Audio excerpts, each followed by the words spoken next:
is strong. Oh, can you hear the headlines scream? A broken world inside his dream. The devil's talking, don't you listen too long. His words are poison. His voice is strong.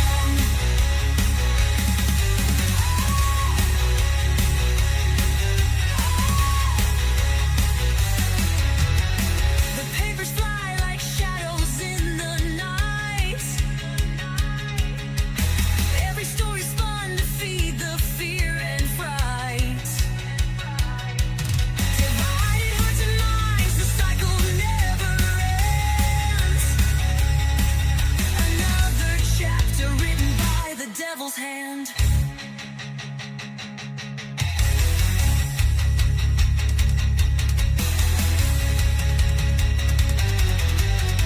The microphone crackles, the audience is blind, dancing to the tune of a crooked design. Social threads unravel, the fabric starts to tear, but no one seems to notice, no one seems to care.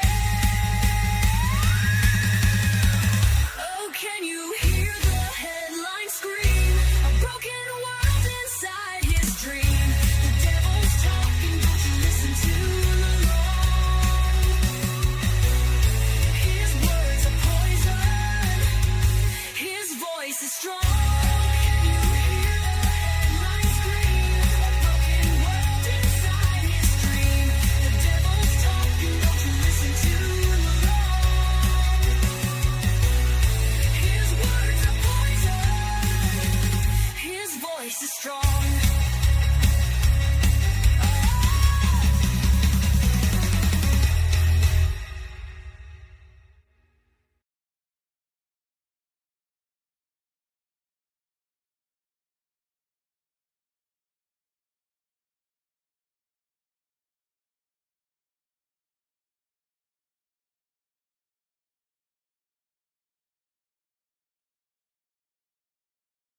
Good. Hello there, ladies and gentlemen. Welcome back to Devil's Let's Issue Podcast. I'm your host, Mr. Vegas. I'm joined as always by my wonderful co-host, Mr. Fatman T.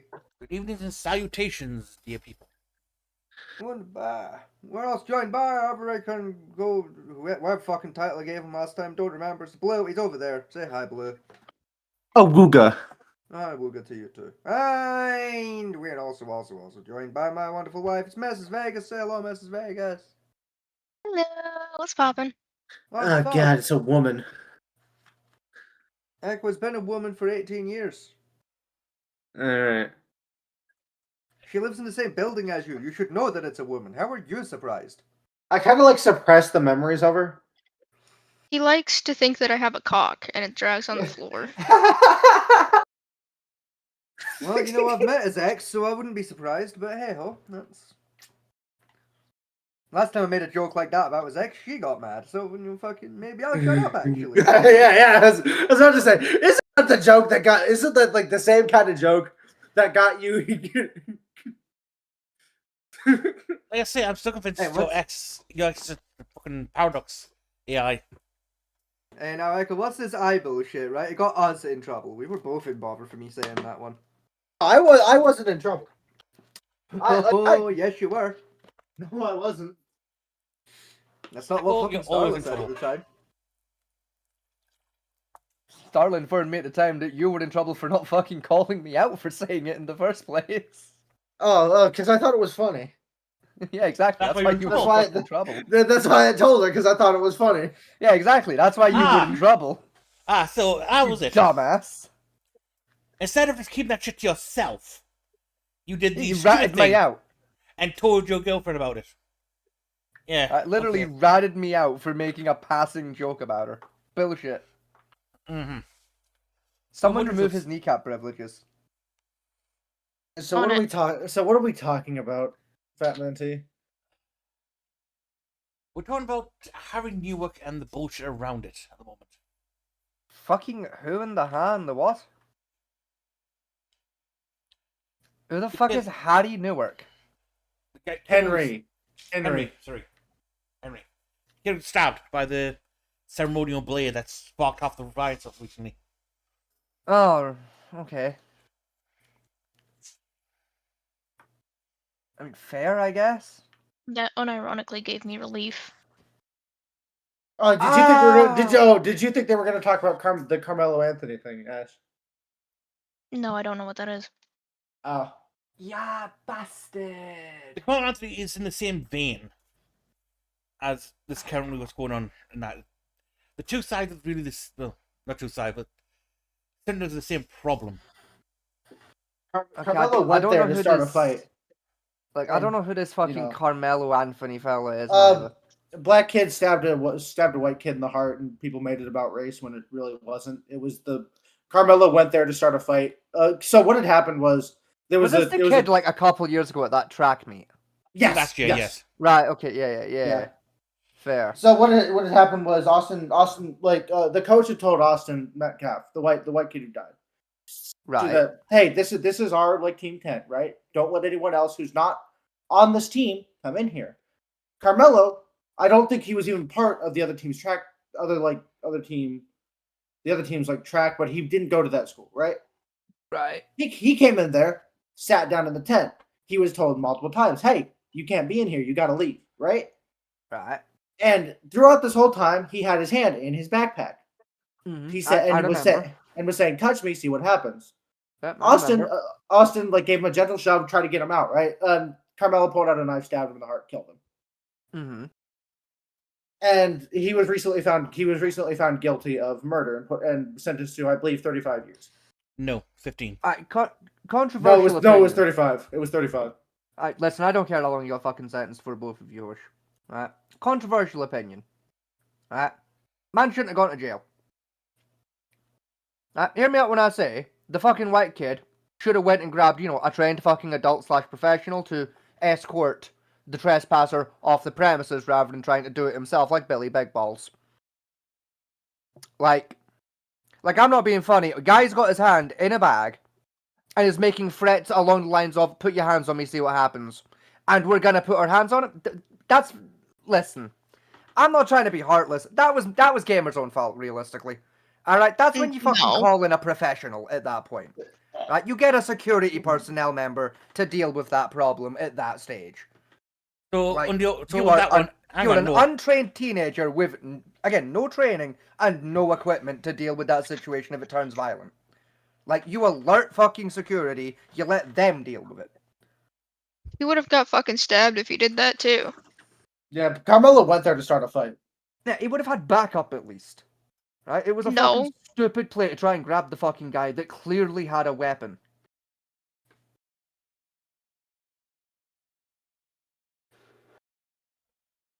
That doesn't mean it was his fault though. It really was. No. Like, you don't grab a motherfucker who is clearly threatening you under the guise of they have a weapon. So, Like, you anyone, grab a so, hang professional on, who can deal with that. on your thing, anyone who says, touch me, see what happens, or makes a general threat, and the other person gets killed because he ignores that threat, should get off scot-free for murder. Oh, fuck no, that's not what I'm saying. I'm saying that's why the kid's fucking retarded. That's exactly for dealing what with that you in the said. First That's place. exactly what That's you said. exactly what you said Yeah, that's because exactly you said it what wasn't you his said. fault. Yeah, You know- that's exactly what you said. You just said the kid, like, Carmelo shouldn't have.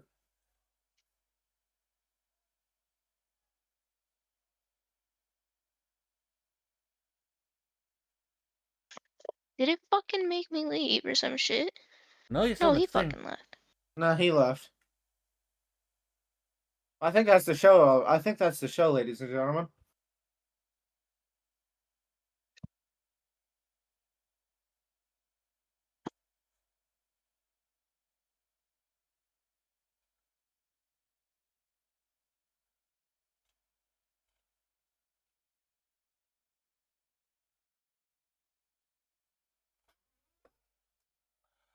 But we're all in agreements. That is exactly what he said, right? Because he straight up said Carmelo shouldn't have gone to jail.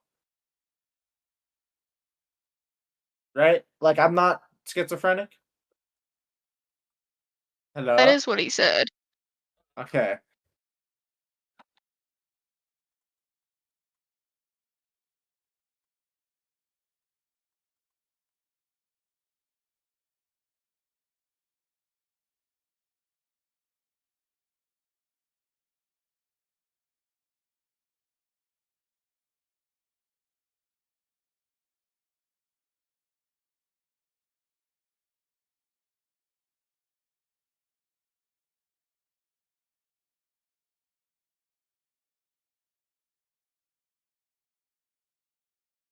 You're dying or something? No, he got pissed and left. Did he say that? No, but he just straight up left because we all fucking jumped on him for.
Welcome back. Thank you.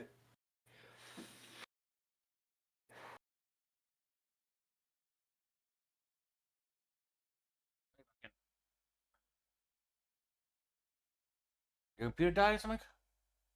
No, I straight up left the call. Listen, I had free voices dog on me, right? Fucking immediately, because I very clearly failed to articulate my point correctly, because I'm quite tired. And that kind of pissed me off a little bit. So I took a moment to breathe without having three fucking voices in my ear at full volume for a second. Yeah. I'm sorry, I was talking about thingy. Right? But what my point was, you literally said at the beginning of that one that that Carmody should not have gone to jail. Yes, and I understand that. Right, that is what I said, and that was a point I was trying to get to, and got sidetracked by a different point. That was my own fault, and I understand that. I didn't realize I had done that at the time, and until the discussion began. Right, me being wrong wasn't what annoyed me there. It was I've got three voices at full volume shouting at me that I'm fucking wrong, when I needed one. Right, that's why I needed to take a step for a second there, because I kind of got dogpiled from where I was standing out of nowhere for a second there. And it caught me off guard, and I apologize. Articulate your point then. The point I was aiming to make, right, was again partially what I did say of, fucking, if a motherfucker's threatening you, get a professional. But that as well is, at the end of the day, the white kid literally put his hands on the other kid first. Right, now, you can make the argument of, equal force or not equal force, whatever the case may be. At the end of the day, you put your hands on somebody, you should expect them to put hands back. Unfortunately, that young black fella chose to put his hands back via a weapon, and that's not the correct answer, I will agree. But also, he had made it quite evident he had some kind of weapon. And a young fella decided he was going to be the fucking hero, and was wrong. And that was fucking retarded of him. And I'm tired of pretending that it wasn't. I don't think he was aiming to be the hero. I think he was just, like, pissed off that this guy was just coming up to him, threatening him for no fucking reason. See, but that's the thing, is the black kid wasn't coming up to anyone. He was sat in a tent where, again, he wasn't supposed to be, but he was still there.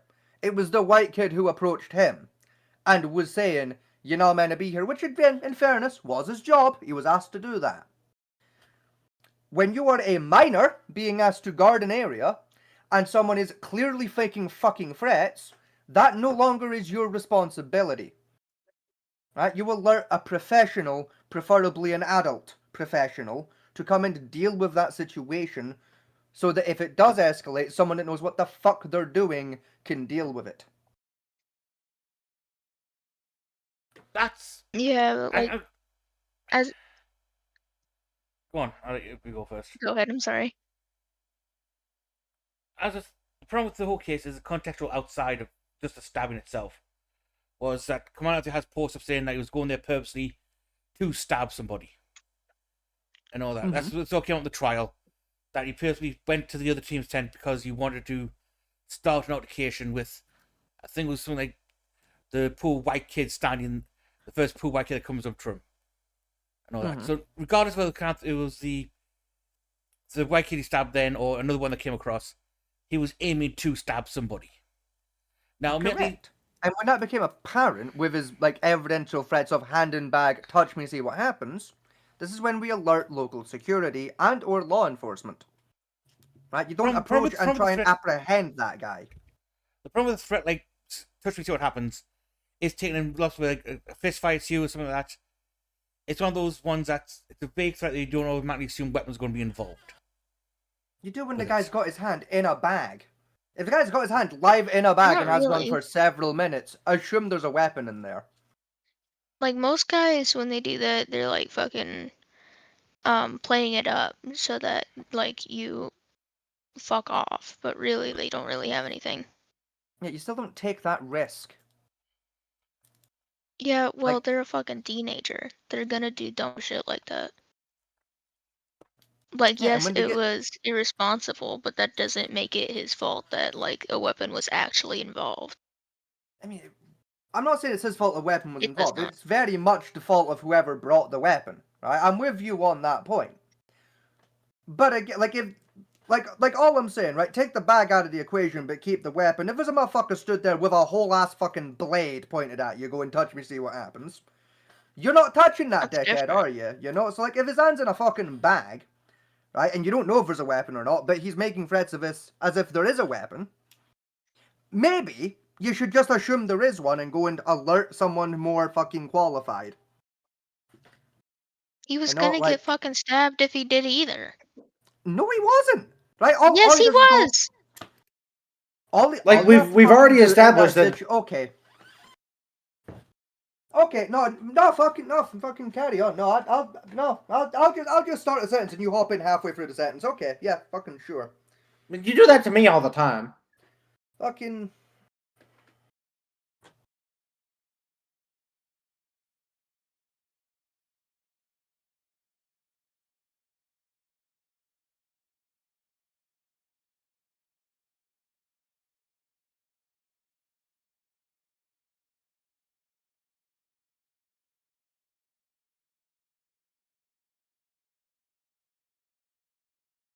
Right, fuck it. We disagree, and that's okay. Fucking. That's the easiest way to move forward. We disagree, and that's okay.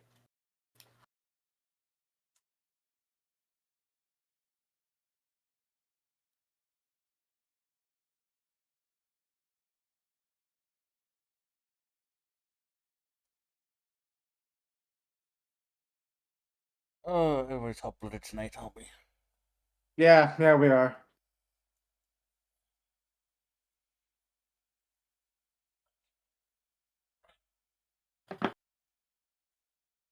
Oh, we're getting it.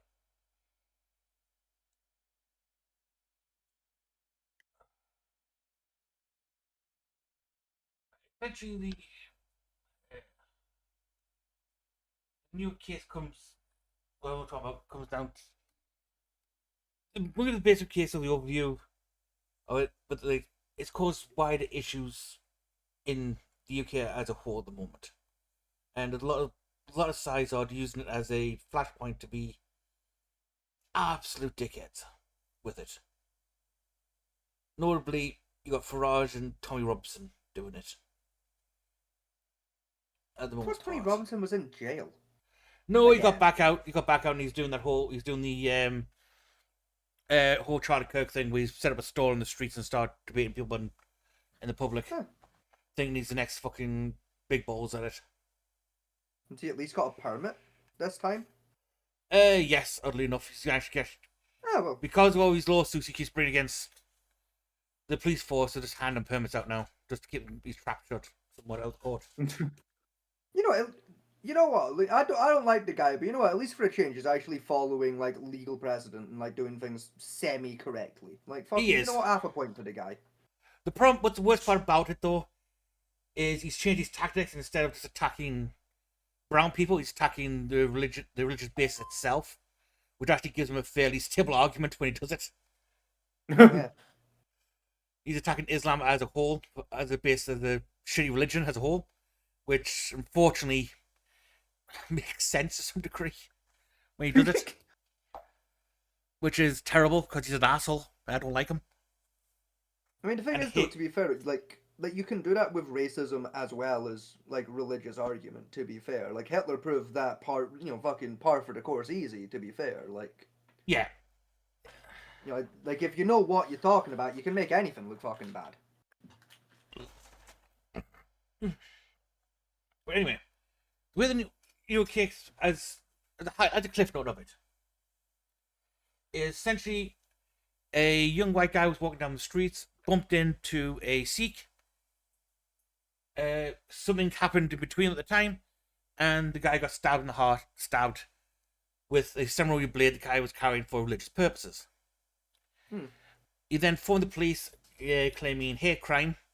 Police turned up, handcuffed Newark, and he basically bled out at the scene. As supposedly, as a lot of people keep referring, which I haven't thinking, the cops were laughing at him and stuff like that at the guy on the floor bleeding to death and didn't render aid. Mm-hmm. That's essentially what the case revolved around. Now, Like there was even, I think there was there body cam of the police like there is denying that, like trying, like he was trying to tell them, hey, I've been stabbed, and they were saying, no, you haven't. there is they body cam. did- I do have the raw footage that's available, which isn't much. Unlike America, the British Yeah, I know police there's not. force I know there's not much available. the British police force are very stingy releasing any fucking thing. And trying to To be get fair, the in the body cam. body cam footage, in the footage that has been released, like the footage has been like released, like it kind of proves like half and half of the arguments of like yes, law enforcement didn't render aid, but to be fair, they also did spot check him for a stab wound and didn't find any signs of bleeding. Yeah. So like, because like normally, especially like with a chest wound, like stab wound, you open like the shirt, you'll see like if he's wearing like an undershirt, like whatever the fuck his name was in this case, you'll see like a red pool on the undershirt. They opened his top shirt and there wasn't that red pooling, or any like visible obvious like cutting or stabbing marks on the shirt. So you can understand with that context of why they not necessarily refused to render aid, but didn't think it necessary, and or didn't believe the claims that he was stabbed at that time. For I can understand, it was a sucking chest wound that pierced the heart. So most of the bleeding was internal. Yes, And which that. is not That's a rough- uncommon, but not common either. Like they happen, but not that frequently. And law enforcement, especially like law enforcement in Britain, I should say, aren't that well trained medically to recognize that potential. Yeah. Most of our stabbings happen towards the stomach, kidneys area where you don't get a kind of injury or it's like slashing damage, usually. Exactly, yeah. And that. But I did manage to get my hands on what little raw camera there is available. And that. And I've also got two videos, one from Channel 4 News and one from The Independent. I've tried to avoid like fonts from like GB News, LCL News, that type of stuff, because they inherently are very, very biased to one side. That's specifically a rather racist side. And I'll be honest, that's a shout, because I'll be honest, if I hear any racist fuckery, I might actually blow my fucking hat off. And Yeah. I mean that in a family-friendly way. That was not a firearm threat for the Yeah, record. my you goal should for the not video, have- my goal for the video is to try and bring it in an like the guy's already been prosecuted and he's been sentenced. I think he got like 35 years. He actually got, I think, second degree murder. He got his hand. He got. And that no enhancements or anything like that. Just straight up second degree murder. People saying he should have got the enhancement because they believe it was racially motivated or at least religiously motivated, as a lot of people are trying to claim. And See, for me, that depends very much on the unknown altercation prior to the stabbing. yes, Depending on what was said and or occurred in that time, that's where like I argue, like that's a piece of like case vital information that law enforcement knows about and the court knows about and no one fucking else, and that's a problem in my opinion. Yeah, like why are they not fucking like just because Because with they know British- it will start a fucking revolution. yeah, because the way the British court works partly is, unlike the American courts, our courts are completely sealed from the public view. You get bits of information from like reporters that's sometimes allowed in, and that, but the transcripts, the evidence files, all that type of stuff, are not available to the public until at least a year after the trial's concluded, for rights to Really? privacy and Yeah. safety. Huh. It's one of the reasons why like our prosecutors and stuff that aren't public figures, unlike America, is for that point of avenue. That's the whole reason why the padded wig exists for, is to hide the identity of the prosecutors and the attorneys and stuff and that in general. And Huh. that. It's also part of the same like laws and reasonings behind why we don't like make like prisoner transfer information public information until after the transfer has been completed. Yeah. Unlike the American prison system. And you guys wonder why you have so many armed fucking jailbreaks. No, oh, what's that? My friend Bill is being held at this prison? When's he being transferred to that other prison? Oh, a week on Tuesday. Here, let me call the crew. Yeah, plus you walk into the steps of the courthouse with the camera, you're arrested straight away, Huh. and that. No, it's no like, well, I'm not in the courtroom bullshit or that. Just walking to the steps of the courthouse is enough to get you lifted. Oh, And Yeah. As you can see, that happened many times with people try, and it's in no, either right, no, it's the courtroom itself. I can't. No, it's the whole building's off limits. Yeah. Because the way our government views it is, information travels in the hallways as well as courtrooms. right. Which makes sense. Also, Who's hi, that? Vincent. Yo, Vinny! How you doing, man? Hi. Hello. Oh, Hello. geez, you're fucking loud. Let me fix that.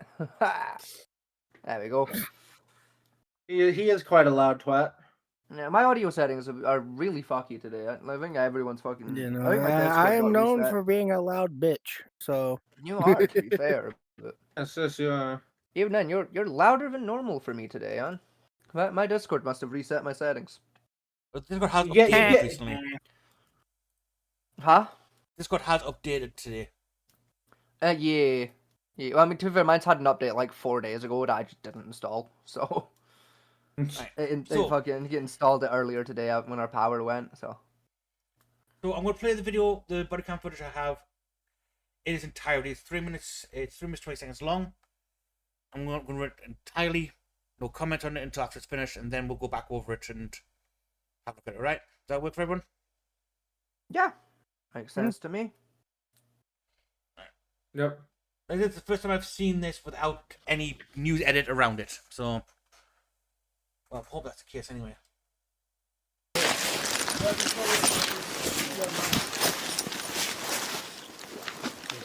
My dad's just holding it now.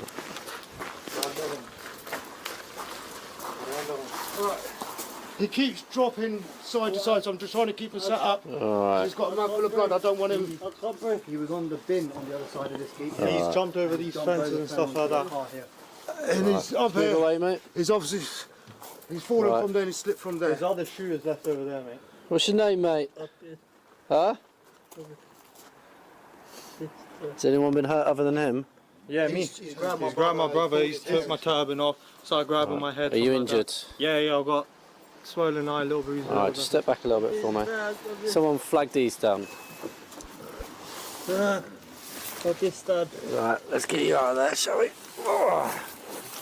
I was in bed asleep.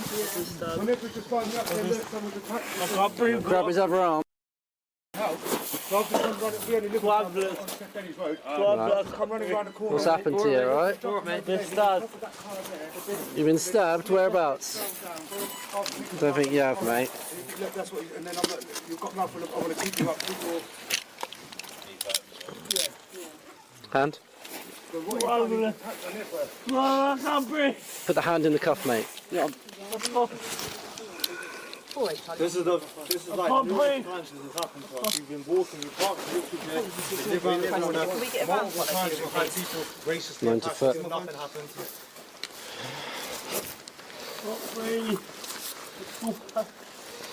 He's saying he's been stabbed, so Where let's is it just you check think him. you've been stabbed? In the face? Oh no, but we have to check, don't we? Right. In the face? Just get these back off, get their details and that, and I'll keep hold of him. Should we? Nah, keep you on your side, mate. You better retrieve then. It's okay. Saying to him, keeping him on his side. We were sat up when we had him here, but he didn't like it. What's your name, mate? At the moment you are under arrest, and that's for assault, so you do not have to say anything, may harm in defence. If you do not mention when questioned, it's up to which you later line of court. Anything you do say may be given in evidence, alright? It's going to be sick, I think.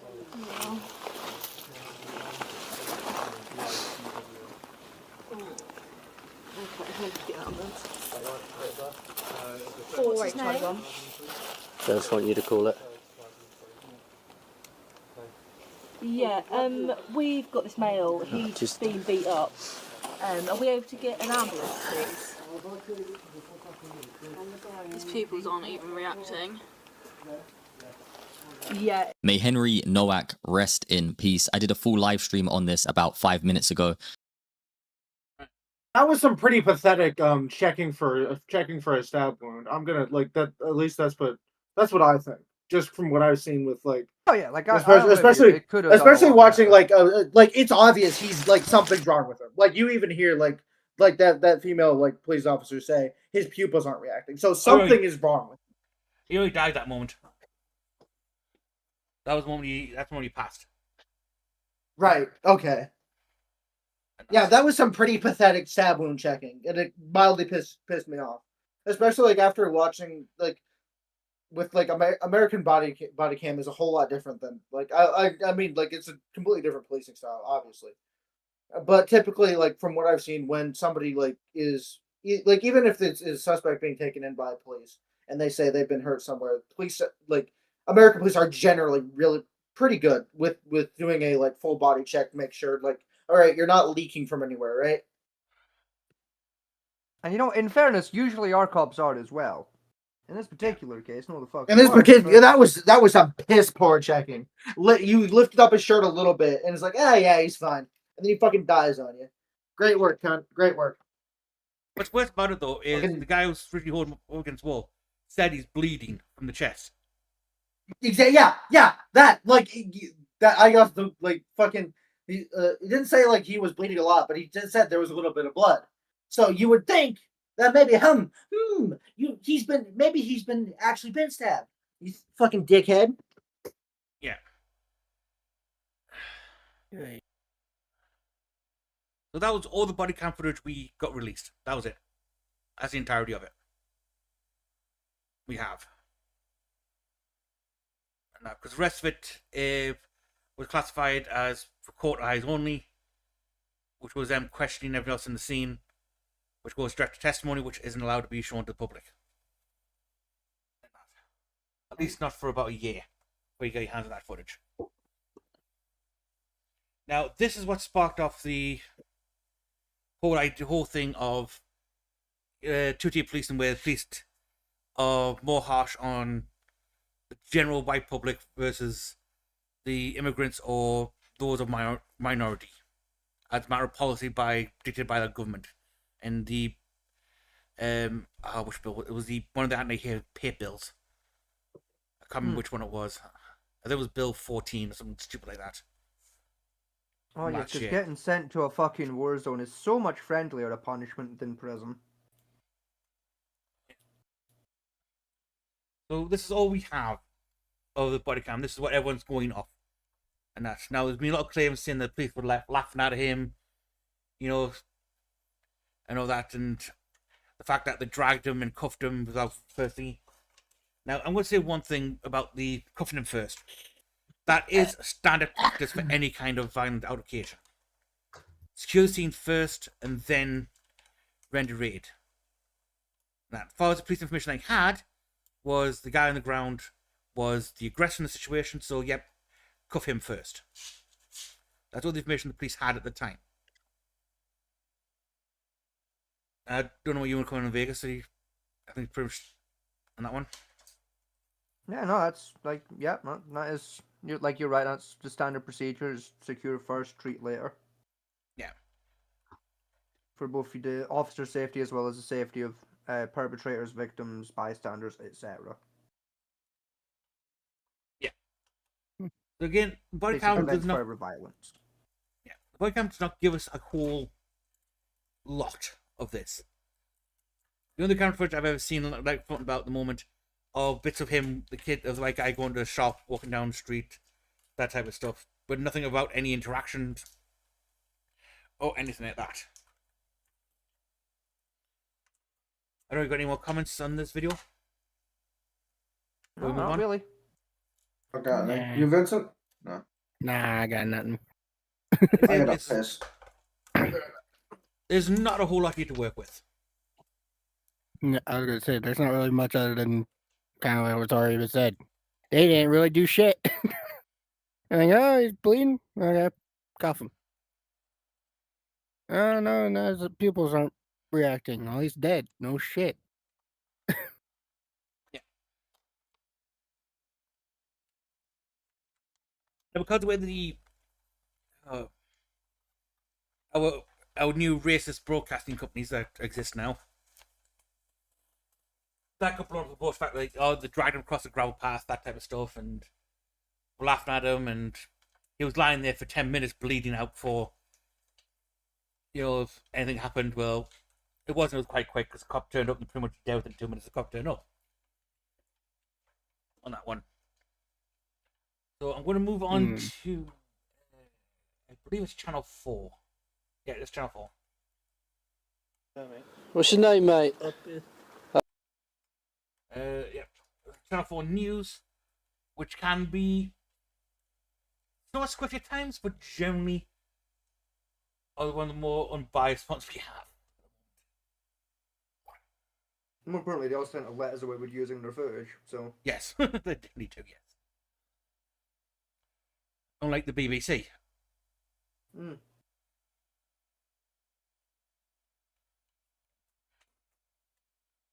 Huh? This was the moment officers from Hampshire Police arrived looking for 18-year-old student Henry Novak. A phone call made to police claimed Vikram Digwa, seen here, had been the victim of a racist attack. And Henry Novak, the man on the floor, was the alleged aggressor. But unknown to officers, that claim was untrue. And the teenager on the ground, Henry Novak, had been stabbed by the man claiming to be the victim. This is what happened next. What's happened to you, right? Been stabbed. You've been stabbed? Whereabouts? Don't think you have, mate. After telling officers he was stabbed, Henry Novak was placed in handcuffs. He died later that night. 9 times Henry Novak told officers that he could not breathe. The student said multiple times that he had been stabbed. This is like I counted 4 times that I couldn't breathe, but I might have missed some of the noise. Probably. Henry's parents said their son died in an inhumane and degrading manner and called for the police to answer questions.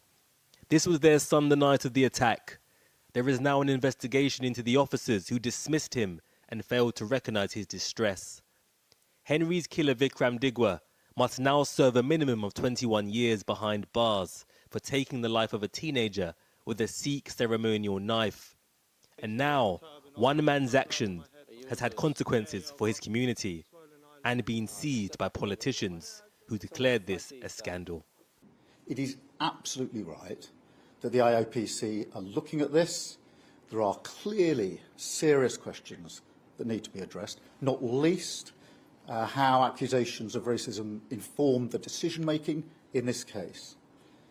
But my thoughts, I'm sure the thoughts of everybody in the country, are with Henry's family. His life has been stolen. Speaking yesterday, Henry Who the fuck even is that? Who? That guy. I believe he's a spokesperson for the Noah family. I was talking about Starman being the human thumb. Oh, I was gonna say. All the That's what grace of- Starmer's voice sounds like? Wait a minute, huh? Yeah, yes, it does. Huh. You never heard it before? I don't. Unironically, I genuinely think that might have been the first time I've heard Keir Starmer's voice. Really? It's not, but it's the first time we heard him. I'll be honest. talking. I've stopped paying attention to politics in this country because I don't care anymore. Burn the country down. It's quicker. I mean, that I feel the same over here for the most part. I mean, your that's politics what's is happening at the actually moment. funny. What'd you say, Scotty? I said, wow, your politics are actually fucking funny. Yeah, your political scandals are brilliant. Very entertaining. I was just kids of embezzling for porn and RVs.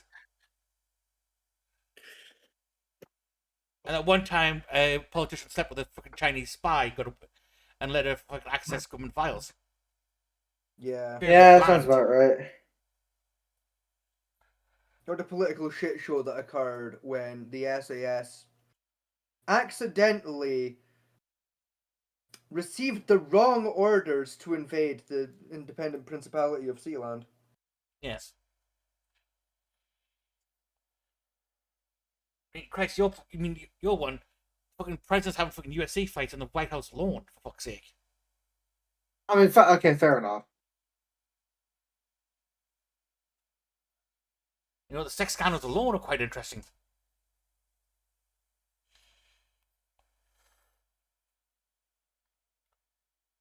That's Dahmer's weak-willed response to this whole thing. I mean, that's pretty much has maintained his response throughout this entire thing. So nothing's changed. He's being a useless twat, as always. Yes. Basically, yes. Dahmer's the PM equivalent of a Monday. To be honest. I think that's an insult to. I think that's an insult to Monday. I'm gonna be real with you, man. I know, but I say I'm trying to think of the least effective prime minister we've had in our recent years. Even that dozy bitch who lasted 6 weeks. Liz Truss. Hold on, she only lasted 6 weeks. Yep. Yes. What 6 weeks. happened? She got us into an extra, was it nearly £1 trillion of debt? Give Oh, or take. By being shit at politics. oh, how are you that shit at politics? Excuse me. Very woefully misunderstanding modern economics. Yeah. Yeah. She went on TV saying, "No, I'm here for long haul. I'm here for 4 years." 2 weeks later, she resigned and ran away. Get fucked, bitch. Unironically, she was outlived by a head of lettuce. Like, that was a genuine thing that happened live on news. Was the news made a bet that a head of lettuce left in direct sunlight next to an open window with a fan during a heat wave was going to last longer than Liz Truss in office would. And the lettuce genuinely won. Yeah, it did. It did. When Liz Truss... Not when Liz Truss stepped back down, but when Liz Truss officially left office. That lettuce was still perfectly fucking edible. That let us just be like, oh, still standing. Keep in mind, they had pinned a photo of her face to it and made it wear a little wig. To look more like her. Yeah. It didn't and even it wilt. was still perfect. Yeah, barely wilted. Still perfectly edible piece of lettuce. Now, for those who still wondering that, oh, should have females in charge of politics, that's our third one, and the third one that screwed us. I'm seeing a pattern here. You know, that's the third one that economically fucked us in the ass. And it's fucking Correct, but in fairness, that's also the third one that we've put into power during genuine economic fucking turmoil. So, like, in fairness, like, let's be fair, the country wasn't exactly stable for any of them. nah. No, Margaret Thatcher had to deal with the fucking constant riots from the fucking unions. Yeah. Right? Theresa May had to deal with the aftermath of David Cameron's bullshit. And Liz Truss had to pick up the slack from Boris Johnson, and I wouldn't wish that on my worst fucking enemy. Yeah, Brexit was handled poorly.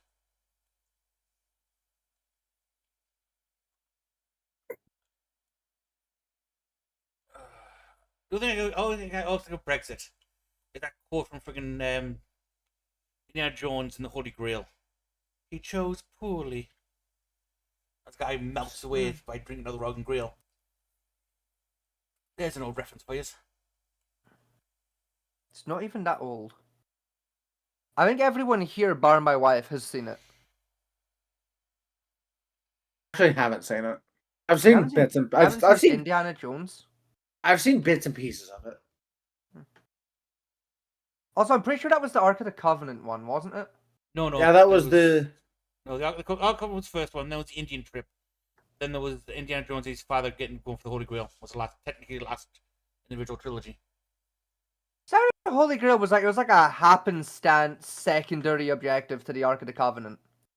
No, the Ark of the Covenant was Like, the you had first one. to figure out which one was the Ark of the Covenant to get the magic powers to walk over the invisible bridge to get to the Ark of the Covenant. No, the Ark of the Covenant was the very first Indiana Jones movie. Yeah, like, I remember the Holy Grail thing just being, like, there as part of the puzzle to get to the Grail in the first place. No, the Holy Or the Grail was the Covenant, full I point should of the say. third movie. Huh. Because Indy had to go to Germany. Indy had to go to Germany in order to save his father, who was over there for an academic, some bullshit, and the Nazis were trying to kidnap him to order for him to lead him to the Holy Grail. Yeah, I don't remember the third one that well, to be fair. So. No, people do actually, oddly enough. Most people remember the first one, and the second and third one kind of like go to the wayside. Then you got the fucking Crystal Skull and the fucking Archimedes Time Watch. You know what? I liked the Archimedes Time Watch. I liked the weird time travel one. That was more interesting than the freaking Crystal Skulls was, to be honest. Yeah, you know, I thought it was a vibe, you know? Like, it was a little wacky, but you know what? So was the Ark of the Covenant, so fuck it. Yeah. I thought that was kind of like the Indiana Jones whole thing. It was supposed to be semi-serious, but also kind of wacky at the same time. Exactly, you know, like, because, like, low-key, and hear me out when I say, Crystal Skull wasn't even that bad, though. Like, it was a little hokey, and the CG was a bit off, but you know what? That's just Indiana Jones, though, to be fair. It wasn't that, for me, the general premise of the movie wasn't bad. It was just the writing at the very beginning of it was just terrible.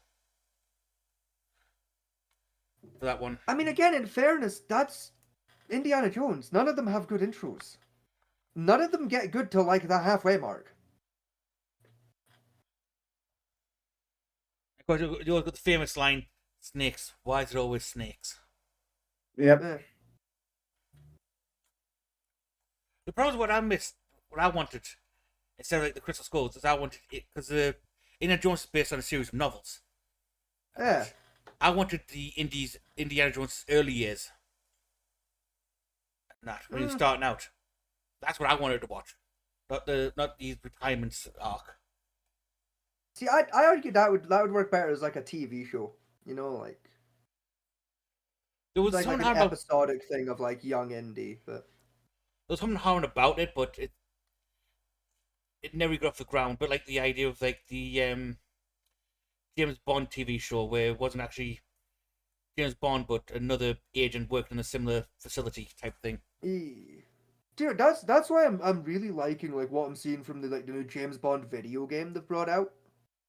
Oh, I have heard some pretty good things about. Like I've been watching a playthrough of it, like on YouTube, like a weekly episodic like playthrough, and like low-key, the story's actually pretty fucking good. Yeah, I give him James Bond after GoldenEye, to be honest. Really, you gave up that quickly? We gotta watch all of them prior to that one. Even still, that's like what, the 8th movie, 9th movie, something 12th. like that. 12? Even still, there's like 40 of the fuckers. 15 technically. No, because you got the Daniel Craig run now as well. Yeah, I think Daniel we're up Craig to like one's- fucking 30. I don't think So that's Craig's done 15. 4 now. I thought Daniel Craig did Because he did a 5. remake of. No, he's on 4 because he did the remake of Casino Royale. Then he did Skyfall. I want to say it was called Spectre, was the other one. And then that new one where like his daughter turns up and he dies. I think it's his daughter anyway. Was that his daughter? I think that was his daughter. There's 25. There you go, 25. Official James Bond movies. 25. 25, yeah. Huh. You had Sean Connery's run, which was Dr. No, From Russia with Love, Goldfinger, Thunderball, You Only Live Twice, Diamonds Are Forever. Hmm. Jaws Is By, which is on Her Majesty's Secret Service. Roger Moore, Live and Let Did he Die. really only do one? Yes, he only did one. You shit at it. Huh. I remember him doing like 3. No, he did. He only did one. Everyone hated him as James Bond. Fair. What's worse about it, right? If you go for these dates, right? They're not even chronological order because you got the very first James Bond was technically in 1962 with Sean Connery. Yeah, it was about that, yeah, 62-ish, yeah. Yeah, then 63, 64, 65. 7 with You Only Live Twice. Then George Lesby did 1969 with the Majestic Service and went back to Sean Connery at 71. Yes. And then Roger Moore was Live and Let Die, Man with the Golden Gun, The Spy Who Loved Me, Moonraker, Your Eyes Only, Octopussy, and Kill. Yeah, Octopussy, you heard him. Yeah. There's one in that called Octopussy as well. Yes. Then you had Timothy Dalton, which was Living Daylights, License to Kill. Hmm. Then Pierce Brosnan, which was GoldenEye, Tomorrow Never Dies, Was Not Enough, and Die Another Day. I think Die Another Day was the last one I technically fully watched. Then it was Daniel Craig, which was Casino Royale, Quantum of Solace, Skyfall, Spectre. Quantum of and No Time to Solace, Die, of course. which was I his fucking last forgot one. about Quantum of Solace, yeah. 5.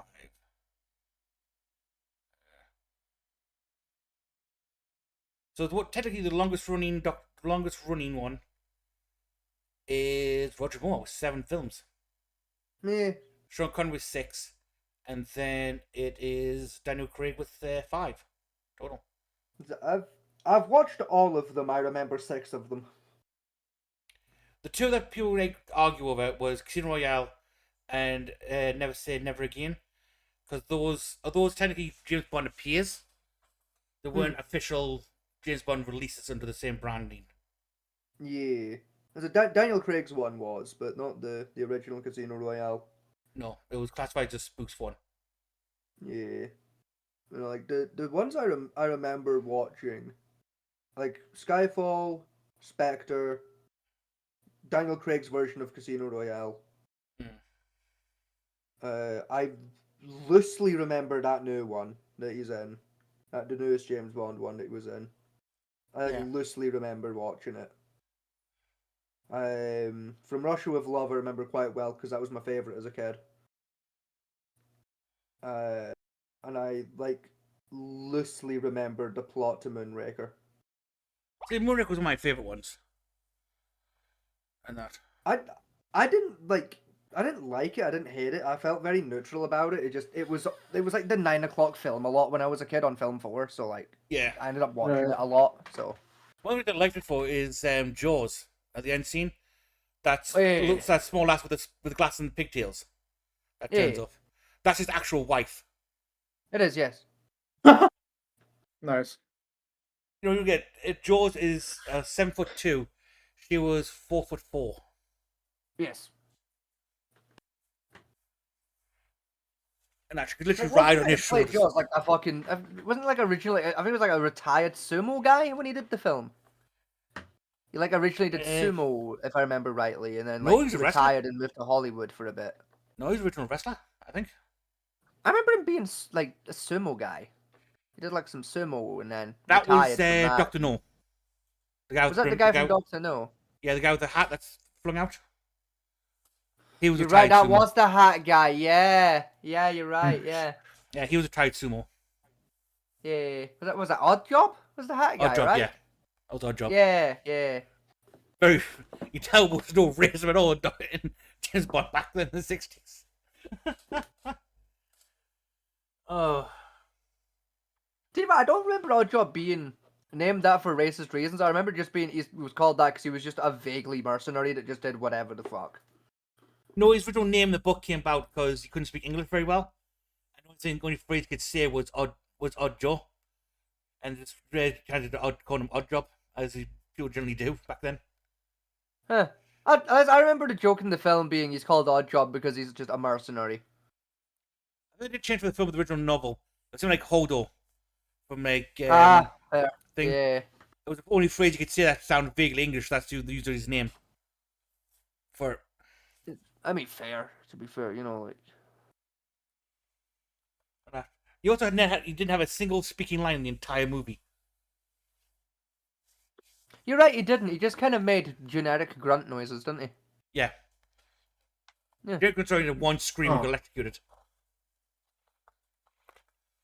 Huh. Vibes. And he still got nominated for Best Actor at the time. I mean, in fairness, you know what? If you can portray a character that effectively without saying a fucking word, that is some bloody good acting, Loki. Yeah.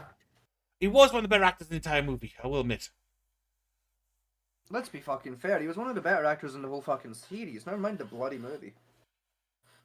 Right. Back to the video. So I think this is a statement from the New York family.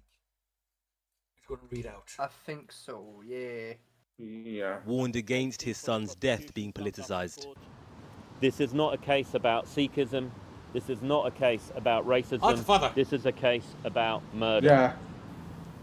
But the words of Mark Novak have not stopped those citing Henry's death in a wider campaign against diversity and inclusion, and in claims that ethnic minorities receive preferential treatment from the police. This is two-tier Britain. Oh, the toad's back. And you know, fucking real quick, I wanna fucking tackle this fucking real quick because it's been pissing me off for years. What is it? Right, this nonsensical fucking claim, right? That fucking the 2-tier system and fucking whites getting unfair treatment by the police, right? Like, listen, I'm not being funny, right? But I've been a white man for 23 fucking years now, right? I've had nothing but pleasant experiences with the fucking police in my personal day-to-day goings-on with the police. I've had nothing but good fucking treatment off the police. Even at times where I realistically deserved a fucking slap up the head over it. Right? I've been treated pretty respectfully by the police. Right?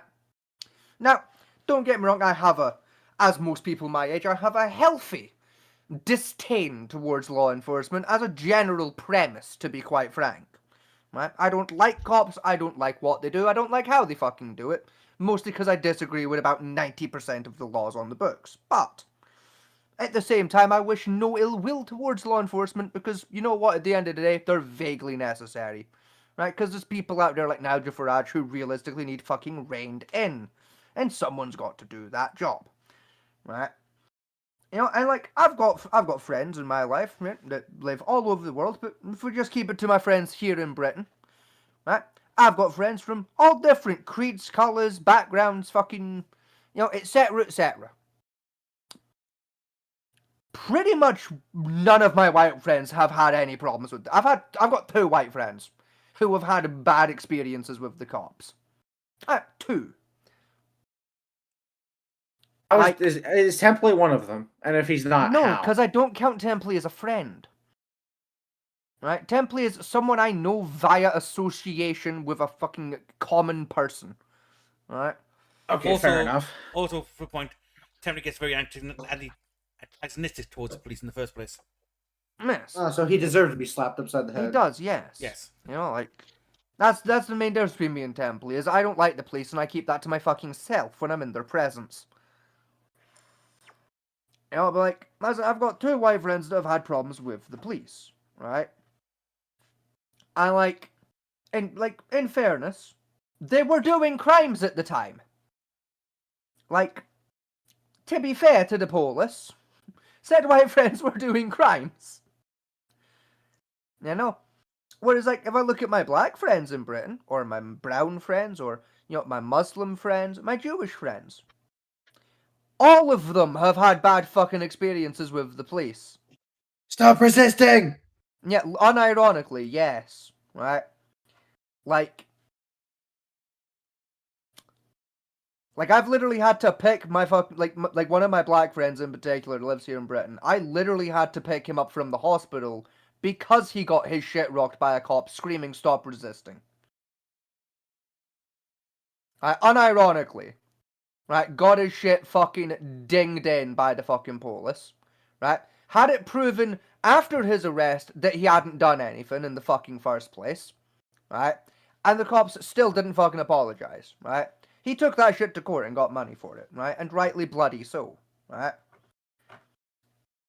I've got one entire white friend that had a similar experience, and again, in fairness, he was actually guilty of the accused crime at the time. So just from my own standing experience, it's a bullshit claim, right? If we look at the actual 2-tier policing system itself in terms of the laws that are currently on the books, right? To some extent, it may seem a little bit unfair, in the sense that there are, there is legislation for shorter sentencing for certain coloured minorities in this country. The thing everyone likes to fucking forget, though, is that a majority of the criminals that is enforced against are criminals who are going to get fucking deported anyway. Hence why the sentence is shorter, because we only need to hold them for a few months while we organise the fucking plane. And then they get shipped back to wherever they came from. 99% of the time, though, it's a war zone. That's kind of why they were coming here in the first place. Was because they didn't want to get shot at. And then rather than looking at the issue and going, well, what's the common denominator between all criminals that causes crimes, and figuring out the very basic information that is economic turmoil, and tackling that problem, we look at it instead and go, well, they're all brown and all follow this religion. So clearly it's the religion that's the problem, and that fucking annoys me, because no, the thing that fucking the racists are forgetting is the crime rate is about the fucking same as it always has been. Yes, our crime rate has our crime rate's been hovering around the fucking 60% marker for 2 decades. Oddly enough, the violent crime rate has dropped recently. Correct. I think it's again, that's something else that people keep ignoring. It's the crimes themselves that keep changing year on fucking year, not the crime rate. The crime rate is still 60%. It's been about 60% for 2 fucking decades. It's the crimes being committed that change based on the economic standing of where we are as a country. Right? You go back 20 years when the economy was somewhat stable, the most common fucking crimes going about, white-collar fraud. You look at today's society, what are the most common fucking crimes? Rape, theft, gang violence. What's the current economic state? Oh, we're all in crippling debt to fucking the entire fucking planet? I wonder what the common fucking denominator might be right now. Cheese thefts are back on the rise again. Correct. Because people are quite literally fucking starving to death. My thing with the 2-tier policing is, I've been alive a lot longer than most of you have. all you have, to be honest. Literally, yeah. I've had a few interactions with the police, and again, I've had no bad one. But I can't say I have seen politically and with the thing is like in certain areas of where the police have changed over the time. Mm-hmm. And again, that's down like you're talking like Birmingham and London Metro policing. But London, again, I don't count London Metro policing because they've always been law unto their fucking selves half the time. Yeah, they've always been cunts, and they've always been fucking violent cunts at that, to be fair. But also, in their defense, they also have to deal with a lot more violent fucking crime than the other forces. So fair play to them. And the only one I would say that has me more concerned is like the general rise of the trafficking and rape gangs that's going around. Yes. Now, the problem is that what's concerning about them is not that they don't know, that have not existed. Is the fact that they're getting caught. It just seems like there's a bigger rash of them. And that. It's like when the argument over like, is 3 PDOs, the PDF files are on an increase. Like, they're not really on the increase, it's the fact that we're catching the fuckers. Yeah, we're just getting better at catching them. Like, technology is catching up with investigative techniques to actually make it easier to convict. Yeah, like when the Koala Club got took down, or the fucking Kangaroo Club got took down. Exactly. Look at all these PDF files that popped up. Like, they've been there for decades. And that's the thing, it's like, realistically speaking, people didn't fucking scream about it when fucking Koala Club came down, or the Kangaroo Club. Yeah. I'll be honest with you, Theo, you, like, walk out to the house tomorrow with a survey, go up and down the street, ask people if they heard about the Koala Club. Or if they remember the Koala Club arrest. I bet you'll find 2 whole people in this village that remembers it. I remember when we did that episode talking about that shit. Yeah. My whole family remembers it, but again, by comparison at the time, we were quite a big computer literate family at the time. Even still, man, like fucking. And that. But yeah, you could probably go online to the pedophile hunting fucking websites and ask around, and you'd still probably only find about fucking 10 people that remember that case. The one most we remember at the moment is the Panda Society. Yeah, Most and recent one I can remember. even then, again, you're still gonna be hard pressed to find people, even in the community, that are gonna know the case that well. No, never mind the general fucking public. This is one of the things that's been tension for a while, like with the idea that the Muslims coming in and basically using their religion as a shield against standard British laws, like the Sharia control zones, which go against the British laws themselves on how they act, Which again, I do agree, somewhat agree that shit should be stopped to some degree. And that if it's a religious thing, yet you can literally your own community to the point where it doesn't conflict with our own laws and the freedom of other people living in the area. If you want to keep your own family under the idea of Sharia law, fair enough. That's down to your religious practice. Same way with Catholic ruling, that type of stuff. But the point where it crossed into actually brushing against the actual laws, and that's where it should be put up with the. There's a few against where they have the groups of the Muslims walking around the street, beating up anyone carrying alcohol, even if the white person lives in the street. Yet that should have been stopped straight away. And that, if they're just serving their own religious community, somewhat fair enough. If you adopt that religion, you adopt the tenets of that religion to some degree. Same with the Catholic priest would say, can't watch any family using a condom. Would go about it type of thing. So it's one of those ones where there has been some tension building, but there's a few cases where people have been using now as just an excuse to be absolute dickheads over it. And Farage is one of these people. 100%, and again, to be fair, again with the Sharia laws, zones and that, and the Sheikh law zones, and etc., the law zones in general. I'm just gonna say the religious law zones because it's fucking easier than trying to go down the list. Yeah. I'm half with you of I don't think they're a good idea, but I also don't realistically give a shit. I don't live near one, so I don't care really. Like, as far as I'm concerned, fucking live and let live. If they want to do that, they can fucking do that. That's someone else's problem. You know, and like, you know, it's like, again, I don't think they're a good idea, but whatever. You know, like, it's, you know, that's Birmingham's fucking problem, I suppose. You know, but like, at the same time, you know, like, I would argue a little bit, like,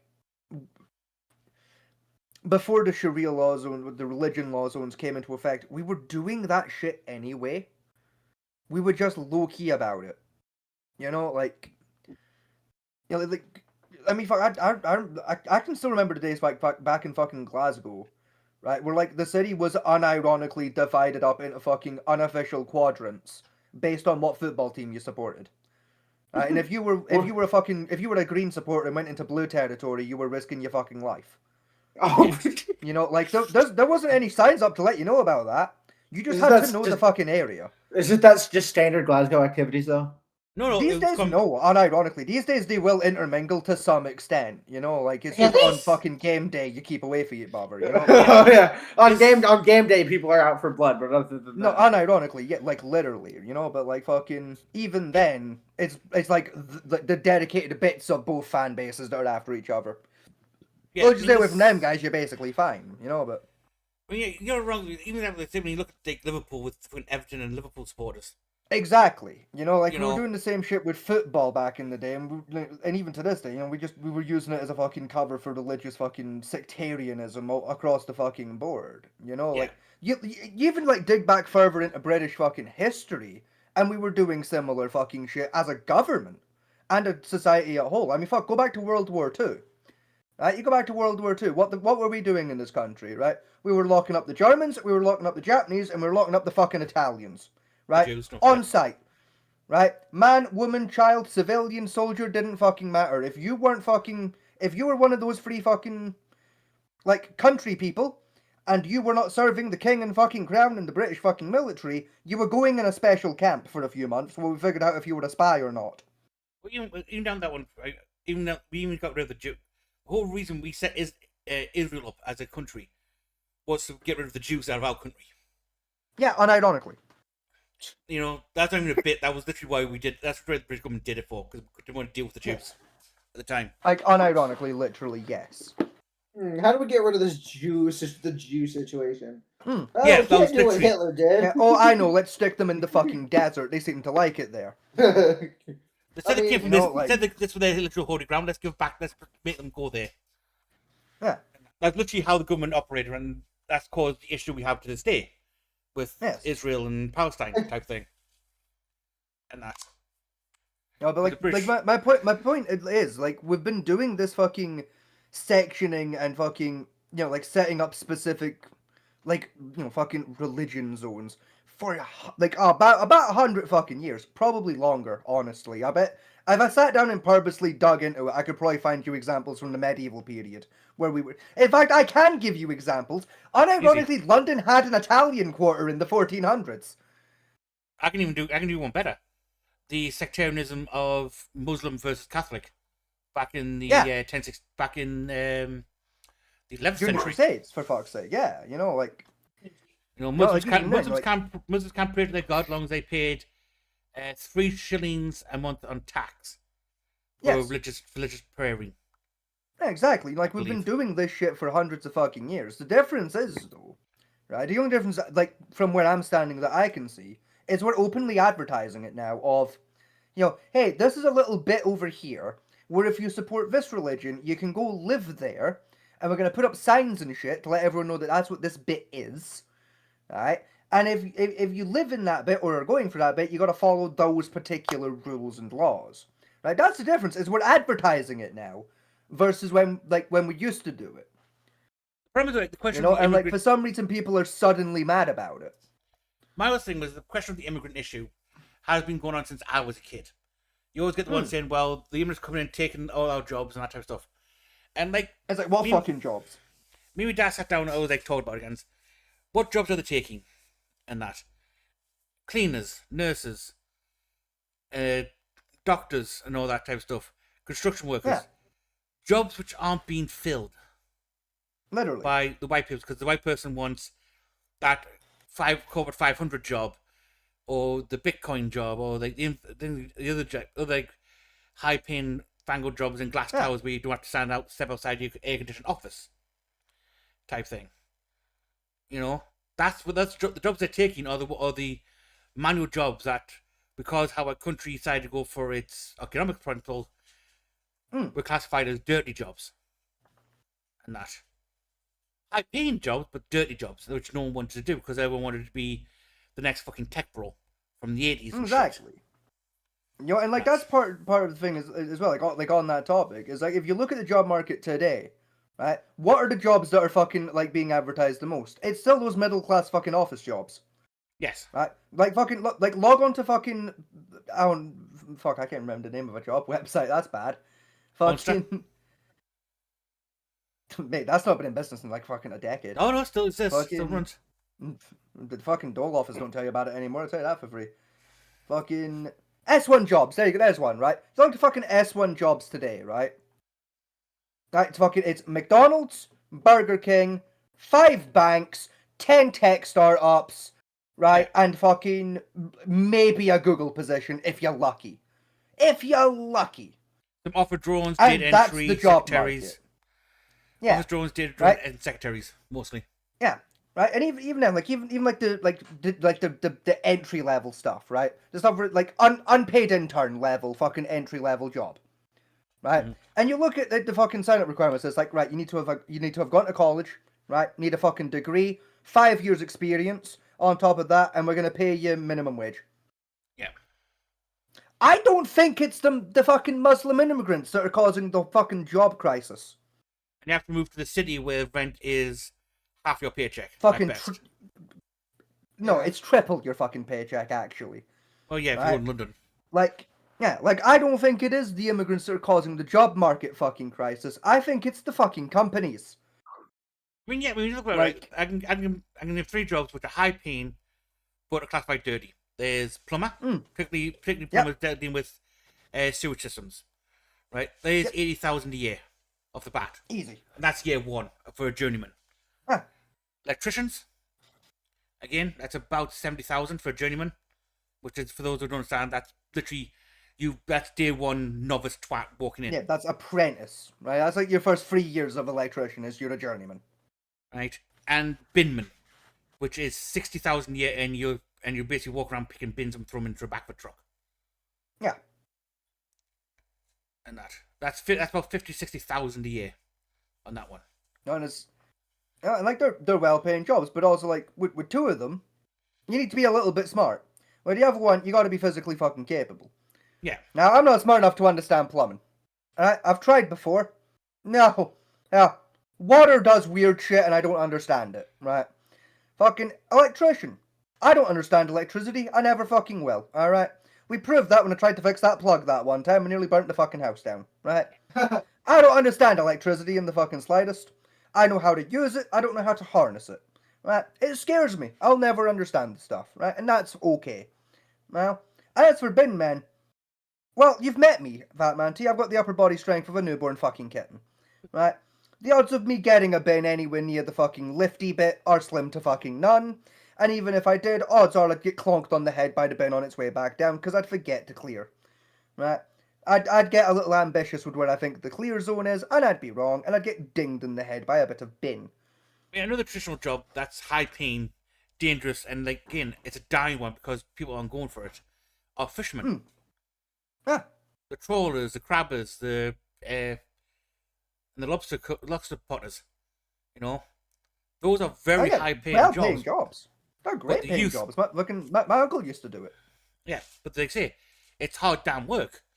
And like I say, a lot of the youth that would never sustain that are being drawn to the cities for like, come work this corporate drone office and be miserable for the rest of your life. You know, and even then, like I don't blame the corporates for, you know, like taking young people out of those jobs or anything, because like, you know, at the end of the day, it's, you know, fucking the companies need fucking workers, and you know, the young people are, you know, people. They, you know, they have a choice in the matter. Yes. You know, like where I like lay blame with corporations these days is just in their fucking pay system and their hiring system. You know, of like make it make sense to me that I got to go to college, get a degree, right, and have 5 years of experience to get an entry-level fucking job where I'm going to learn all the shit I was taught at college. You know what's funny, right? Like, make that make fucking sense. There are two companies that say, for corporate-wise, actually are fairly decent with their employees to some degree, and that's like McDonald's and Burger King, because you start off at shit pay, a shit job, right? You start off as a line cook or the till person, right? Yeah. Within 5 years, you could be up to a manager or district manager.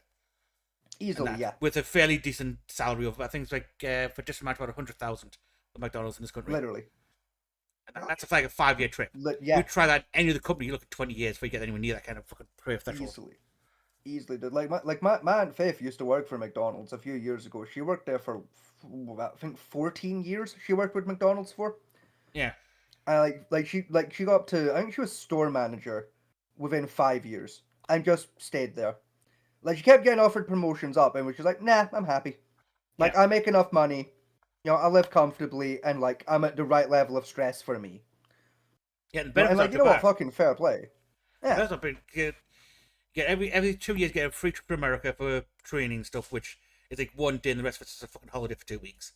Yeah, and even then, that training trip, optional. You don't have to go on it. But it's all paid by McDonald's Corporation. You don't pay a penny towards it. You don't pay a fucking, like, it's like and when you say like don't pay, like, it's literally you don't pay a penny. Not only do you not pay for flights, hotels, training, anything, you don't pay for your expenses either. No. Like, you don't pay for room service, you don't pay for your fucking meals, right? You don't pay at the bar. Everything that you consume during that trip, the company picks up. And Burger King's got a similar system as well, on theirs for their training purposes and all that type of stuff. It is generally, it sounds weird. It's because everyone classifies, it's a shit teenage job you get before you move on to just university. But no, generally, if you stick with it properly and all that, yeah, it's fast food, but the benefits and the money is there. It's just unironically, it's one of those jobs people like scorn of, like, oh, it's fast food. Yeah, but look beyond the fucking grunt at the till. You know, it's like any restaurant or like chain restaurants. The money's there, you want to actually look for it. Exactly. But anyway, that's what Mr. Toad has to say, because I guarantee it's going to be shit. Oh, do we have to? Yes. And I'm totally opposed to it. I'm opposed to DEI. I'm opposed to positive discrimination. I believe if we're going to live in a free and fair country, everybody must be judged equally. We don't have DEI or positive discrimination in this country. Those aren't political policies we have. Is he confusing Britain with America again? At this point, probably. Maybe. On their merits. Today, there the he far is. right's leader Tommy Robinson rallied troops outside Southampton police station, declaring institutional bias. But claims of two-tier policing in favour of minorities clash with numerous government reports, who are now being asked to review rules around ceremonial weapons. As division widens, the consensus is over the concern on police conduct. Of the 4 officers at the scene, 3 are still serving and not subject to any restrictions. And now another trial looms for Henry Novak's killer. Today, Vikram Digwa was back in court facing additional charges of possession of an offensive weapon. He appeared in court alongside Moga Singh and Gurpreet Digwa. Vikram Digwa will appear before the magistrates' court again on June 9th. He, his father and brother are yet to enter a plea. Well, our senior political correspondent Paul McNamara. Bullshit over it, yeah. Looks like it, yeah. Again, very limited on the fucking actual information I want. I don't care about the political background because I know what the political background is. Yeah, it's racism this, racism that, woohoo, racism this. Yeah. This is from The Independent. That was a loud fucking beep. Ow. Sorry. That was a weird noise. It's how our 911 system operates. Could they not, like, edit out the beep? Like, what the fucking... So this is part of the 911 call apparently was made by the guy who stabbed the kid. Yeah. So this is information the police had to go off when they turned up the scene. Which, like, understandable. Police emergency. Yeah, we just been attacked by someone racially. Yeah, this. Right. He just attacked it, took his starter. Sorry? Huh? Sorry, we just got attacked racially by some white person. Right, okay. Whereabouts are you? We're on Belmont Road. Just out in the street, are you? Sorry? You're just in the street? Yeah, literally, I just parked up my car to come home, and he's attacked my brother. Are you talking about verbally or physically? No, he physically attacked my brother. We're Sikhs, we wear turban, and he's just attacked my brother. Have any weapons been involved? No. No. Okay, Leave him 1 second. I'm calling the police. Leave him. We're restraining him, please. Have any weapons been involved? No. Well, that was a fucking lie. He probably didn't see it.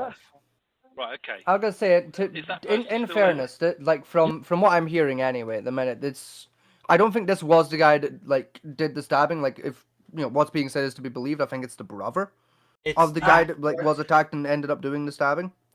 It's like if we take they take him at his word of he's parked the car, gotten out, and like all he's seen is his brother being attacked. He, in fairness, probably hasn't seen, the attacking itself, because like man's probably been in fucking just go mode of solve that problem. Yeah, from the guy running the call wasn't actually doing the stabbing, but it later transcribed, as far as the court's concerned, that he did know the stabbing happened and he hid the knife originally. And that's fair. And as far as I know, him and the mother hid the knife and concocted the whole like pulling the turban off story, as it turned out later on as part of the court. Again, I'm trying to find that information that's out there, but it's finding someone that's not a like a reliable source on that. Yeah, because again, that's something I'm dubious about. Of like fucking they fabricated the turban pulling off part. It's like listen, I know if I've met a couple of sheiks, and let me tell you, they're not taking their fucking turban off willingly. Not unless they're going to fucking bed or having a shower. Honest, that's pretty much the two reasons. Alright, so like you'll excuse me if I don't quite believe that man lied about having his turban ripped off and then undid it himself to create the illusion. Yeah, like I feel like no, the fuck he didn't. But one more point on this one is again GB News, which anyone who's not in this country knows. It's basically like trying to get information out of Fox News or CBN. Honestly, yeah. And trying to find out what's actually true in the story is a fuck ache. And now apparently they have, of course, transcripts they've got reported inside the court. And this is why he's saying apparently the whole occasion started because both of them walked down the street, they bumped into each other, and that words such as, what were you going, that type of shit was uttered, and then bang, stabbing. That's how it's been portrayed with GB News, and again, I don't have any further information beyond that on that one. I'm trying I doubt that's how it went down. I'm gonna be so fucking for real. I've been digging into the court filings, trying to get my hands on the transcripts, and that, as being a test, trying to get something of the British government from the transcripts wise is. Oh yeah, fun. good luck. Fucking unironically good. Like if you ain't got a badge, good fucking luck. Yeah. Even with Freedom of Information Act. Hey, shut up. Even with like Freedom of Information shit, it doesn't get you anywhere. Yeah, we're restraining him right now because he's just tapped my brother and took my brother's turban off. Hold on.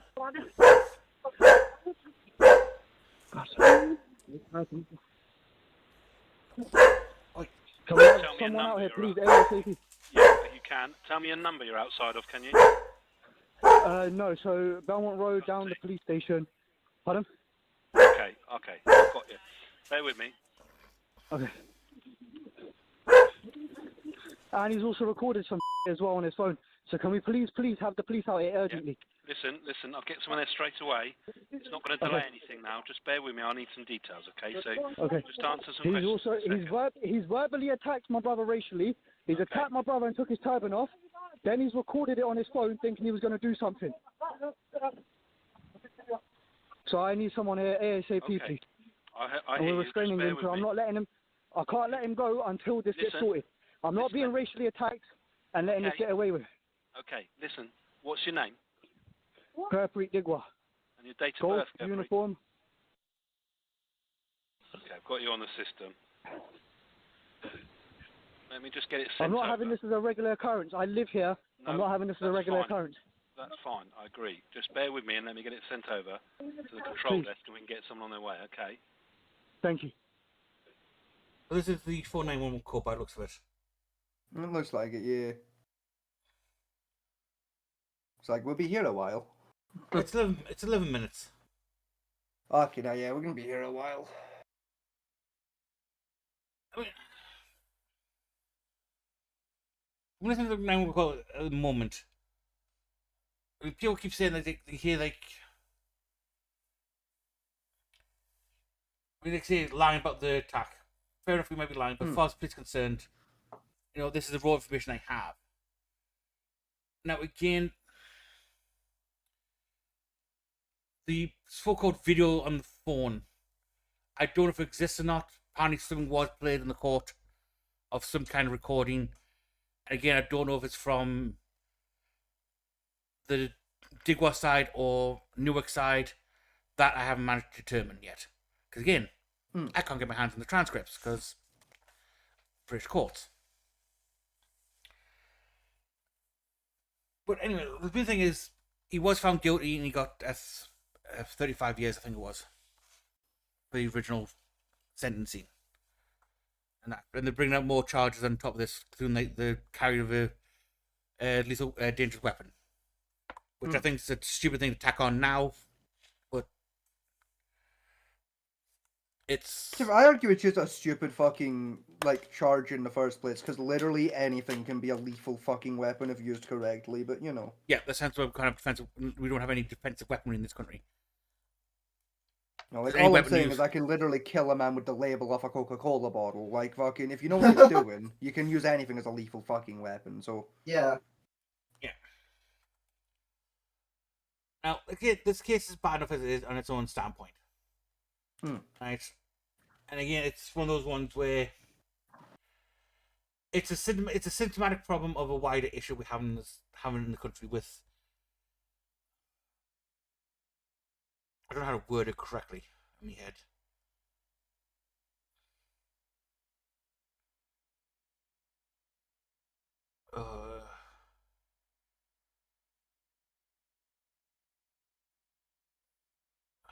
Not too deeply, that's not the one I'm about. It's more a case of how the government is using it. In I'm trying to be accurate, not be fucking bullshit with it, but I'm trying to find the right word to put out with it.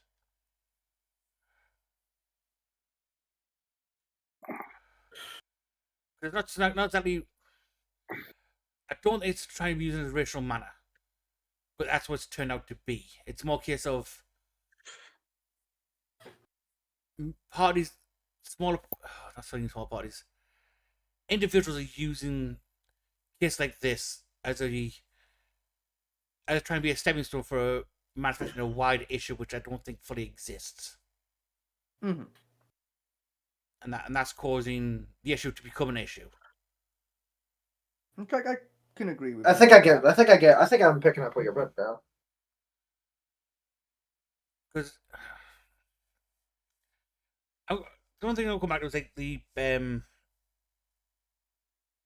I forgot his name now. It's on top of my fucking head. Tony Robinson, Nigel Farage, fucking that Tony Irish Robinson. one I never remember the name of. I can't remember him either. I mean, Tony Robinson's been... English Defence League type bullshit has been going on for a long time. And that, at least since the 2010s, that's been sprouting up in more smaller and getting worse with like the stake the flag, that type of stuff and all that. Which, again, sounds innocent on surface. You know, why can't we fly our flag? Have pride in the culture and heritage, which sounds brilliant in the first place.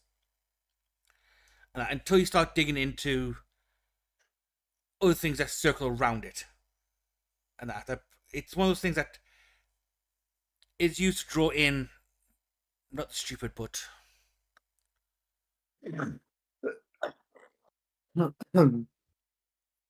ill-informed. Mm-hmm. That be the right word for it? I would say so. Informed into a more niche bullshit. Like Trump has always had a thing against the rise of the Muslim faith in the country and how they're coming over. That's always been his big twat thing for being a football twat, and he's used that to propel himself, for better or worse, into becoming a public figure type thing. And that, which I don't know if that was his aim or not, but that's what's happened. And he's now using that to push the agenda more, which is causing more and more political, not just political, but civil unrest, more case than not. Because to be honest, the political unrest of it doesn't exist. It's just people in suits shouting at each other across things, saying, you're crap, you don't do right.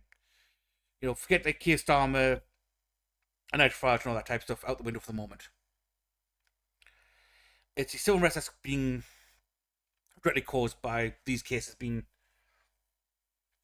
highlighted the way they are, without any proper context, which is causing problems. Like even going back to the one in America, what's his name again? Echo black kid who stabbed the guy, white kid. What was his name?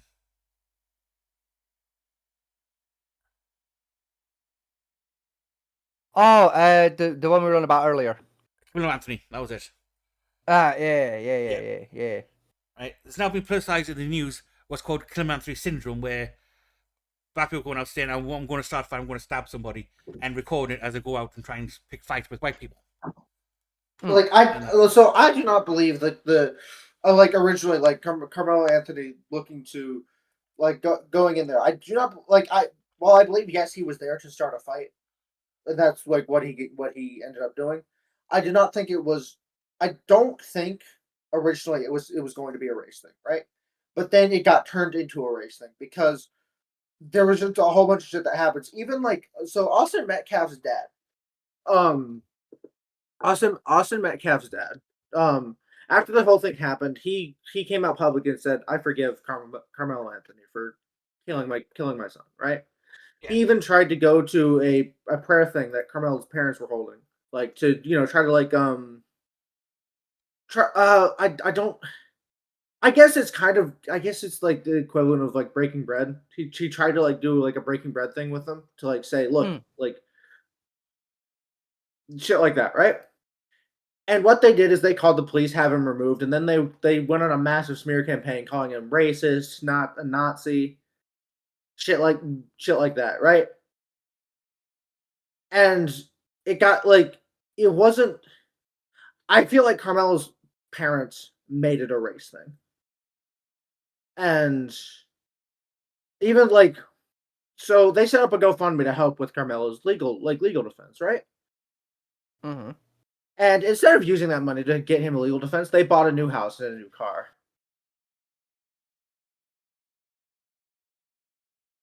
Which sounds about right these days, in fairness. I mean, shit, look at the BLM riots. They did the same shit, in fairness, but... Yeah. It's a tragic case of murder, manslaughter, whatever you want to call it, that's been used in a more racial thing. Yeah, and after the guilty verdict was given, right? You had a whole bunch of black people coming on to social media it was, and trying to encourage other black people to go out and kill white people. Yeah. Yeah, which is fucked.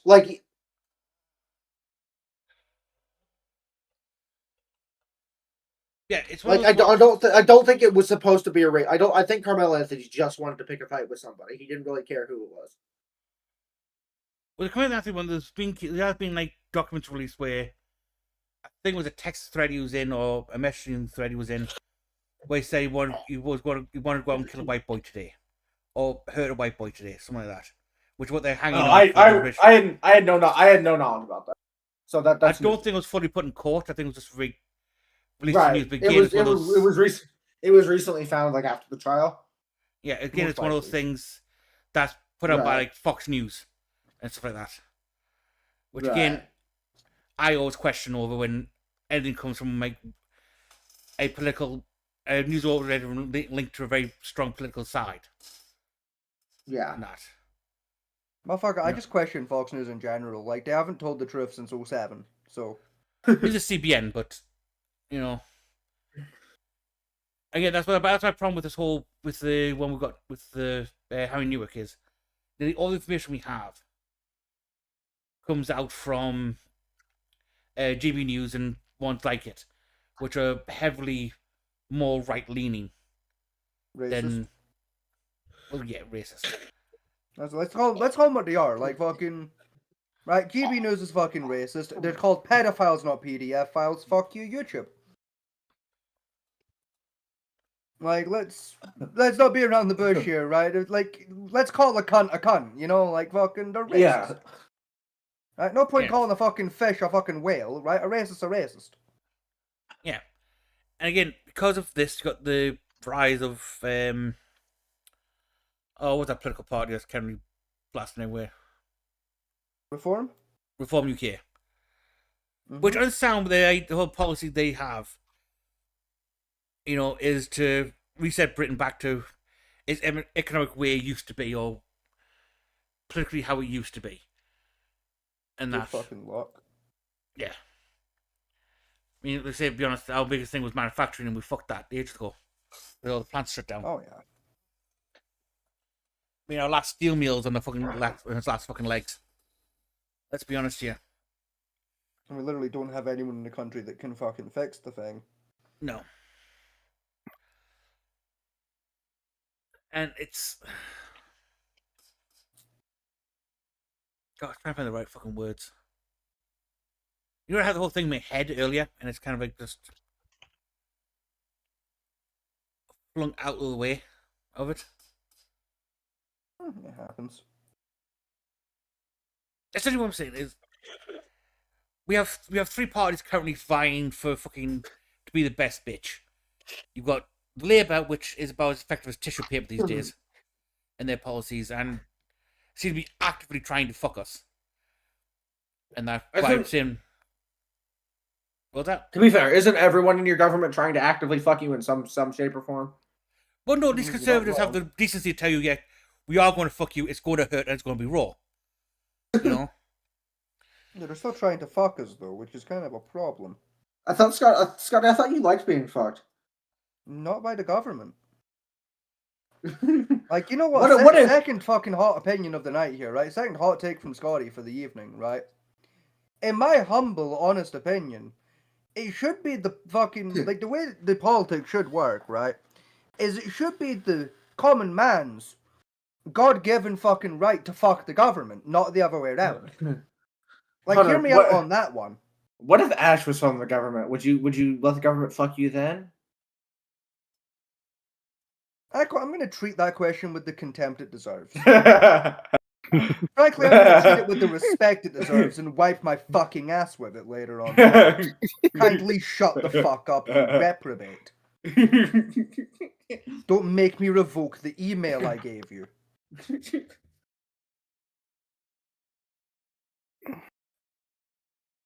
Yeah, then you got Reform UK, which is gaining popularity because they're not being apologetic over what they're seeing.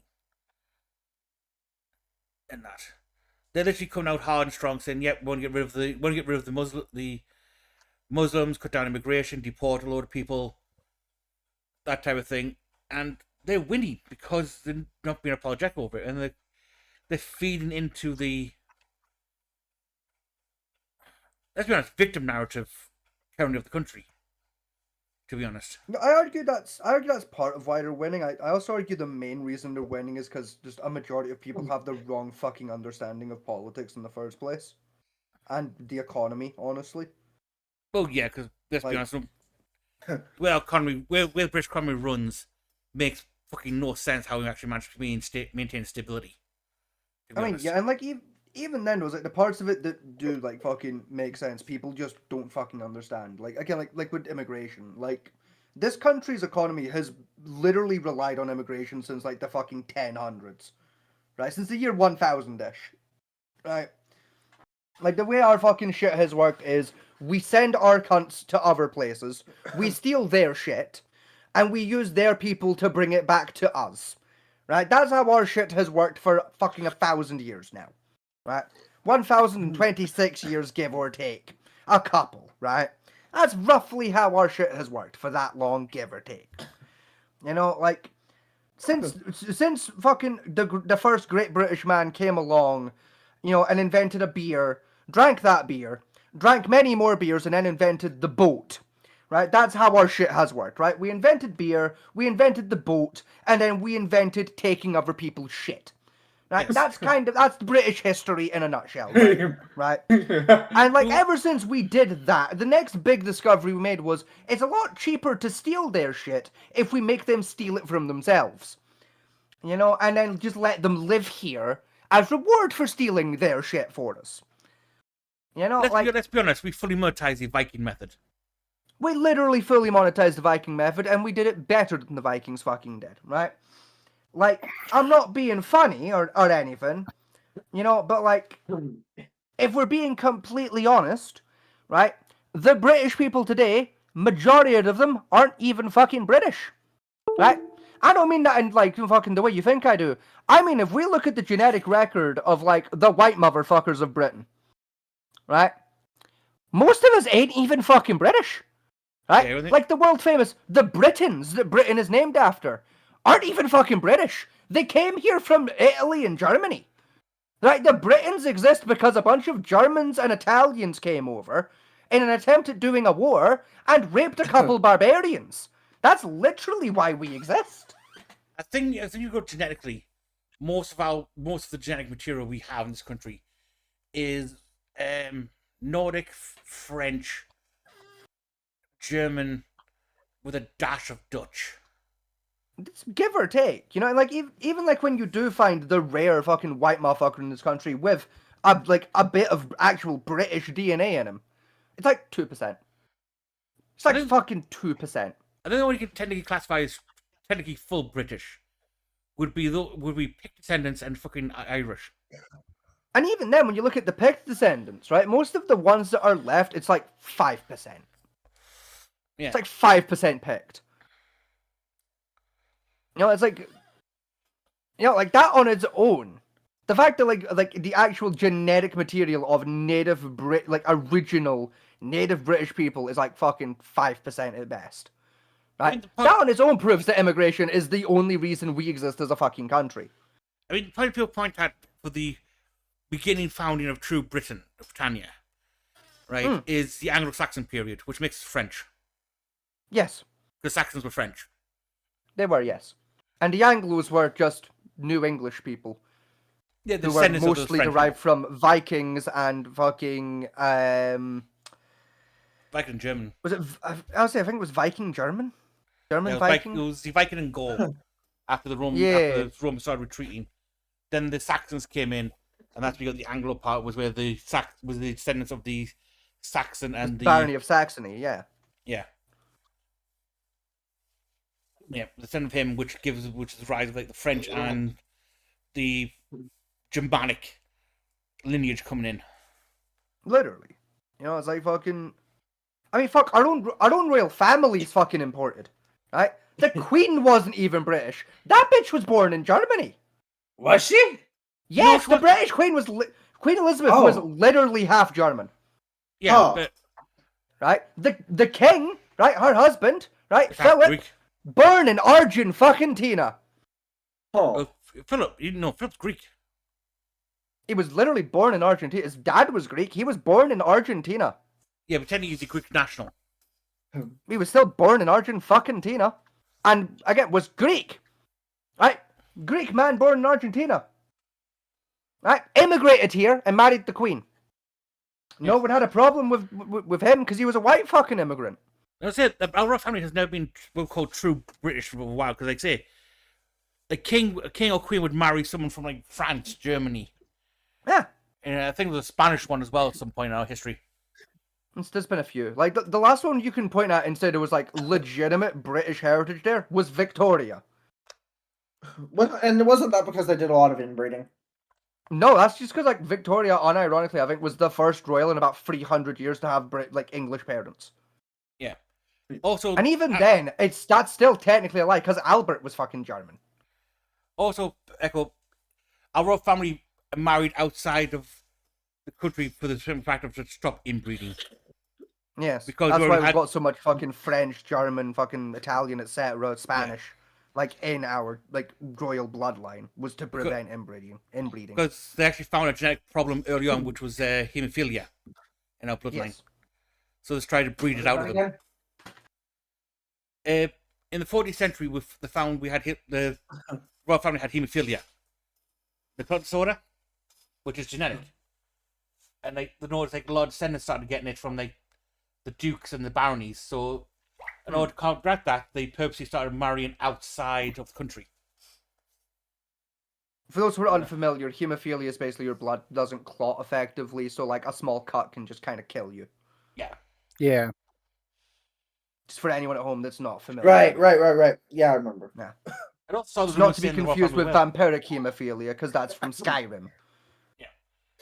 It also was the starting point of confusing the odd legend, which was portrayed in Doctor Who eventually, of the royal family being werewolves. Yes. What? Yes. Yeah, there was a whole conspiracy theory that the royal family were secretly werewolves.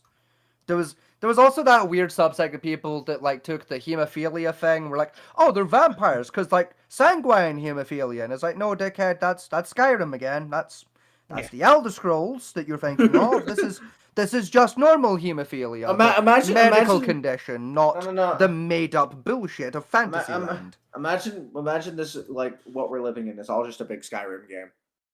Honestly, at this point, it wouldn't surprise me if what's actually happened is Todd Howard finally ported Skyrim to the human psyche, right? And that's why none of the lore makes sense. Is because Todd Howard wrote it. It's starting to get it's getting modded and all hell. Oh god. No, this is just the newest DLC drop, right? It's fucking. Oh god, I hate this. Yeah, DLC. Turns out Donald Trump's just a world boss, bro. Yeah, Donald Trump's just a world boss, bro. It's fine. Yeah. What is Netanyahu then? Another? Is he also a world boss? Are all the world leaders world bosses then, or? No. What it is Netanyahu's just the guild leader. You know, he's the guild leader for the new Dark Brotherhood quest line coming next August. Right. But Netanyahu, same thing as you. Hold on. So you're telling me I'm gonna get to work for Mossad? I'll tell you that after Fatman asks this question. Netanyahu is one of those NPCs that give you random bullshit quests that turn out to be quite significant, evil towards the end of it. Yeah, exactly. So he's just the guild leader to the new Dark Brotherhood quest line coming in August.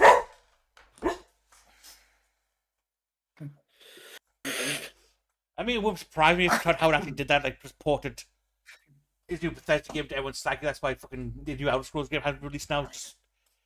All just in one giant VR simulator.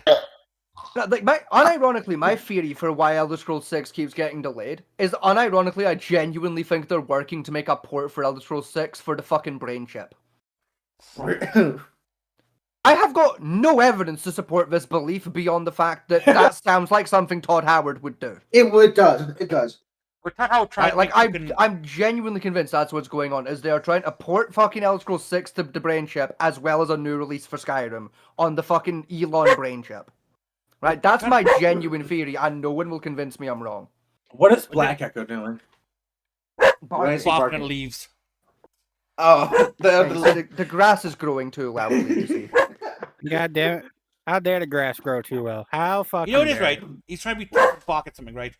But he's pressed against my leg in a cowardly manner. Is he barking at the back door again, by any chance? Yes, he is. He's been doing that a lot the last couple of days. I don't know what the fuck his problem suddenly is with that back door. I know what's wrong. No. So you see, gnomes have moved into your backyard. This is the thing I got. It's I've spot checked that door fucking 12 times this week. There's fuck all there. I don't know what keeps setting him off, but he is fucking every once in a while, a couple times a day, he becomes randomly shit scared of the back door. It's again. really I'm I'm telling you, the Fae have moved into your backyard. I've and checked. He's trying to alert you. Motherfucker, I've checked. You're talking to two people, probably the last two people in Britain that know how to check for the Fae. I was gonna say, there's that many fucking sigils in this house that the Fae aren't getting anywhere near it. Right, like unironically, the Fae are allergic to our house, right? So like, it's not the Fae, for one. Maybe- Right? And could it I've be spot checked that gnomes? garden for every other fucking entity it could be. Right? Either there's an SCP there, or my dog is developing schizophrenia. What? Why not both? Because I'd prefer it to be option 1, because option 2 is fucking expensive and kind of sad to think about. Yes. You know how fucking expensive it is to treat doggy schizophrenia? I didn't even know dogs could get schizophrenia. Yes, it's fairly common in certain breeds. German Shepherds get riddled with it by the time they're about 7. Yeah. It's one of the reasons I don't. Although German Shepherds are nice dogs, I would never trust them around children. Oh yeah, fuck no. Fuck no. Like, I'd happily own a German Shepherd, but I'm not letting one near kids. Yeah. Fuck no. I'd rather trust a pit bull. That's being Unironically, yeah. than a German Shepherd. Because I've seen German Shepherds turn Unironically, yeah. with schizophrenia. It is Oh, yeah. terrifying to watch. That as well as like even with like pit bulls that have been like put through dogfight training, you can train that back out of them. Yes. It's difficult, but it's doable. Like You cannot train schizophrenia out of a fucking dog. I know, like, dogs can get diabetes. I actually recently found out that one of my dogs that I grew up with, Miles, we've had him for about 12 years. He has diabetes. Yes, that's going to come on for certain breeds. That's not fun. That's No, not, no, to be fair. but- Dog diabetes is way worse than people diabetes, to be fair. He's But still doing good. Like, he's still, like, I got to see him a little bit today because my mom came up for a little bit. But, he's still doing really good. Like, but, yeah, it's sad to think of. Like, why can't dogs live as long as humans do? Like, I fucking hate that they can't. Because they're Wouldn't that be too powerful? no, unironically, yeah, God had to nerf the dogs, you see. Yeah, like, they bring people Dogs so would much take happiness. over the fucking world. But they bring people so much happiness. They do, but also dogs' heart rate is about 3 times the speed of humans are. Unironically, to be fair, yeah. But no, like to be fair, like if you'd name a medical condition humans can get, dogs can probably get it. Mm-hmm. That's Like, how it is with it's like most 90% animals, of them. actually. You'd be surprised. Honestly, yeah, like there's very few animals in the world that have unique medical problems, and the ones that do are like really fucking weird ones. I think one of the 2 closest ones to get human diseases. Right? You just checked it. You just went outside and checked. So do you know what my favorite, like real quick before you get onto that one, do you know what my favorite animal is that has a unique medical quirk? Right? It's horses. Right? Because horses have this really fun medical quirk where, unironically, if you make eye contact with a horse wrong, it has a heart attack. What? Excuse You me? can genuinely look a horse in the eyes wrong and give it a heart attack. Interesting. Because of how horses have evolved, right? They have ridiculously high heart rates at all times because they're genuinely anxious at all times, right? Like horses unironically have genetic PTSD, right? They Really? are always on edge, right? And part of their psychological evolution is to recognize certain like staring patterns as the staring patterns of like predators, right? So like if you as a human, because like horses have evolved to like somewhat trust humans, right? So if like if you specifically like someone that is like has worked closely with a horse for a number of years, and accidentally make eye contact with that horse in the same way a predator might, the horse literally fucking scares itself to death because someone it views as a friend has suddenly turned into a major threat, and their heart turns off because their heart rate goes so high that they pump like too much blood through their circulatory system, blowing most of their major veins. Mm-hmm. Yeah, because something else is like about like why that happens. It's fun like with horses is the way horses work, right? It's like with most cardiovascular systems when like you've got your heart pumping, right? Its blood leaves the heart very quickly and enters it very slowly, right? With horses, it doesn't do that. With horses, it leaves the heart very quickly and re-enters the heart even fucking quicker, right? So as a result, like basically when their heart rate accelerates, like they haven't evolved like veins that can take that fucking heart rate. So what they did instead was they evolved the ability to constrict their own blood vessels to slow down their blood flow as their heart rate increases. This is only effective to a certain point. To the point where if their heart rate goes too high in general, but especially too high too quickly, the blood travels so quickly that they can't constrict their blood vessels enough to slow it down, which just builds their blood pressure so high that their blood vessels explode, giving them a heart attack because not enough blood travels to the heart. So does that mean like? So how do they not like scare themselves to death when like they're like around like a bunch of loud noises, especially like if it's their first time being around loud noises? Just like. So that's because like the fear from like a loud noise, it's like different to the psychological fear of again like a close worker looking at them wrong. You know, it's like you know like the best way I can explain it is like you know like the fright you get of like say like if Soda walked up behind you right now and like banged a pot and a pan together behind your head and scared you, right? Yeah.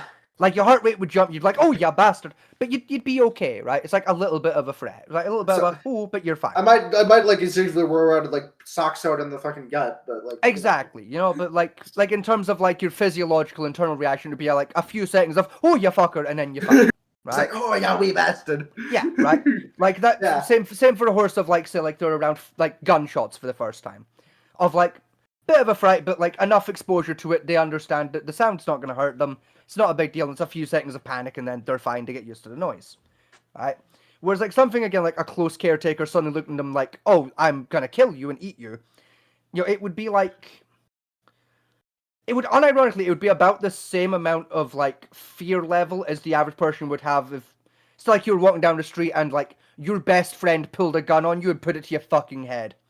Right. Right. Was dead behind the eyes and was like, empty your fucking pockets right now. Are you speaking from experience with that?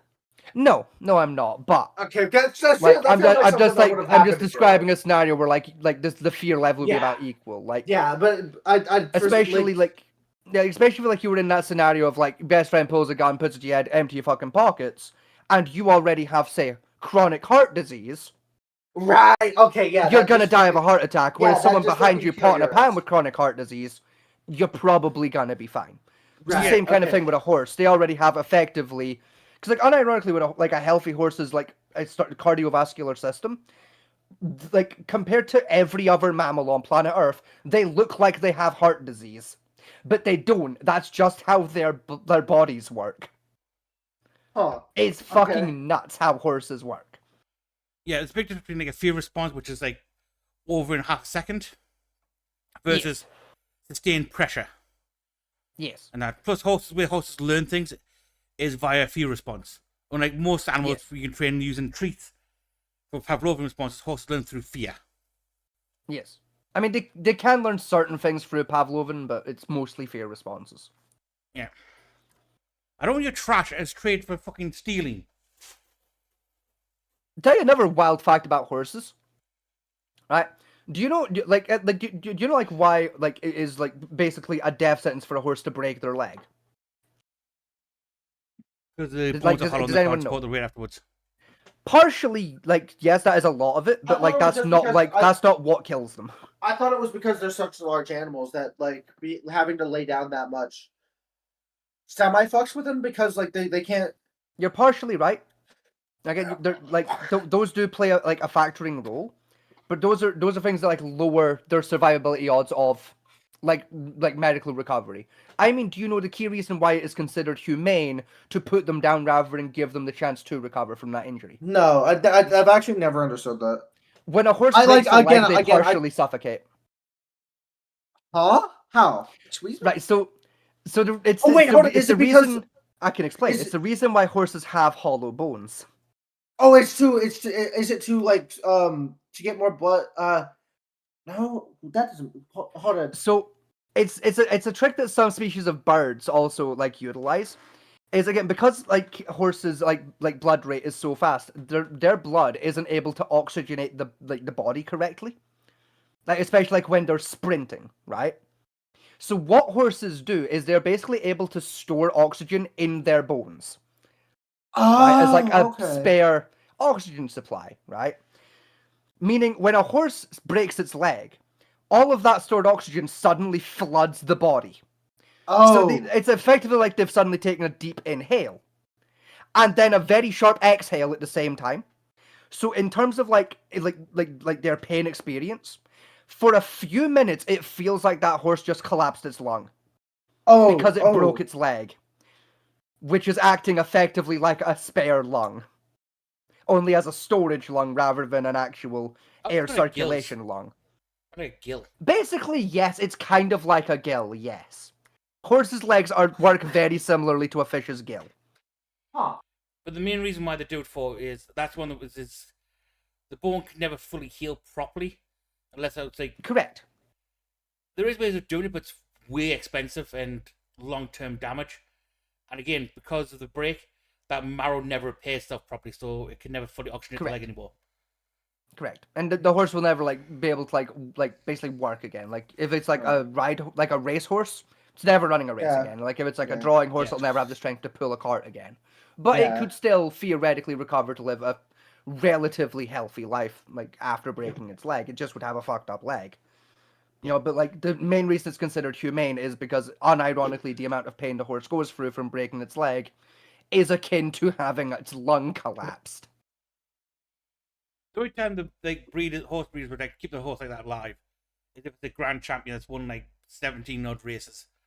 And yeah, like its genetic material is that expensive. It's yeah. I mean, it's getting less and less common these days. They are trying to, because medical knowledge has become more advanced, and they have now if the horse breaks leg during a race, it generally is treated to the best of their ability to see if his horse survives, and if it does, it's then sold off as a pet, a walking around pet. Yes, usually, or as a breeder, depending if it comes from a decent stock at the time. Once in a while, you'll find like a racehorse that's like able to recover enough to like be a trainer horse for like kids. Yeah. But like you never have a horse recover back to the same like career path it previously had.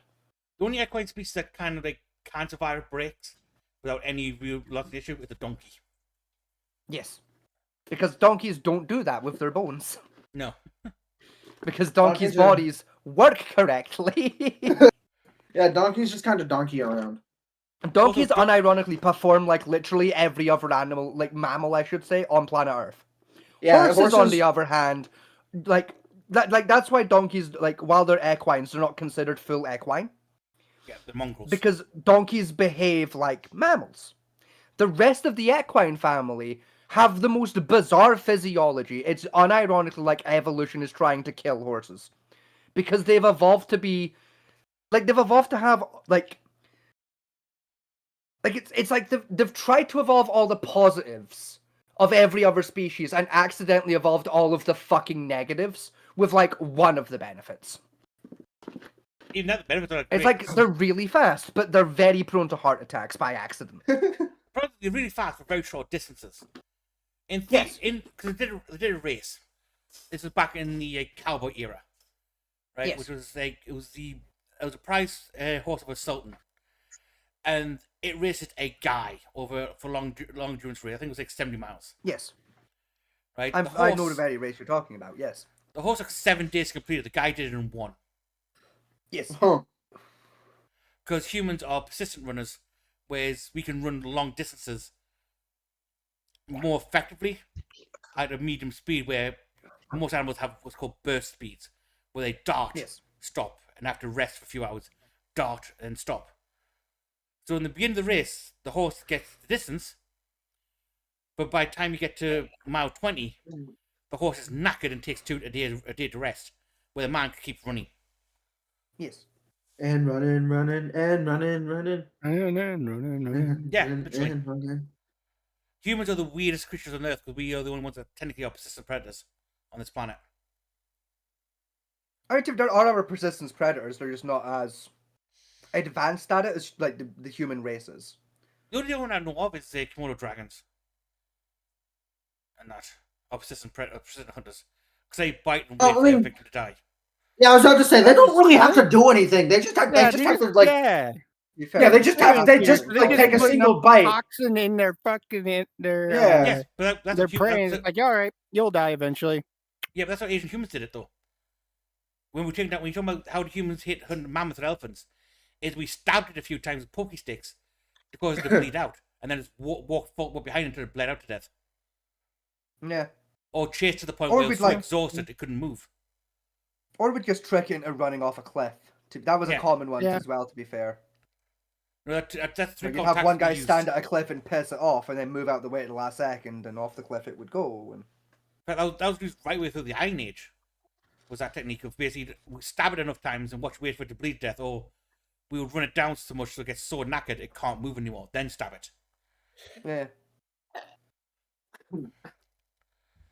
No, the only technical one the only two species I know have like the kind of endurance to outdo humans would have been the tiger and the grizzly. And even Okay. then, they're not really like persistence predators. They just do, again, like mostly short burst pursuits, because most of their prey are short burst runners. I like to say two animals that are close to human diseases are bears and dogs, oddly enough. Because in a general rule in survival, right? If you want to know what's safe to eat in the wilderness, either watch a wolf, what it eats, or watch what a bear eats. Because that generally means it's really. that generally means it's safe for humans to consume. And that. You guys ever seen a schizophrenic bear? Yes. It's really interesting, isn't it? A lot of them you've seen from the old Russian circuses. And that. Partially, The to be fair, dancing there's bears. one in there's a zoo in, I think it's, want to say it's in fucking Hungary. I think there's a zoo in Hungary near Probitslivets that has, I think it's a black bear that developed schizophrenia a couple of years ago. But like it developed schizophrenia really fucking weirdly compared to like how bears because like normally bears do schizophrenia quite similarly to dogs, like where like they become randomly violent for no reason.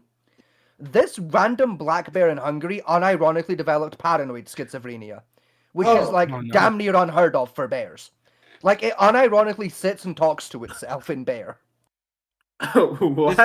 Like they've unironically observed this black bear sitting in the corner of his enclosure randomly, and will just talk to the wall, or like will sit and like have like bear conversations to a tree. and this thing is weird. Is like you might think like, oh, those are signs like the bear is lonely, right? No, this bear lives with like a whole pack of other bears, and ignores their existence. As far as the scientists and the keepers and the doctors for this zoo can tell, this bear has convinced itself via paranoid schizophrenia, right? The other bears aren't real, and that the other bears are the paranoid schizophrenic hallucinations, and that the tree and the wall are his real friends. That's the current leading theory of what's happening with this poor bear, and it's fucking fascinating to watch. Oh yeah, the other one did brain scans on, wasn't it? To try and figure out what the fuck's going Yes, on. that's how they figured out he has schizophrenia, because they did a brain scan on him, right? And he has all of the brain markers for schizophrenia in a bear, and none of the behavioral habits of a schizophrenic bear. Because he's not violent. He's not violent to the other bears. He's not violent to like keepers. He's not violent to medical staff. Placid as fuck bear. He just doesn't interact with the other bears at all. He randomly stopped talking to the other bears and began this friendship with a tree and a random part of the enclosure wall. Remember the test they did was they showed when they're doing the screen scans, they showed them images of the bears, and it got the same reaction you would as if it was looking into a mirror. Yes. I mean, you didn't recognize the creature. Then they showed pictures of the tree and the rock, and Yes. it recognized them as, I think in a similar area would be a family. Yes. Stupidly enough, it's like- Unironically, yes. It had the same like brain scan reaction as you would like showing like an infant child a photograph of mum and dad. When they showed it pictures of the tree it likes and the bit of wall it likes. Meaning that there's a chance that this bear has convinced itself that the tree and the bit of wall are its parents. But it is it is basically self-isolated itself from the rest of the bear colony. To the point where, it, ignores, all social norms of bears. It'll still sleep in, the artificial cave with the other bears. It just does so in a really fucking weird way. Because, normally, with the other bears, what they've observed, in this enclosure, is, they'll basically file in based on, rank. Right? So, the highest rank, the alpha bear will go in first, and then, his mate, and so on and so forth down the line. Right? The schizophrenic bear just waltzes in whenever the fuck he likes, and just plops down wherever the fuck he likes. Giving no fucks about the other bears. And equally as strangely, the other bears don't really seem to give a shit. Yeah. Right? It's like the other bears have figured out that this one's not right in the head, and that's okay. Right? They're just like, we could kill him. Or we could just put up with him being a bit odd, because he's not actually causing a problem. He's just ignoring all the rules of society. He's not being violent to anyone, he's not a threat, he's just a bit fucking odd. Fair. Right? So the other bears equally ignore him back as much as he ignores them. Right? To the point where, there's now an argument happening at the zoo about whether it is that bear that's schizophrenic, or if the other bears have developed group schizophrenia, and the one bear left is the only one smart enough to recognize the schizophrenia. Right? This is a genuine argument scientists are having today. If it's just man, this bear is schizophrenic. Unironically, yeah. Unironically, you're not wrong, Vincent. That's basically what's happened is, they've looked at a bear, acting weird, done brain scans, and gone, that bear is schizophrenic, and are now arguing with each other about whether or not that bear is actually schizophrenic, or if it's the other bears that are schizophrenic, despite the fact that we have brain scans proving this bear is schizophrenic. Oh, what? Because again, the other bears ignore it just as much as it ignores them. It is weird. It doesn't make sense. It's wild. I've been following that particular bear-based schizophrenia case for 2 years now, because it is fascinating. Every couple months they release more info about this bear, and updates and shit, and every single report is just fucking nuts. Because that's not how schizophrenia is meant to work in bears. I mean, there's also my favorite one is the guy who got adopted by a bear. Yes. Right, and then adopted the bear's children because he got injured, and now uses the bears as mounts across the mountain range. Yes. I want to say, is that I want to say, is that Austria? No, it's Pangyong province. North where China meets Nepal. What's worse? I remember that being Austria for some reason. No, Austria had the guy who adopted a bear and taught how to drink again. That was it. Yeah. That you're right. That was the Austria was the alcoholic bear. You're right. Yeah, which authorities tried to take the bear away, but they couldn't see its love for vodka, so they give it back. Yeah, Austria was the guy that did the Poland. You're right. He did the Poland bear again. Yeah. Yeah. Vodka and cigarettes. Another guy was in there where China meets Nepal. And he's basically now using the bears as mounts to basically traverse the mountain range. And you know what? Vibes.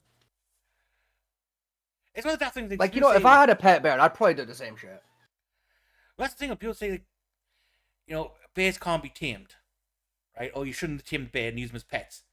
The problem with that, a lot of people think, we did it with wolves. And a bear intelligence markers and stuff like that, and aggression markers are the same as wolves are. See, for me, it just depends on the bear, to be fair. Grizzlies, I agree. Don't try and tame a grizzly bear. Yeah, black bears. Same with polar bears. Yeah, black bear, go for it. My general rule is don't try and tame an animal you can't easily beat in a fight. Yeah. That's my... If it's too big to, fist fight it, don't tame it. Speaking of that, do you see the report about the polar bear that adopted a penguin? I have. I have heard that report. I haven't. Penguin that become really good friends. Heard of this? It was something that happened to a penguin escaped when its enclosure and landed in the polar bear one. Yeah. Right? Oh, everyone just oh god, sorry. Yeah, everyone assumed that the penguin's dead. its lunch. Right? But oddly enough, this giant female walked over to the penguin and adopted the penguin. Yeah. Do Just you kind think of maybe she- decided you're my friend now. Do you think maybe she's not all there and like was like, that's a weird looking polar bear cub, but oh well, it's mine now. No, she's perfectly fine, healthy, sane, everything else. She just adopted the penguin and defends the penguin from the other polar bears to the point where they just keep giving it a wide berth now. That's really funny. Because if I remember rightly, it's an emperor penguin, isn't it? Yeah, it's Oh, the emperor, yeah, the emperor penguin. Oh, now I've been It's like a reminded of the big ass fucking- penguin. Yeah, that's. I remembered about how the RAF fucks with the fucking penguins. They send people out to fucking flip the penguin. Yeah. My other favorite story. Like I remember the story, but I can't remember what zoo that was. I can't remember what zoo it was, but I know it's still going on to this day. It's just like it is, yeah. A polar bear and a penguin just vibing and sharing food. It's unheard of for bears to share food in the first place, but Jesus Christ.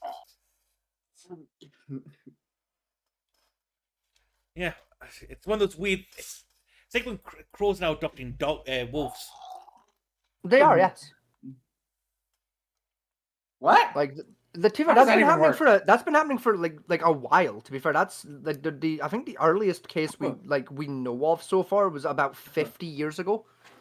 Like was like It the first was- like official documented report of like the crow wolf like relationship happening today. It was very Like- isolated for one pack, but How does- Yeah. in 2015 they've Hold on. found, I think it was a total of 27 packs where crows It's have about adopted that. wolf pups. It's about that at the minute. Like How 'cause- does that even work? How do? Well, how does a I'm crow gonna adopt tell it? you, Echo, because you've asked me 4 fucking times now, right? Like I'm about to tell you, like how it's working, right? Because like the report that I read, because I've been looking into it myself recently because I find it kind of cool, is there's basically two different like relationship behaviors being observed between crows and wolves. There's the one that I think you're talking about of like the crows like basically like adopting young wolf pups that like I believe it's mostly like orphaned wolf pups. Mm-hmm. Where like crows are like basically like intermingling into the pack and effectively taking like the wolf pup under like the crow's wing and like helping it stay in the pack. There's also another behavior is being observed, oftentimes in the same wolf packs, but also there's other packs that aren't doing the crow adoption system, but are doing like this behavior where crows and wolves are forming effectively symbiotic relationships. Where like the crows will act as early warning systems for the wolves about both like predators and threats in the forest, as well as alerting the wolves to where prey is, in exchange for a portion of the kill. So like if there's a predator nearby that's a threat to the wolves, the crows will alert the wolves of like, hey, over there there's like say a bear, right? I know So the wolf pack can avoid that threat, and if like the crows will go out and scout ahead for say like a deer. And we'll come back and basically alert the pack, hey, there's a deer over there, go get it. You know, and when they go and get it, the crow gets a share of like that wolf pack's kill. I've heard of like something similar happening with like I know that something similar happens with like tarantulas and frogs. Yes. Like the tarantula will essentially kidnap the frog, stick it in its little like burrow, and be like, okay, so what's gonna happen is you're going to watch my kids, and in exchange, you can eat whatever is trying to eat my kids. Yes. And I will also protect you, from anything that's trying to eat you. Yeah, well, it's the crows thing we think at a deeper level, because crows been reserved to go out and pick up a single pup each, and start bringing sticks to play with the wolf pups, in play fights, tugs of war, fetch, and all that type of stuff. It's genuinely kind of interesting. Like unironically, because I've been saying this for a while. Is like crows have entered the early Stone Age. Yeah. It's like crows are one of only like I think like 4 non-human species on Earth that can use tools. And It's like if I remember the list rightly. I think it's crows, otters, fucking. I think there's like a species of gecko that's been observed using rocks to beat fucking like snakes to death. I think there's a type of bird that's like figured out it can use sticks to like fucking get. No, it's a species of anteater. It's a species of anteater that's been observed using sticks to get ants out of fucking trees. Yeah, non-primates. Non-primates. You're talking. It's the brook carrion species, which is the crows and ravens. Observed using tools. Otters do to break open shells. Use rocks. There's an anteater, but that's not confirmed because they only seen like 3 cases of it happening, and they believe that was just randomly just a stick already present that is used as leverage to break. No, they proved it a couple years ago. They proved it outright a couple years ago. That it was there was a documentary. It was a David Attenborough one. It might have been Planet Earth. It might have been a different one. I don't remember. But there was a David Attenborough documentary where they were following one of the anteaters in question. Again, like whatever species of anteater it was, they were following one, and they observed it like picking up a stick, like on its way to an ant hive. Picked up a stick and like took it with him to the fucking like the tree he wanted, and went up and used it to fish the ants out, and used it like a little straw. Huh? It's another species. It's technically a marsupial. I think it's one of the llama species that's been observed doing the same trick, like poking a stick inside of like a ant hole. Pull ants out. Yeah.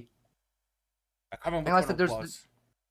Again, there's also again a random species of gecko that they've observed using rocks to just beat snakes to death, and because like this, like I don't remember what gecko it is, and it will bug me forever. But there's like a vegetarian species of gecko that has been observed like just killing snakes with rocks, and we don't know why. Because like the snakes don't eat these geckos, and these geckos eat leaves. But for some reason, these geckos have developed a blood feud with snakes, and just beat snakes to death with rocks for some reason. Oh, you're talking about? I know what you're talking about. The South American grand crested yellow gecko. That sounds about right. Yeah. So Right, why it's have been they developed observed a blood feud with the snakes? I don't know, and I don't think scientists have figured out why yet either. All we know either. is they just beat fucking snakes to death with rocks randomly for fun. They assume it's some kind of genetic memory from when they were competing for food. Because these geckos, although they are vegetarian, they still have the organs enough to digest proteins and like insects and stuff, and like small mice. It's called a gecko, but it's a bit of a misnomer. It is quite large. I think it's like technically like a lizard, but it's got like the weird feet, so we call it a gecko. Yeah, it's close to a monoclass lizard, which is the largest subset species. But it is a boreal, which is rare, and it does have the sucker feet, which is even rarer. For like the weird little nub feet, you know, like the stereotypical gecko feet, if you will, little nubs. Yeah. You know, like. Fun fact about geckos: one of the only few reptile species that doesn't require what do you call it? UV lights. Correct. To my understanding as well, like, they're like the only like amphibious one that doesn't actually need water. Yeah, geckos aren't amphibious. Like they need to drink water, but like they don't need to like live in water for like an extent. Like they don't need like a dedicated like little bathing pool to like just exist in for a couple hours a day. And no, but you do have to miss them. You still have to keep it like a. They still need like humidity in the air, but they don't need like dedicated. You gotta water spray them with the spray bottle. I mean, to be fair, again, you put a humidifier in their tank, and that kind of solves that problem for you. Yeah. Yeah, as a reptile keeper, best way of doing it with like geckos is use coconut mat and use an underground water system to keep the it moist, and then just use the heat to naturally aspirate the tank. And occasionally you you do a rainfall generator to stimulate them that way. To be fair, though, you do the natural humidity generation correctly within their like terrarium, and like it'll naturally create rain if you do it right. Yeah. Especially in the larger tanks. Yeah. Now, as a reptile keeper, I've always dropped the idea of as close to natural environment as I could when I kept reptiles. I'm not one of the ones that kept saying, "Oh well, the newspaper and a few rocks, that's enough." Yeah, no, I don't like doing that. Like I say, I've kept a few species. I've had bearded dragons, so you have desert environmental for them, sand, that type of stuff. I've had Chinese water dragons, which is again a very swampy environment, and I've had an Asian water motto, again a very swampy environment, very stinky. to be honest. Because one of the ones that always piss me off, right? I'm going to go this rant because I fucking hate it. Is one of the common ones that people get for like medium-sized lizards because they're quite hardy, or what's called skinks, particularly blue tongue skinks. Yes. Right. Yes, one of my cousins, my cousin, cousin Stuart. Fuck, I forgot his fucking name for a minute there. My cousin Stuart used to keep reptiles. I think he still has a couple. But he had a skink for a couple of years there. The lovely ones, right? They're really cool.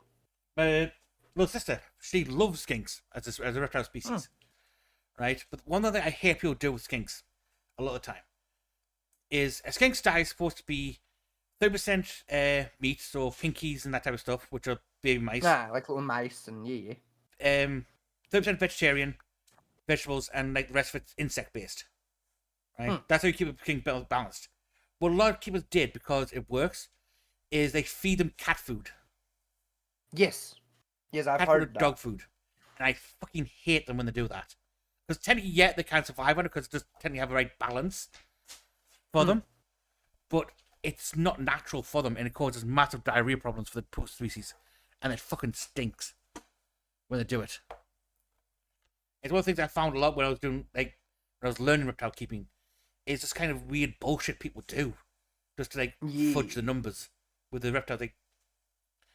An Asian water monitor guy, I remember, he was giving it up because he couldn't easily get his hands on the mice, so he's feeding the poor thing. I think it was a beefsteak, and that was causing massive health problems for the lizard. And he said I couldn't understand why. He couldn't understand why, because it was meat, and he couldn't get the concept of the fact of, the difference between caloric intake of protein markers and things, Yeah, and I was at the hunting markers as well, because part of the reason why I use mice for is to give them a natural hunting aspect to get them entertained. Yeah. So you sit there and wiggle the fucking thing around in front of their faces until it latched on and ate it, which again my sister loved doing. But then that caught whole bit. I think was it was back about 2005, which was the ban on live feeding or live baiting, what it was called. Yeah. In the UK. And people don't know what that is. Why did they ban feeding like live animals to like the pets? Cruelty was the reason.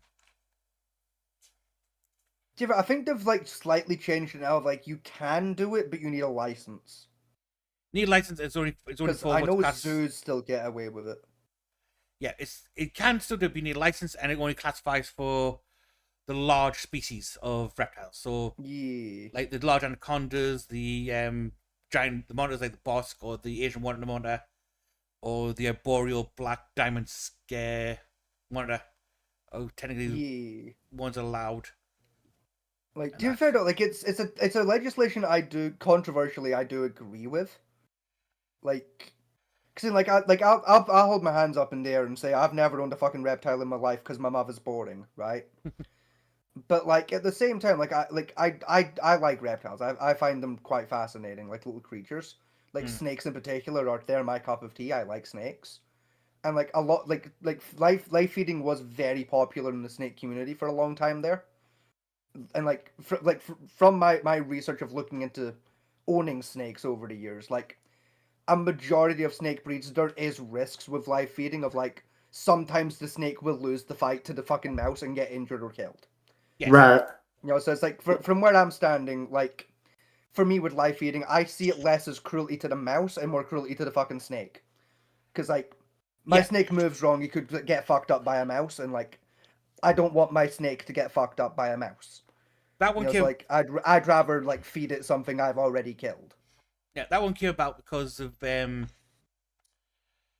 lot of people would start off with hand feeding the reptiles, and then went on to live feed.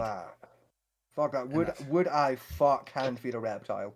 It's not hand feed because you have bare tongues, and you hold the rat in front of them, in front of the reptile with it latched on, after warming in the microwave for a bit. Even then, fuck that. I would not risk it. And then moved on to try and give them live bait, which because depends. Honestly, for me, it depends on the kind of reptile I'm hand feeding.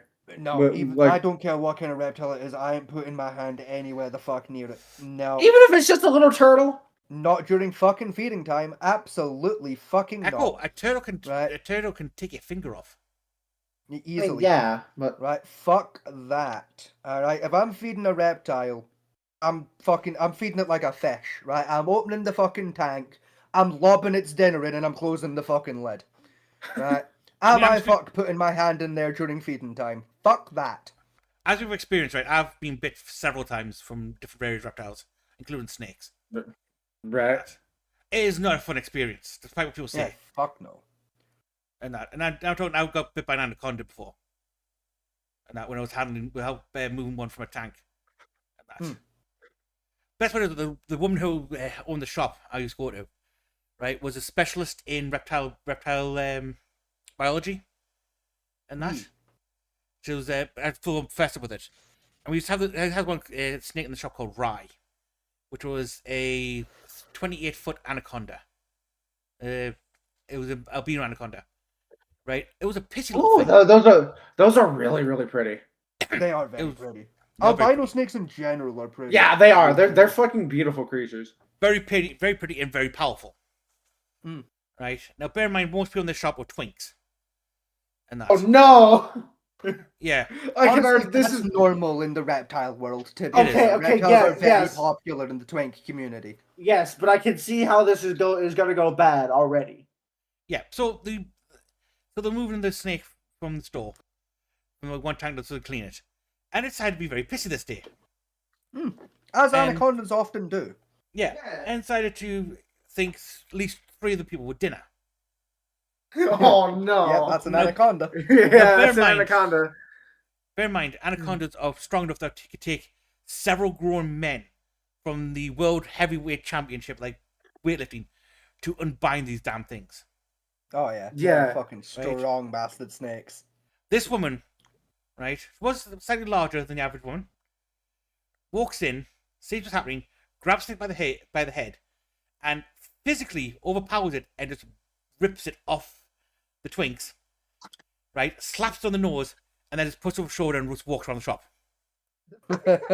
Yep. That's an anaconda. Just bad. You know what you've done. Yep, that's unironically, yep, that's how snakes work actually, yeah. I believe that snake began behaving itself. It reminds me of the time when it's the one meme where the gator tries to climb up into the swamp boat and the dude just goes over and smacks it on his suit and says no. Yes. No, and smacks it again. No, and the gator's like, all right, and it just fucking leaves.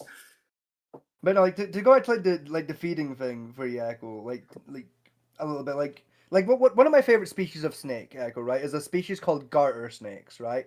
Oh yeah, And they are you're familiar then, right? They're, like for people at home, they're itty bitty little snakes, right? Tiny little things, right? You got to keep them in a colony of like 10 plus because they get very lonely very quickly.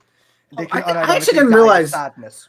I didn't realize they got. I did not know that. I Yeah, didn't know. they're Hey, they got extremely lonely. social snakes. Like Absolutely. they're such social snakes that like it's sleeping time. They will form a sleeping pile and will sleep in a big bundle. that's cute. Like they're extremely like social snakes. I mean, But, like, I bring them up because garter snakes are what's known as bluff striking snakes when it comes to humans, and that like they're intelligent enough to recognize that like a human being, even your hand, is too big for them to eat, right? And like even if they opened their jaw to full extension, they'd have a hard time actually biting you, so they don't bother, even when they feel threatened. Most of the time, they're gonna gesture like they're gonna bite you, but just basically headbutt you. There's because they know humans are naturally afraid of snakes. Yeah. Like to get you to back the fuck off if they see you as a form of threat, right? Even with a garter snake, right? I still would not hand feed that fucking snake. Really? And like, even if a garter snake bites you on accident, right? They're not venomous or anything, right? Yeah. And their bite realistically isn't that painful. I'm still not getting bit by a fucking snake for no goddamn reason, though. Fuck that. This reminds me of a story my dad told me once. Right? I know there are some snakes that like are intelligent enough to be especially like when like they get mad at the human for getting into like bothering them, right? Is that they'll do what's called a dry bite. Well, they'll bite you, which is just like fuck off. Yes. But they won't waste venom on you because A, you're not big enough to like. Yeah, most You're- venomous you're- snakes are intelligent to do that once they get to an older age, because it's partially about intelligence and like threat recognition, and partially as well like venom control. And it's also because you're not big enough for them to. Yeah. Yeah. It's why unironically young like venomous snakes are more dangerous than like older venomous snakes, because like they have more venom and it's more potent, and also they don't have any venom control yet. So Yeah. they're not Yeah, like young snakes aren't able to dry bite. My dad told me a story when I was younger. Right, he had a friend living on the street, right, and he bought an anaconda. Right, he had it from like a small hatchling, and it grew up. It skipped a tank one day, right, and his wife's lying in bed, and the snake was lying got climbed the bed and lay full length, stretched out lengthways next to her. Right, now she assumed, oh, it's trying to get warm. My dad had informed her that no, it was measuring. Yeah. Oh.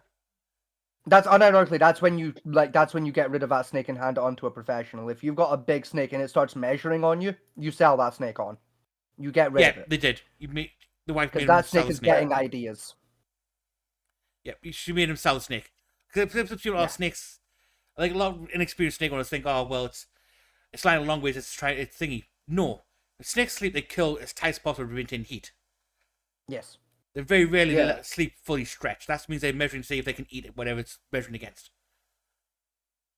And that. Another thing that really annoyed me back in the reptile community was defanging of venomous snakes. Oh, Yeah, I do nah, not believe nah. in defanging. Nah, Absolutely not. that's just animal cruelty at that point. Yeah, Nah, fuck that. Like venom That- harvesting to keep your snake dry, absolutely, right? It's No, a sensible safety precaution, Yeah. but defanging is fucking out of line. Yeah, that's just animal cruelty. Like I actually didn't know that they venom harvested to keep the snake dry. I thought mostly what most venom harvesting is used for is for anti-venom. It is, yes, but it's all like it's both. It's technically it's three okay. things. It's so like part of it is like to develop anti-venom, to, like for medical like purposes. The other reason is like to develop anti-venom because fuck me is there money in fucking venom harvesting. Jesus God, a snake can pay for itself in its first fucking year of life. I'll be honest with you, right? And then if some. you know where to sell it, fuck me, can you make good money? The third reason is a health and safety precaution for the snake keeper of if you're harvesting its venom regularly. I think it's with most species, like venomous species, I should say. I think it's weekly. You're supposed to do it. It basically means like if it does end up biting you, odds are it's either going to be a dry bite because they're out of venom, or if they do still have venom in them, it's going to be at such a low dosage that you should be okay.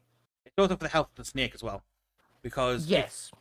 all venom can start corroding the venom sac if left to extinguish it. And feeding the way we do with like the dead animals, that's the thingy, that doesn't inject enough venom in to Yes. warrant like drain the tanks, so it keeps bad venom that eventually starts to damage the venom gland. Because another common trick was, if you were to get around getting the dangerous wildlife permit, was they'll defang and then desack the venom glands Yeah, on like which it's venomous just snakes. fucking sick and wrong, honestly. but- It's very sick and wrong. I hate it. I'm And that's- gonna disappear. I always Hang on, end Vincent. Have a go on, Vincent. There it is. Okay, that Yeah. bother. And I and one of the things like one of the one I always hated was the wild caught market. What is it? The wild caught reptile markets, but I specifically don't like it Ooh. with snakes. That's just a bad idea in general. For that kind It of is very shit. bad. And be honest, and I'm it gonna also keep means it that the general health of the animal you get, Oh, even oh, if they okay, come okay, pristine okay. health wise, the odds of them living in captivity for any length of time beyond a couple of years Yeah, is it's minimal. slim to none. Yeah, it's Yeah, that's really not- unlikely. Like the You work- only you- time I've ever agreed with it, like the wild harvesting of reptiles, like, and it's such a fucking rare example, is when it's like orphaned eggs. I do not mind when it's an orphan egg situation, where like a fucking, I don't know, say like a hiker is like out in the wilderness and finds a dead snake next to its nest with eggs, and they take the eggs to like preferably to a professional, like Yeah, reptile to a keeper or professional, yeah. whatever, like in that very specific scenario of wild harvesting, I don't mind it. The wild harvesting egg, I don't mind. Outside of that, I fucking despise it. Wild harvesting egg isn't too bad, because that's how you get a lot of species in the category in the first place. Yeah. Right? Yeah. Particularly for really rare species and on the endangered list. Yeah. It's when the live catch the Yeah. reptile themselves and then try and sell that on. Yeah. Yeah, That's when I draw the line and say no. And like, I also don't like the wild egg harvesting when we kill the parent snake to take the eggs. Like, no, if the snake's already dead, the eggs are fair play. But if we're killing the snake to get the eggs, then no, you can go fuck yourself. Yeah. I mean, usually it's usually does what's called abandoned egg species. So like most reptiles abandon the eggs anyway and move on. Very few keep around the eggs, and that. A few species do. I mean, mostly lizards like skin, like bearded dragons will, Asian watermelons do, and bosks do. Have a habit of like guarding the egg clutch until they hatch. And ball pythons do as well. Yeah. They do and they don't. They more like defend the territory, and the eggs happen to be in their territory. For them, it's less about the eggs themselves, more about the territory it's in. For ball pythons. Even still. And that. But even then, though, there's a lot of ones the companies that I always work with, they would do what's called a half harvest. It was where they would like draw the animal off, take half the eggs, and then leave the rest there.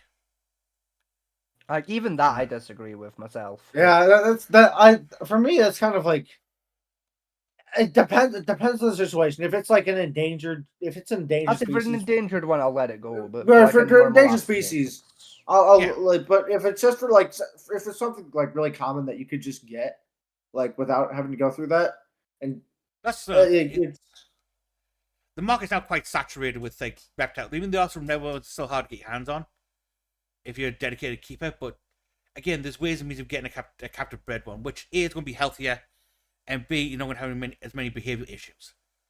Yeah. Because especially with larger ones, like see you get a bosk monitor lizard. Bosks bind to a person in the household, just one. And strangely, so do parrots. Yeah. And are you fucked if you're one person that goes anywhere near it? Yeah. No, bear in mind, a bosk is big enough to rip your arm off. With relative ease at that. Yeah. They're lovely lizards, but they're all powerful enough to take your arm off. If you mistreat them right. I say, speaking of lizards, incidentally, just like going back to a little bit earlier in the animal-based conversation when we were talking about the symbiotic relationship happening with crows and wolves. It's like, have you guys heard about that fucking bird? Right, I think it's a Colombian species of bird that like has formed it's been like basically they form symbiotic relationships with alligators.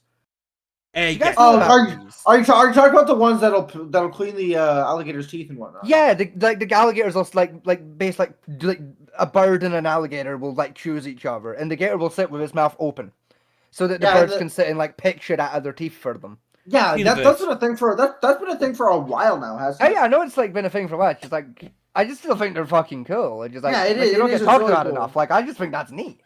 Peanut birds. Yeah. Like we got dentist birds. It's fucking neat. Speaking of alligators, I mean, there might be a new point I just need to pop up. I mean, the same thing will happen with like with sharks and certain species of fish. Like the shark will like come into the coral reef. No, not even suckerfish, just like regular ass fish sometimes. No, like the fish shark will called- cruise into the. There's a species of fish you're talking about. It's called filka fish, not filter, filka. Now he said A, Echo said sucker, and B, like no, they're like I know what he's talking about. It's so a behavior has been observed with great white sharks the last like 30 or so years. Is like normal ass fish have been seen basically being friendly with great whites and vice versa, because the fish and the sharks have both grown to understand that the fish are too small to warrant the shark eating them. Yeah, and what will happen they is just kind of hang out. and they'll eat either dead skin, parasites, anything that shouldn't be on the shark's skin off of him. So like shark will leave the fish alone, and the fish will give him, he gets groomed, and the fish get an easy meal. Basically, yeah.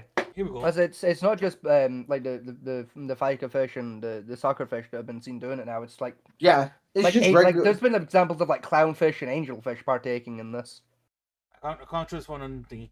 Here you go, right? This is from today, from a few hours ago. Okay. The headline has me with a series of questions. Yeah, boy was attacked by a crocodile in Cambridge. Like, okay, hold on. How did this dumbass end up with a crocodile enclosure? What the fuck? No, I happened? have more I have other questions. Question 1: since when were there crocodiles in Cambridge? Right. Question 2: why was was the boy in the crocodile's enclosure, or did the crocodile get into the boy's enclosure? If it's the second one, why was the boy given an enclosure? Like, huh? Look, I've done a few of the views can't say this, but we can. Like, has Cambridge done a crocodile-based This is the harambe? crocodile enclosure a 3-year-old boy was allegedly thrown into. We Oh, understand he was the bottom of what? this 15-foot drop. No. He was just straight up yeeted in there. No, wait a minute. Fucking run that back. You get the subtitles on and everything. Yeah, run he was that back a thrown. minute. It said thrown. It said thrown. You're not mishearing things. This is the crocodile enclosure a 3-year-old boy was allegedly thrown into. Yeah, thrown. Yeah, thrown. Just fucking yeet. What? I've heard of yeet and delete, but I think 3 years old is a little bit late to. It's a bit late for fetus deletus. I don't think that spell works anymore. Yeah. The fuck? I also don't think alligators are. I also don't think alligators are an approved method for fetus deletion. Those are crocodiles for a start, and also those are Crocodiles. some fucking bored ass crocodiles. Yeah, I know. Actually, I know this place. It's a crocodile farm that sells to the public for a pet basis. I don't like them because I can tell by looking at these crocodiles they are not properly fucking maintained. They're not. No, it's been a controversial thing in the reptile community for years. I can tell looking at them that these are adult crocodiles and they are about a fifth of the size they're supposed to be. Those are adults. Yeah. I thought these That's were. my I thought those point. were juvenile. I thought those Yeah, were that's my juveniles. point exactly, Echo. What the fuck? They tried to claim they bred a special subspecies of crocodile which is miniature, and these hands No, they didn't. 3 foot long. But problem with crocodiles genetically, they're like all it is they constantly grow forever. So the Literally. only reason to be Like, this I small can- is improper care of nutrients and bad feeding cycles. It makes them aggressive anyway. Like these There is look. one crocodile in that still frame that is still juvenile. The rest of them are fully full adults. These are looking like. So I've told you guys I went to Florida once when I was little, right? Yeah. I got to hold a baby crocodile. It was awesome. He was cute. Of course, like his mouth was closed. Taped shut, so he couldn't nibble at me. He was great. He didn't try to thrash at all. Like he was really well behaved. Yeah, like But baby these are crocs, if are they're used to human interaction, are fairly chill. yeah. But these are looking like him. Like what the fuck? Like obviously like a little bit bigger than what I held, but like Oh yeah, like those what are. the fuck? You're talking Those about are 3 give or feet at take best. 3, maybe 4 feet. Yeah. At best. I think the biggest one maybe 4 foot, but the rest is 3. Yeah, unless I can tell like looking at them of like most of them are fully grown, bar one who's a juvenile still, and he's still the same length as the others. I mean, Like you can't they technically are train- not being cared for properly, and that's its own fucking separate issue. I say you can't technically train a crocodile to be like a dog to some degree, and that. I mean, that I wouldn't people keep in him in the Florida do bedroom, it all the time. But I mean, even they say the algae on the bottom of that tank. See, the algae I We don't understand mind as at the much bottom as of this everything else. 15-foot drop, one attacked him before unnamed members of staff pulled him out.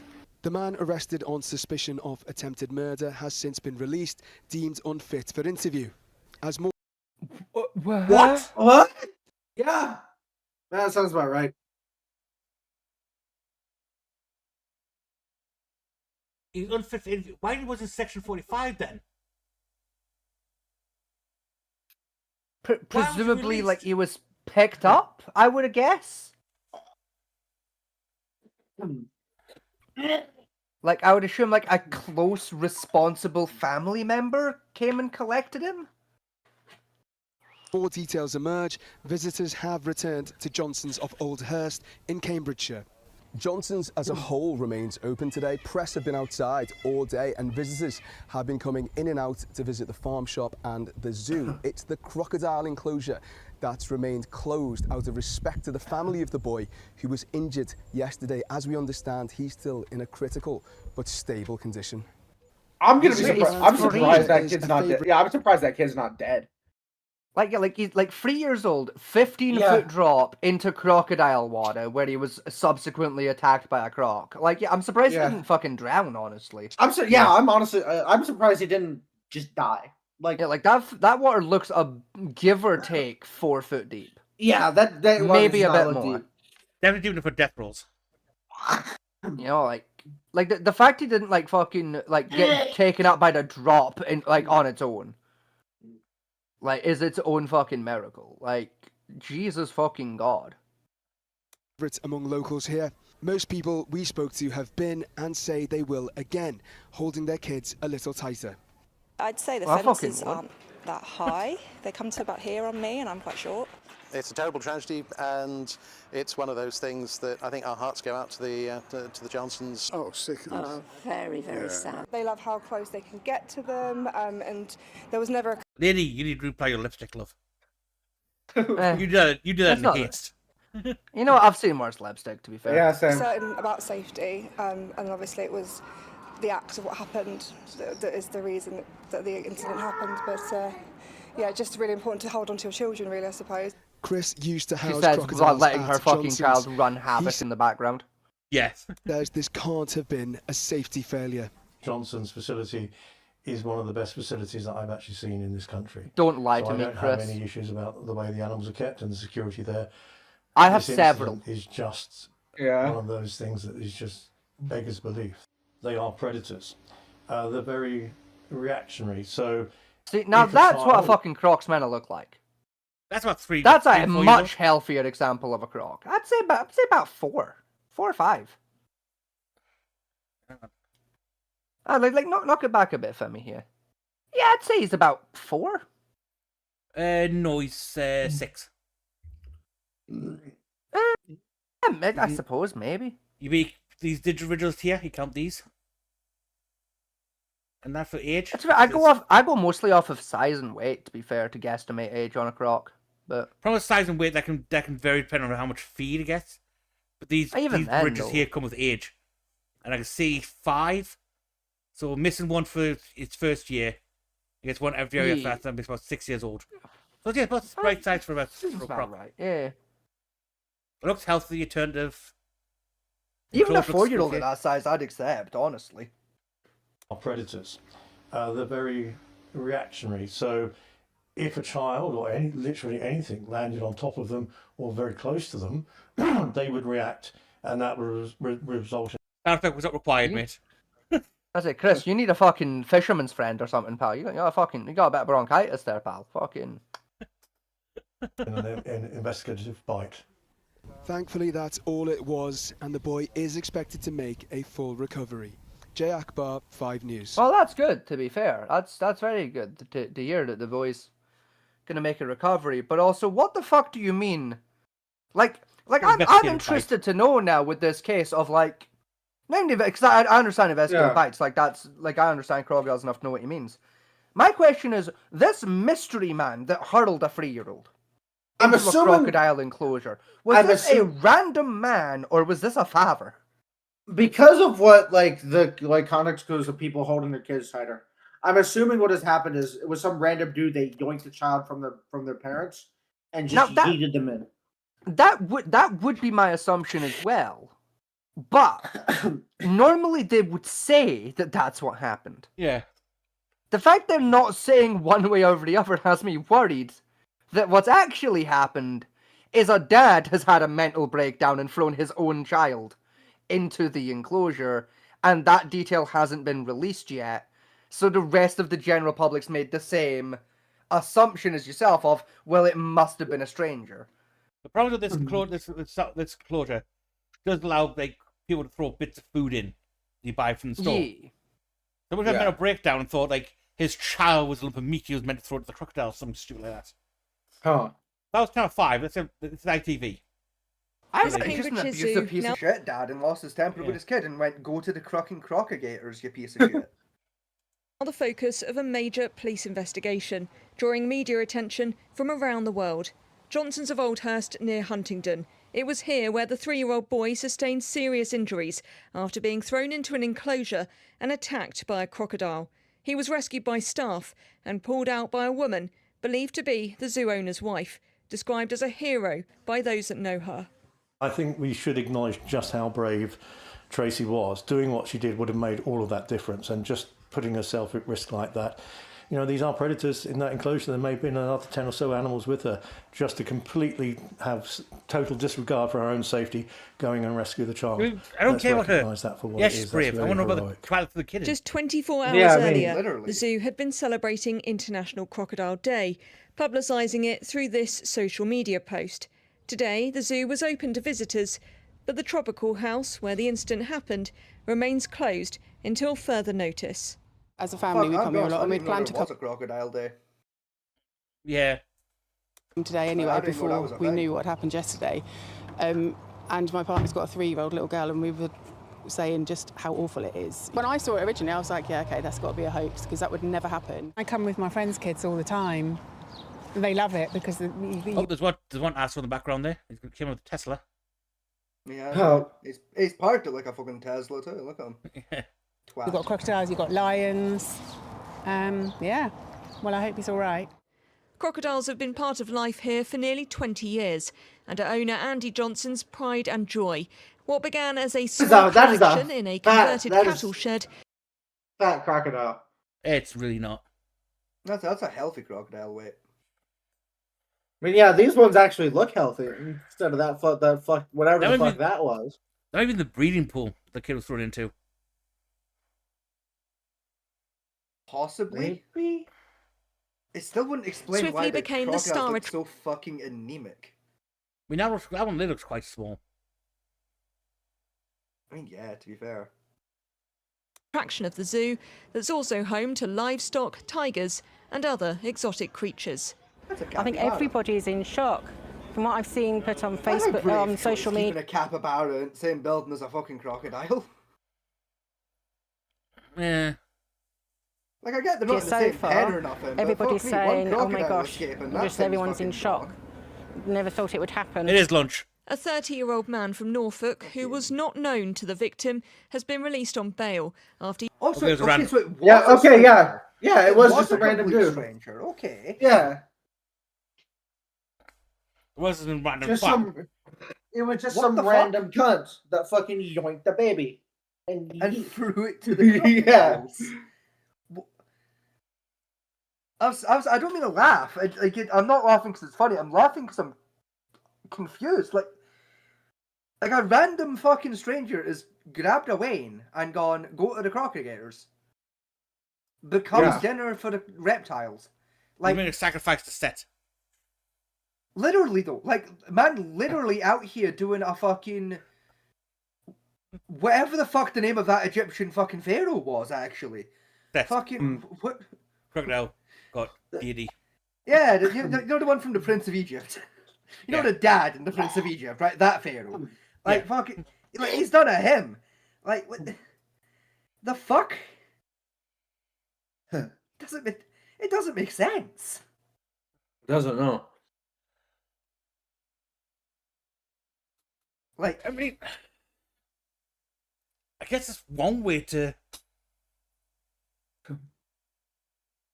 It's like here's the thing. It's like I'm even trying to like run it through my head of like, okay, like what mental health conditions could lead someone to like have an episode and go, I'm gonna feed a baby to a crocodile, right? There isn't any. I mean, parent schizophrenia with religious delusion. It's the religious delusion ends a stretch. I mean, fucking crocodile-based fucking sacrifice hasn't been a religious feature in what 1,000 years, maybe more. But there's been resurgent like some old religions popped up in like certain like areas, and like those Even areas have then. been like heavy mental health. Like again, the cult of Set has come back again in recent years. Even then, though, they are really, really fucking small, deeply like obscure. Yeah, that's what I'm saying. It could be something like that, but I don't. It's I get like straight paranoid schizophrenia, maybe. You know, if like he hears voices, the voices said, "Feed the fucking crocodiles the baby to appease Jesus," Could be, yeah. perhaps. But like even then, it feels like a stretch of like, it could be personal delusion disorder where he believed he was a pharaoh or something. Or I mean, again, maybe, but I don't. There'd be other see it. signs. You know, the other signs like prophesizing, attention grabbing. Exactly. Like there would have been. Like that would have been included in the early reporting of like fucking nut job who thinks he's Jesus throws child to crocodiles. Yeah. Would have been the headline there, like. Yesterday, being arrested on suspicion of attempted murder. Officers have assessed him as not being fit for questioning, and the zoo says its thoughts and prayers are with the 3-year-old. Which means he's severely enough mentally unstable in category 4, which means he should have been sectioned straight away, not released.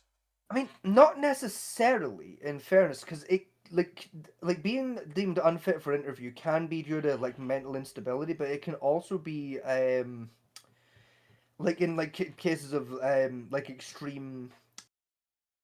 Oh, what's the word? Like when your mental age isn't the same as your physical age. Oh, technically looking for is readaptation. Yes, but like the other one, like yes, that also qualifies, but the less severe version. You're about child like you got a 30. Yeah, like the child mentality syndrome, I think is what it's called now.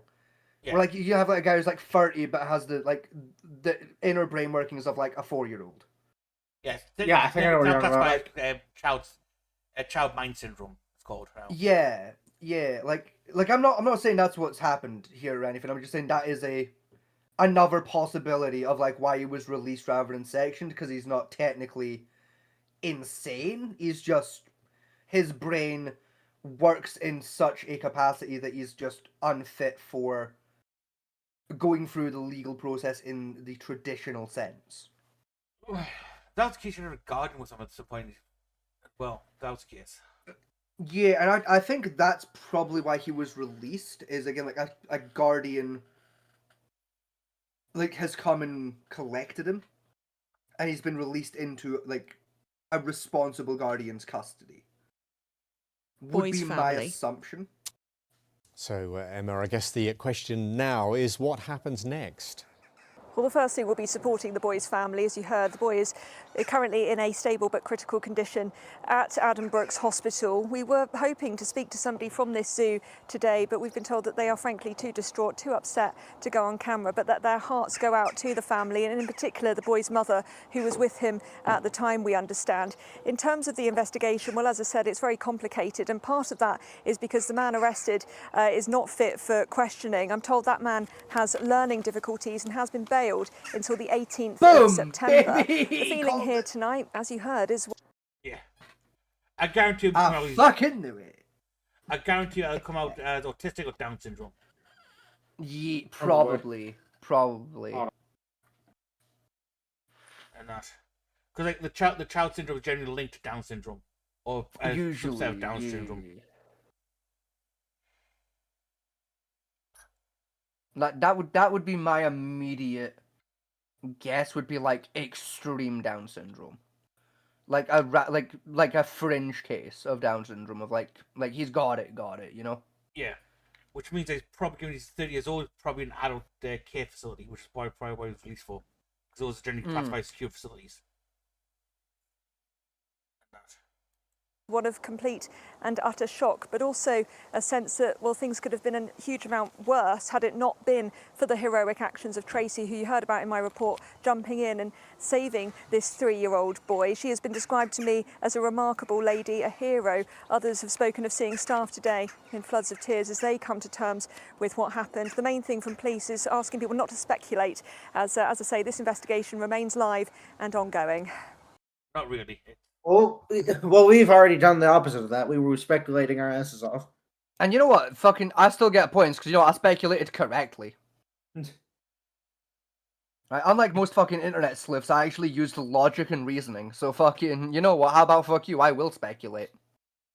Like, I've watched, speaking of, like, internet sleuths, after, like, because I know, like, Angry Cops has done a couple videos where he's, like, talked about, like, cases where internet sleuths, like, really, really fucked the investigation. Yeah. And, like, I can, after watching that, I can understand why cops hate that so fucking much. 100%. The problem with next I mean, like, don't...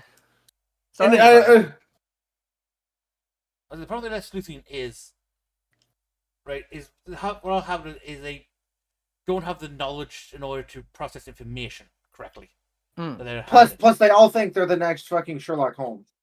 Yeah. The speculation we did was, we had 3 theories, and we had for confirmation of what theory is. The fact that he was released, he's on 5th questioning, would mean there'll be some kind of mental problem that exists. Yeah, exactly. And we're merely speculating on what that would be and, like, basically listing potential reasons. Yeah. And they said we're not advising the police that, what our conclusions were on the investigation. It's a we're speculating thing. The problem you get with our speculation is like, oh, he was really mental. Like, I guarantee you what. If I play this one, right, they'll say he was immigrant at some point. Probably. Well, Martin, I can tell you now that the 30-year-old man who was arrested yesterday has been released into police custody as part of the Major Crime Unit's ongoing investigation.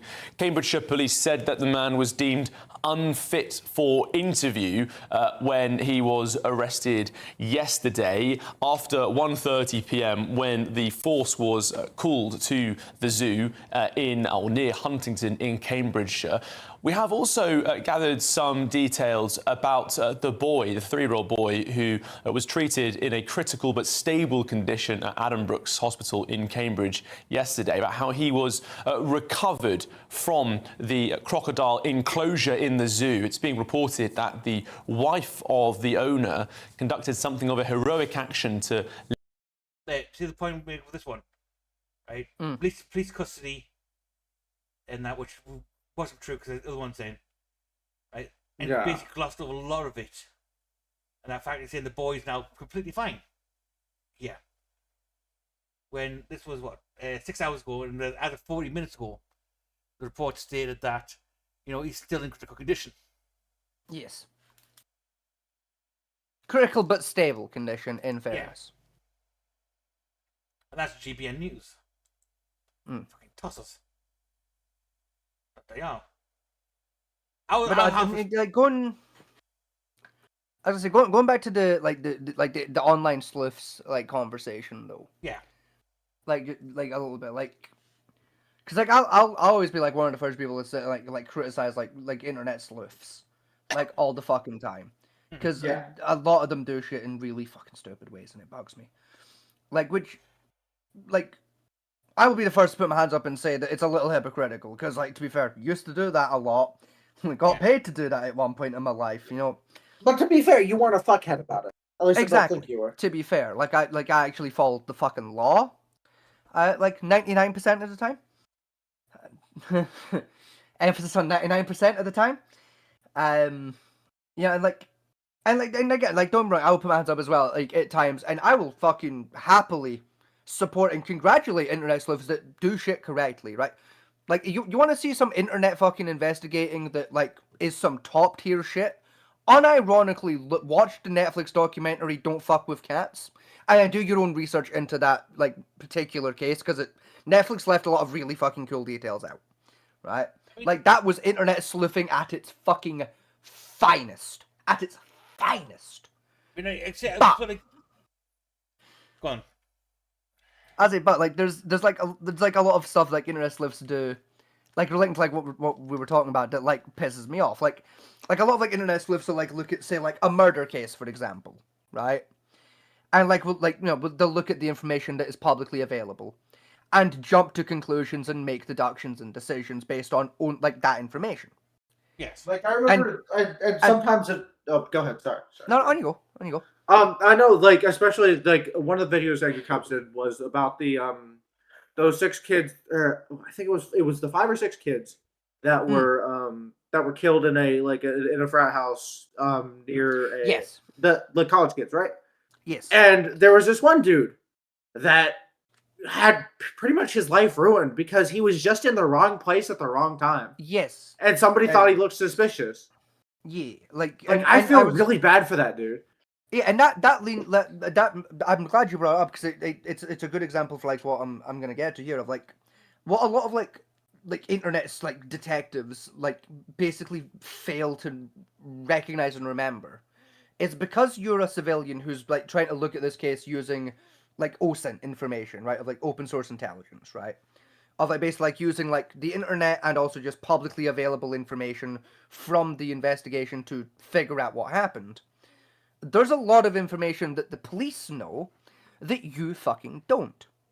Right? You don't, like, when you're looking at, especially a case that's actively being investigated, you don't have access to all the information. You have access to about 20% of the information that exists. If that, realistically, right? But for the sake of argument, let's call it 20%, right? Like, you're not gonna get the right answer. And that's okay. Because that's literally by design. Because the cops don't want to put all the information out there because that can cause investigative problems. Yes, it can. It can really fuck up an investigation. Exactly. It can really fuck up an investigation. You know, like for anyone at home that's curious as to how, it's like, you know, like imagine like you're working for the FBI, right? You're working for the BAU, the Behavioral Analysis Unit, right? And you're investigating a serial killer, right? You know exactly what his MO is, right? You know how he kills people, where he dumps them, etc. You know it's a male, you know they're 33 years old, right? Fucking, they've got like grey hair because you've got like one frame of CCTV footage capturing their head. Not face, but you caught them from behind, right? And you know what their like usual hunting and dumping ground is, right? If you release all of that information publicly, there's a chance that the killer, in fact, a pretty fucking high chance that the killer's gonna find out that you know all that information. And is now gonna make it their fucking mission, if possible, to change as much of that information as possible. Right? Because like, there's some information certain killers can't change. Like, again, like their MO, for example. Like, a lot of killers have, like, their MO because, like, they're driven to kill in that manner or dispose in that manner. So, like, they can't change that. But they can change certain aspects, like where they find their victims. They might not change who their victims are, but they might change where exactly they're looking for them. They might change where they're dumping the victims. Exactly, they might change the dumping grounds. The method of disposal, for example. They might, like with the hair example, they could go get a haircut, get a hair dye, completely change how they would appear on CCTV, specifically from behind. You know, like, they're going to start taking those countermeasures if they know that that's information you have and are using to your advantage. You know, it's the same with any other crime. If you release too much information about the crime that you know about while investigating it, and the perpetrator knows that you know that information, they're going to basically try and change it up on you. Not just that, though. You know, it's what's called false narratives as well. Like, you put a description out to someone, say, oh yeah, he's wearing red, the guy who's definitely wearing red socks. You get 1,000 phone calls in, yeah, I know the guy who definitely wearing red socks who's here, you end up with a smorgasbord. Or you get what's called narrative detective testimony.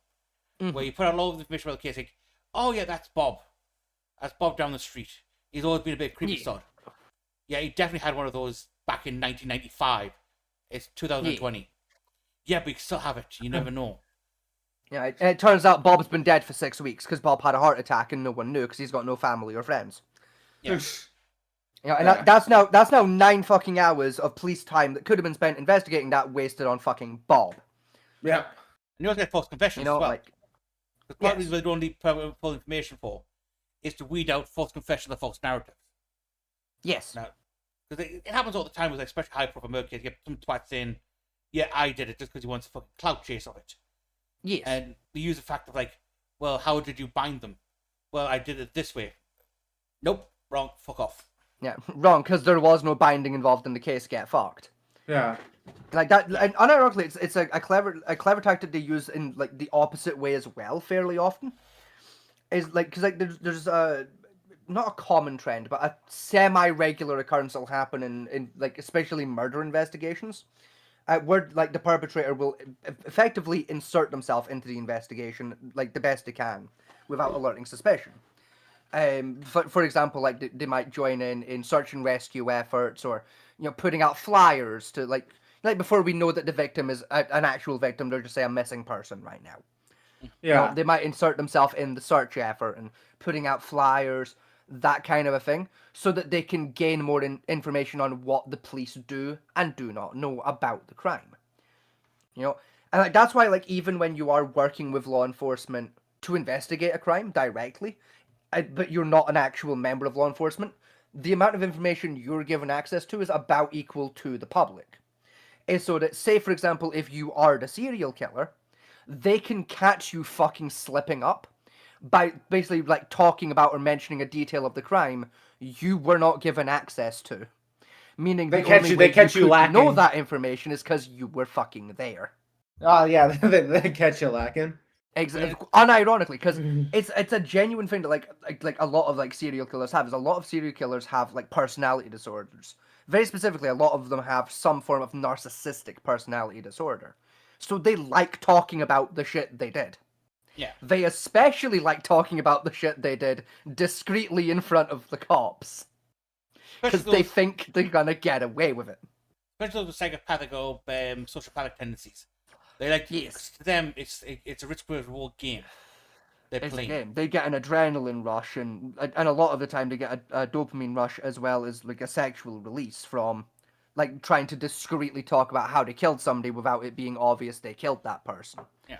For example, talking with an investigator of the murder about the murder and like you're talking like about the details of the case.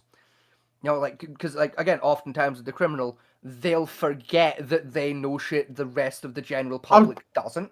I'm and trying will to accidentally mention one of those details. I'm trying to remember if they did that. How if they only did that once in Criminal Minds, or if they did it often. I know They did it a couple of times. They have done it at least once, but I don't remember any of the episodes where There's a few episodes where that's like that's the twist in the episode for Criminal Minds of like, yeah, the killer is like helping in the investigation.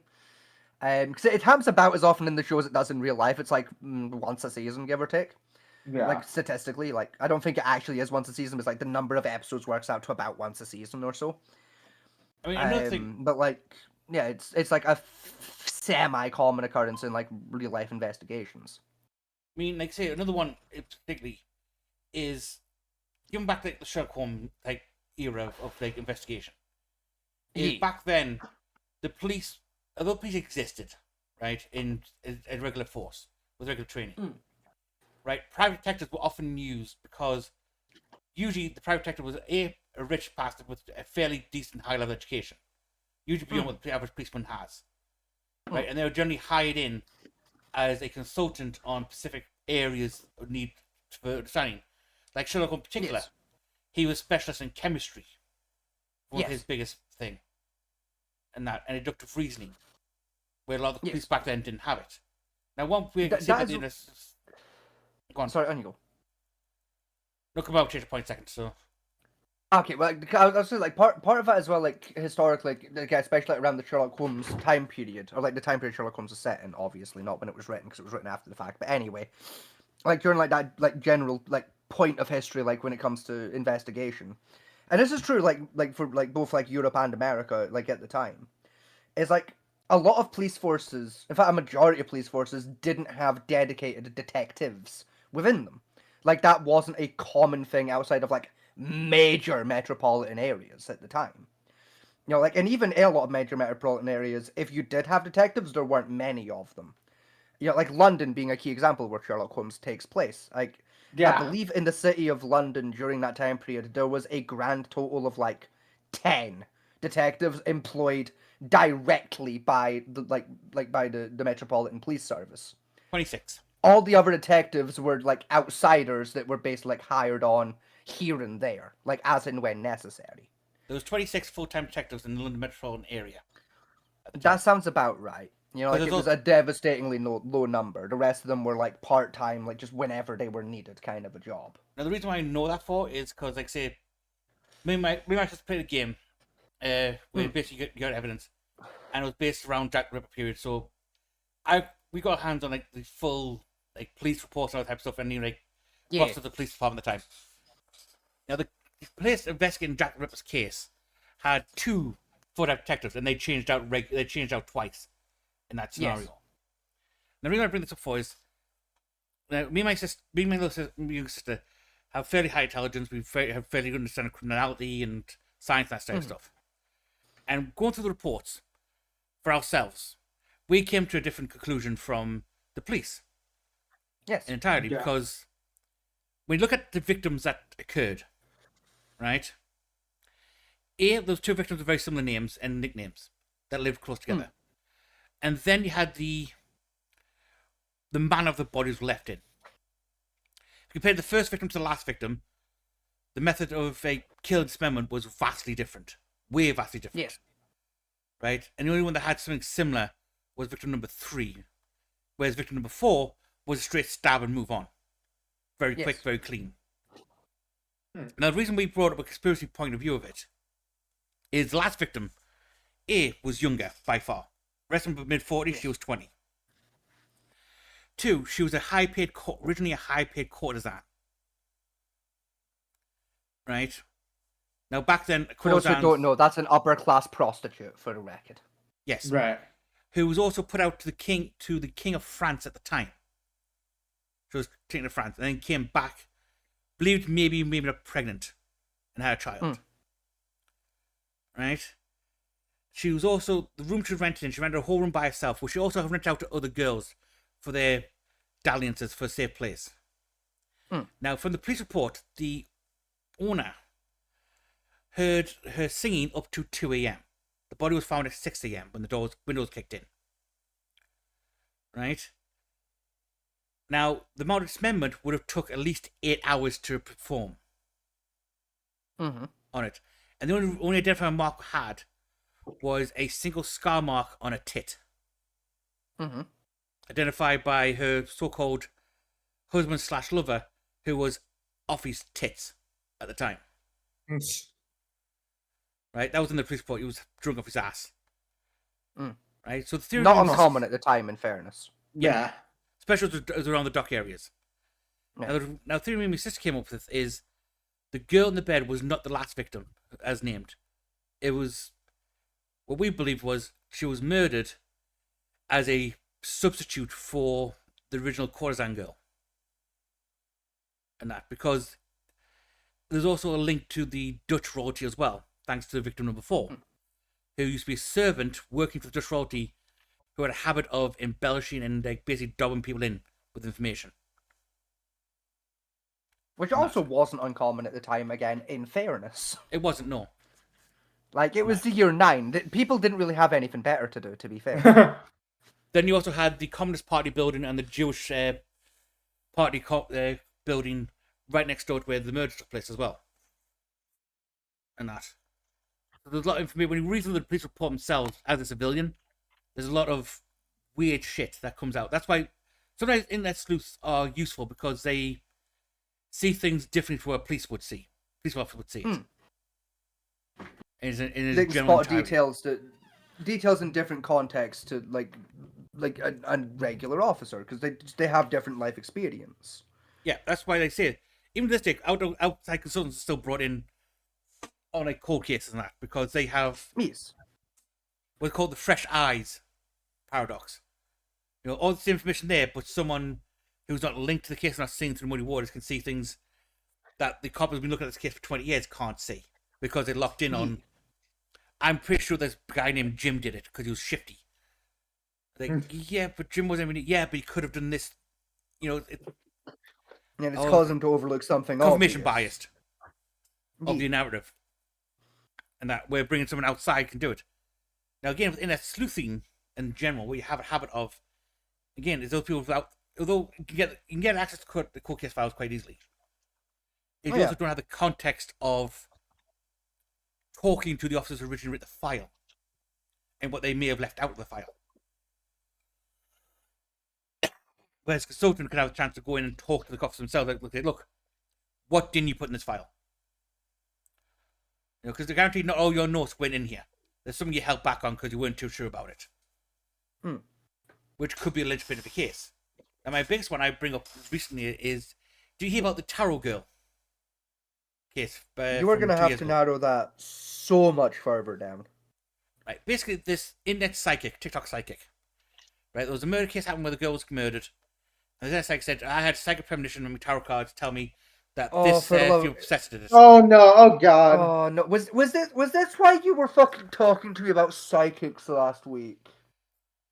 Was this why I was talking about psychics in passing, like I think last week, like you overheard and like you were trying to fucking like convince me like psychics aren't all bullshit. No. Oh thank God! I thought I thought I'd done a Sherlock there. I thought I was like I've caught you.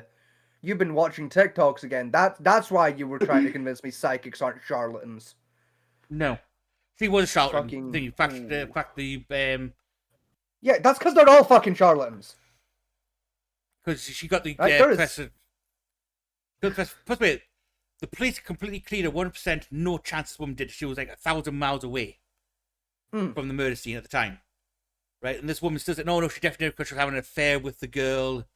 And her husband wasn't going to prove, but she wanted to move on to bang someone else. That's what she put murder. To the point where the police had to get involved with a criminal case against the psychic for spreading bullshit around. Like, yeah. And this woman literally went to court and said, my defense is my psychic powers, and they're going to be my fucking defense attorney. And it's like, yeah, that's not how that works. Get out of my courtroom. Like, she's like, I fucking hate psychics so fucking much, right? In my life, I've met about 30 psychics. 2 of them were legit. And even then, legit is a strong fucking word. I don't think I've ever met a psychic. Oh, motherfucker, I go out of my way to meet psychics because I like fucking with them. That's all right. Why? Right, like, I will unironically go out of my way to meet psychics and just make up bullshit. Because it's fun. A true psychic in the word is a rare thing to get your hands on. Someone who truly, like, not bullshit around, cold meet you and get information correct without doing anything. Yeah. Right? The document case of it happening, a clairvoyance, that type of stuff. The document case of it happening, but again, it's a rare thing to get your hands on a true one of those people. 99% I've met of 2 them in my life who read me like a fucking book. 99% of them do what's called a cold and hot reading. I think I know what you're talking about, where they'll ask really like leading questions, right? And then wait for the person more to fill generalizing questions. Like, yeah, like my favorite example is like the old psychic Sally trick. I'm getting a message from the other side. Is there anyone here that knows a Bob? And like 4 hands will go up. It's like a Bob from it starts with a G and like 3 hands will go down. These 2. It's a green something. My husband was called Bob Greenfield. Got you, bitch. Like fucking, and like they'll just like do that. Yeah, fucking like, oh, I don't like those psychics. I bully those psychics. I want those psychics' kneecaps. Right? Yeah. Fuck those guys. Or my favorite ones are the police psychics. I've got a feeling she's near water. She's scratching at something dark and soft. Bitch, we live in Mississippi. Yeah, she's buried in a river. That's what you're telling me. It's like, I wonder where you got that psychic premonition from. Could it maybe be because every murder to ever happen in this state, the body was dumped in a river? Because this state is 96% fucking rivers? Maybe that's why that's what the psychic premonition is telling you, fucking Selena. You fucking... Yes, that is a real psychic that worked for the police. Yes, she was a charlatan and she's a bitch. Fuck you, Selena. For sure, she made $300,000 on fucking giving tips out to the police. Oh, I've been reminded of Selena. Oh, I got heated for a second there. Now again, I do tarot readings. I've been doing it since I was young. And it's like a thingy. Now, when I have to do a tarot reading for somebody, I always tell them 2 things. Not what you want. 1, the spirits are channeling through the cards and giving you a message you need to hear. Or 2, the cards have no magical powers whatsoever. It's a random sort of cards.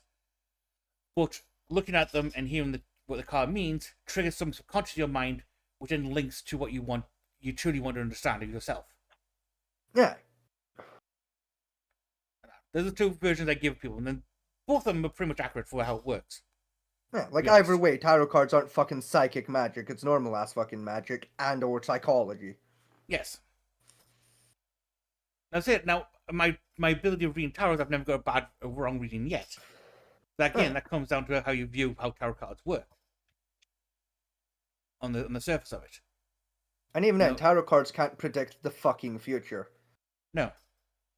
Right? Nor can they predict fucking events they had no direct correlation to, right? I can't draw fucking tarot cards and solve a murder. That's not how tarot works. No, tarot works on innuendos and the thing of even like the future goals. It comes down to the person's psychological state that you're tarot. Even like the spiritual, even you go the spirit method, right? It always says the future's not set in stone; it is very well needed to change. You know, the whole point of the tarot reading we say when we do like even the spiritual side of it is, depending on your actions, the outcome could change, and this is only outcome from perspective of what you are now, not what you're going to be 10 minutes from now. Because 10 minutes from now, you could stop your toe and bang your head off a brick wall, and so become a savant. Exactly. And that will change your mindset slightly, and oh my god, my life's not so shit. So one of the worst ones I hate is the carnival ones that go, oh, I predict your future love. And it all comes out to tall, dark, and vaguely handsome. Yeah, and it's like, I don't like those ones either. You know, who's popular in the media today? Oh, it's Jason Statham. Yeah, he's slightly balding, you know, shoulders at 5 feet apart. You know, it's not really a hard trick to pull off, if you know what you're pulling off. It's upsettingly easy. Here's the worst one I came across. There's a woman who does a show on YouTube as well called The Dead Files. Oh fuck! Oh god! Based on Scotty's reaction, this is gonna be something. I could have fucking died happy. You have to remind me of the fucking Dead Files. Oh. Okay, so how fucked is this? How fucked is the Dead Files? Okay. Okay, buddy. All right. This woman who claims she's a medium, right, goes around to haunted locations with a detective, a retired detective. Now, the way the show's supposed to work is she goes in, does a reading, right? But prior to that, the detective goes in and investigates the property about whatever happens.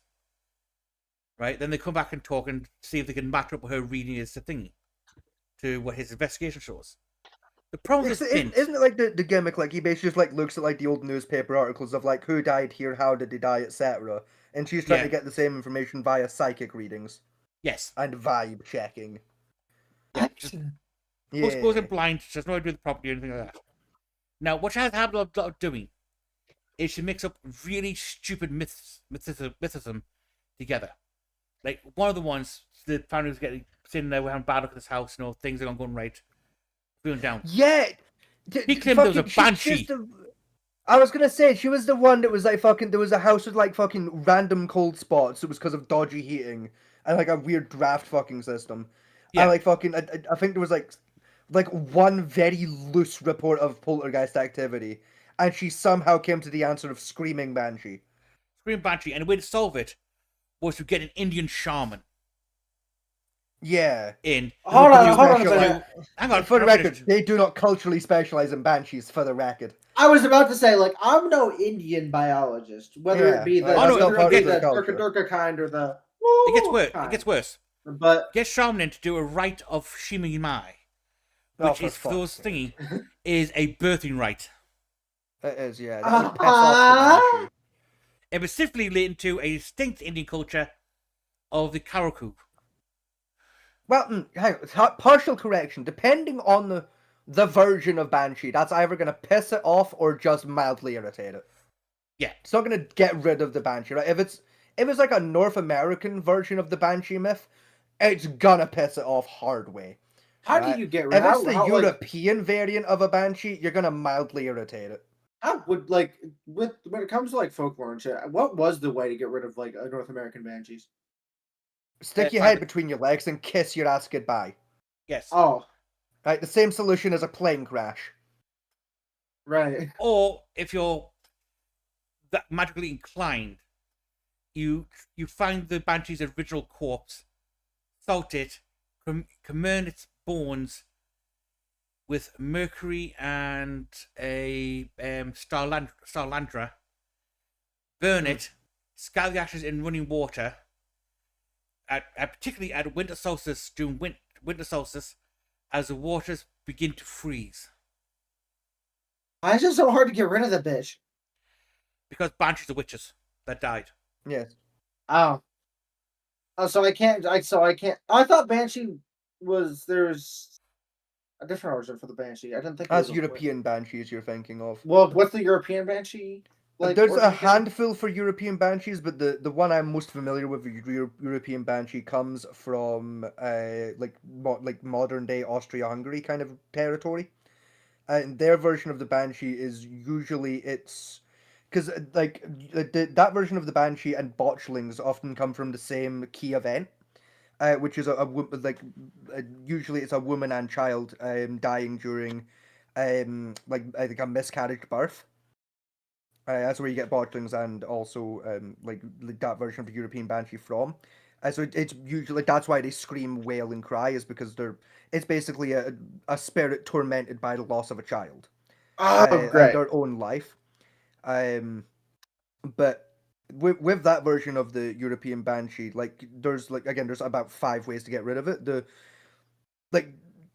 Technically, the easiest way of getting rid of that version of banshee, though, would be to do effectively what's known as a soul split communion, where you basically do. I don't remember exactly how you do the ritual, but you do a ritual at the gravesite of the original corpse, that basically summons the human, for lack of a better word, part of their soul into the mortal world to commune with them, to get the human part of their soul to cross over to the other side, into the afterlife, which will dispel the twisted spirit that has become the banshee.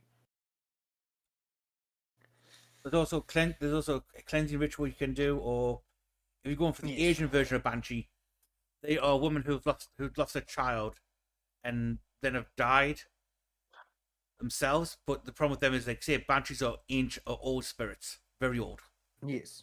And the way so how do you get hundreds of years old? Okay. And the way you get rid of So how would you? Go on then. Oh, go ahead. No, I was about to ask the question you're just about to answer. So go ahead. All right. What we do particularly in Asian culture is you do what's called a kirikai, which is a effigy, and what you do is you try and find all the information of the child that died. You put that into the effigy, and then you create what's called a fake spirit, which will then hand to the woman, so she has a child back, and then that fixes her problem and it allows her to cross over to the side, effectively. Or in fact, or use a Omyoji Kodoku to basically annihilate the spirit entirely, which is much more violent method.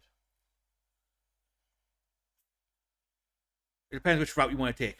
You want to be an asshole and kill thing, or save it? Basically, yeah. Yeah. Same with botchlings as well. Their two solutions are the polite way and the kill it dead way. Yeah. So, do with that what you will, really. Because with the way with the way botchlings work, they're created either by stillbirth or just a child dying during their own birth. But specifically dying and being improperly buried and buried without a name. Yes. So the polite way to deal with them is you dig up the body and basically transport them to hallowed ground, and as you're burying them, you need a surviving parent to be there to bestow upon it a name, and have it buried on hallowed ground on the family's land. That's the polite way of solving the botchling, which turns it into basically a protective spirit for the household. That's the polite way of dealing with them.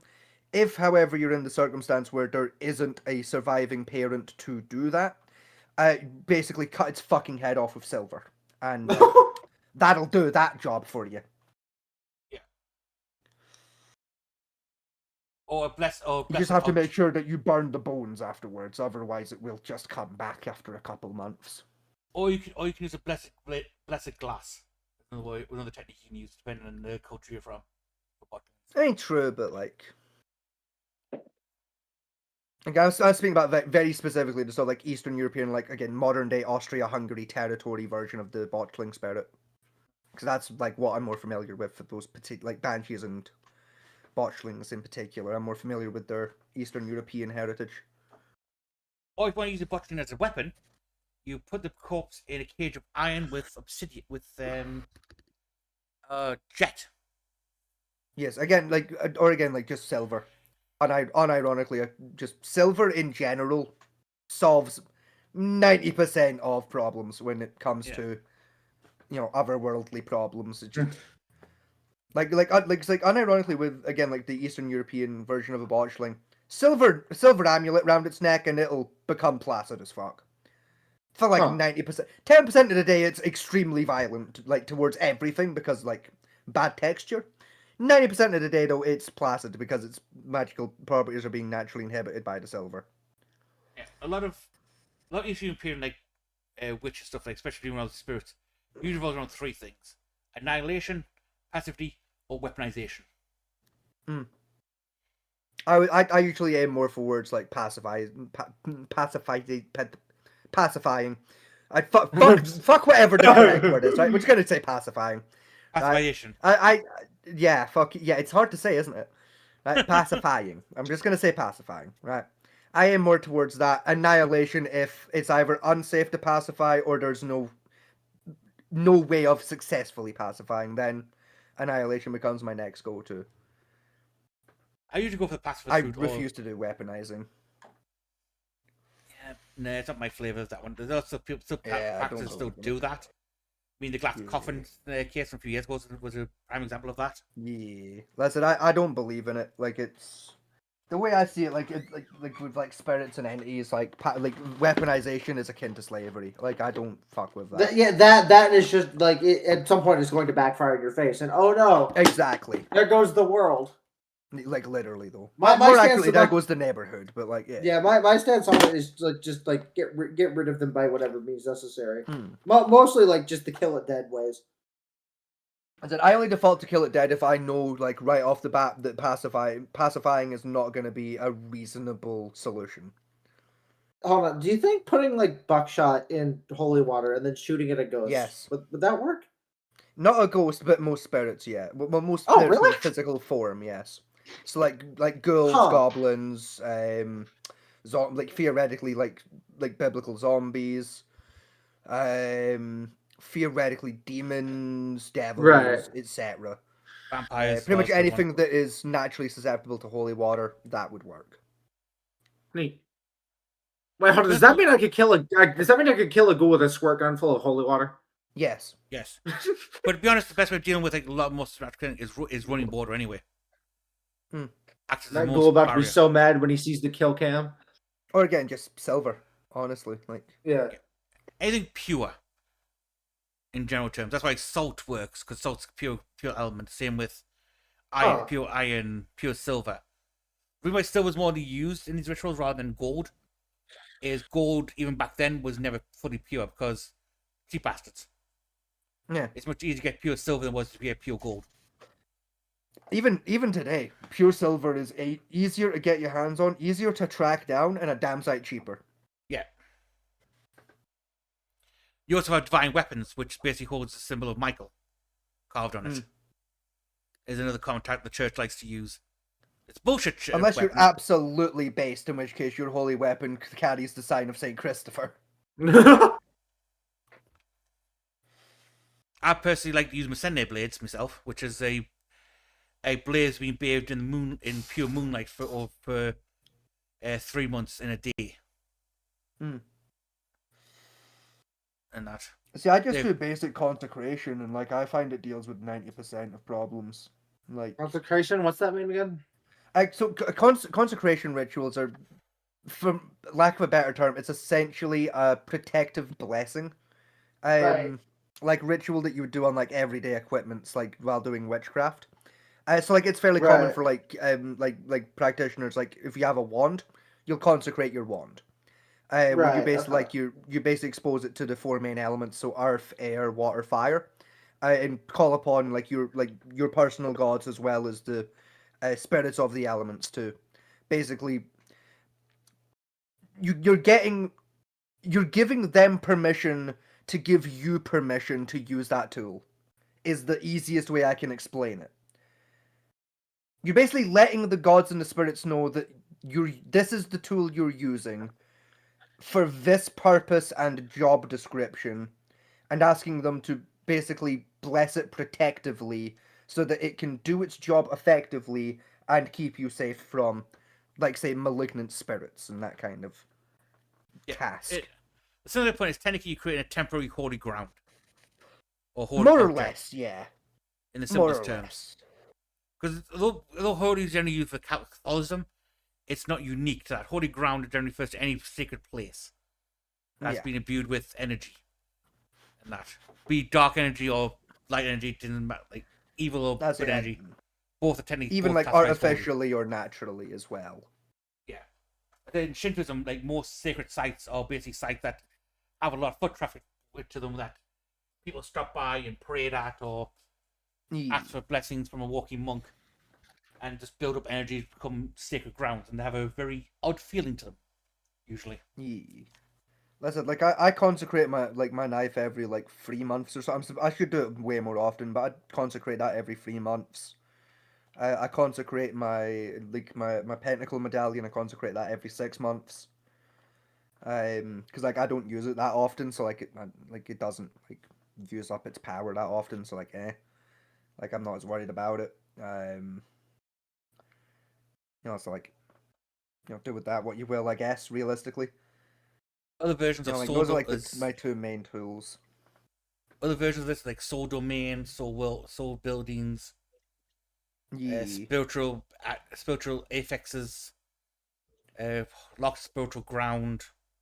There's many versions. Theoretically, a baptism is a consecration. Theoretically. It is, yes. Theoretically, when you baptize a child, you're consecrating that child. You're wrong. That's how the purpose of baptism is to... Yeah, it's effectively a consecration ritual. Yeah, and, like, basically welcome them into the protection of the Lord God. So it's theoretically consecration with extra steps. Realistically, it's consecration with less steps, because it's only one mineral. It's just the water. Yeah, it's just the water. Well, it's salt and water, because that's all holy water is. It's literally just salt water. But don't you have to have like a priest or something bless it? Oh fuck no! You can do it yourself at home. Yeah. Can you? I could have sworn you had to have like a holy man. No, this means like the Catholic Church will tell you that, like, oh no, it has to be done by a priest. But no, by the word of the Bible, literally any old dickhead can do it. God doesn't care. Yeah, basically, as long as you believe in God, you can do it. The way the Bible was set up originally for like for exorcism tech purposes and blessing purposes, it was set up so anyone could follow as long as you follow the rite. A lot of like spellcraftings for that. It's less about who you are and more case of the steps you follow to create to do it. And that. And even then, realistically, intention beyond that also takes a really fucking high precedent too. Yeah. It's one of those weird things with spellcrafting. It depends how you view spellcrafting. There's innate spellcrafting where, in terms like that's a sorcerer and D&D type shit, where they have the innate abilities which they use. But then you have the wizard one, which you learn the rights to call upon whatever you want to do to actually do something. Technically,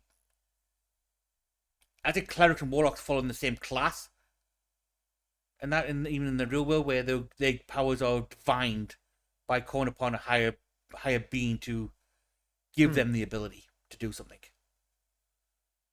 And that, because I think although clerics stay in the D&D, but clerics did exist in the real medieval mythology, and that was their protection by angels appointed by the church to do a specific task, whereas paladins were paragons of the virtue, and they were designed more as guards of churches, of large churches, that type of thing.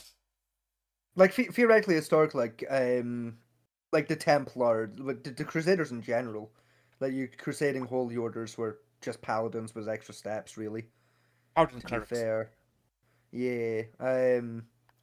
Clerics I'll give you for very specifically the Hospitallers, but like outside of the Hospitaller, they were just paladins in my opinion. But because like the Hospitallers were literally the only fucking holy order who's remembered that their job was to help people. The rest of them just did a lot of war crimes for no fucking reason, realistically. But like, they would execute evil for the name of their god. Yeah, so doing war crimes for no fucking reason because they helped less than no one, except of But course war- themselves. But war crimes are fun. Yeah, not when you're doing them to a bunch of natives armed with sharpened grapefruit. No, skill issue. They should have developed faster. I mean, my favorite one for the Templars was the execution method via trebuchet. That was a good one, unironically. Anyway, you guys talk Okay, this hold way. on. I'm gonna go for a shit really quickly. So Hold on, that sounds really fucking funny. I said Zinsu to death.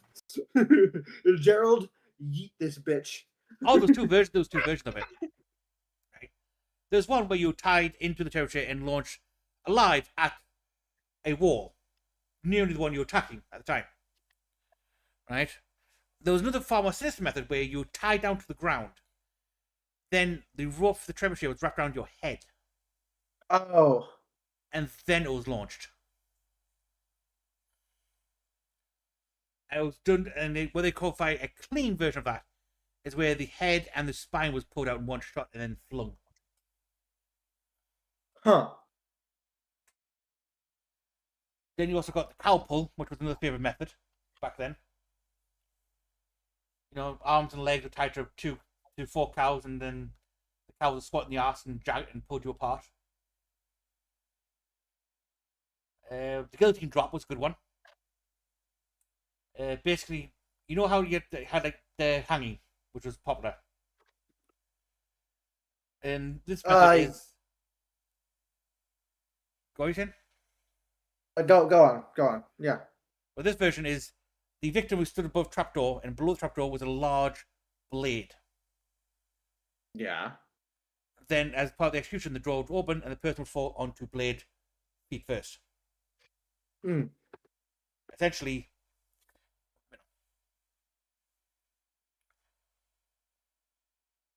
depending on how virtuous you are when you time your execution, would depend on how sharp the blade was. Right. So if you're particularly virtuous for the execution, you got a nice sharp blade, so it'll definitely pretty quick and clean. For those less fortunate, it was pretty dull, and basically you could get halfway up, and then the blade would stop, and you would be sitting there dying. Ugh. Now bear in mind, this is done mostly for male for execution, so that blade hits your ball sack first. Ugh. Yeah. I said Templars were very creative in their methods of human information and execution.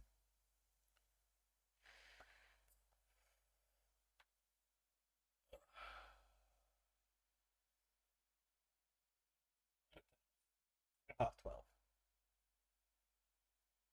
Well, I think we could call it there for the night.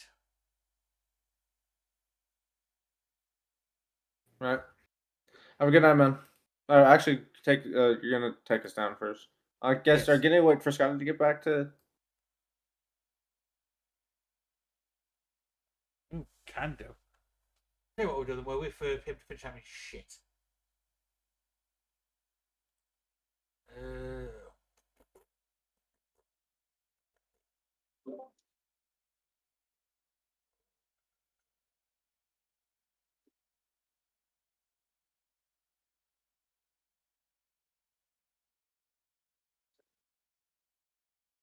Anything.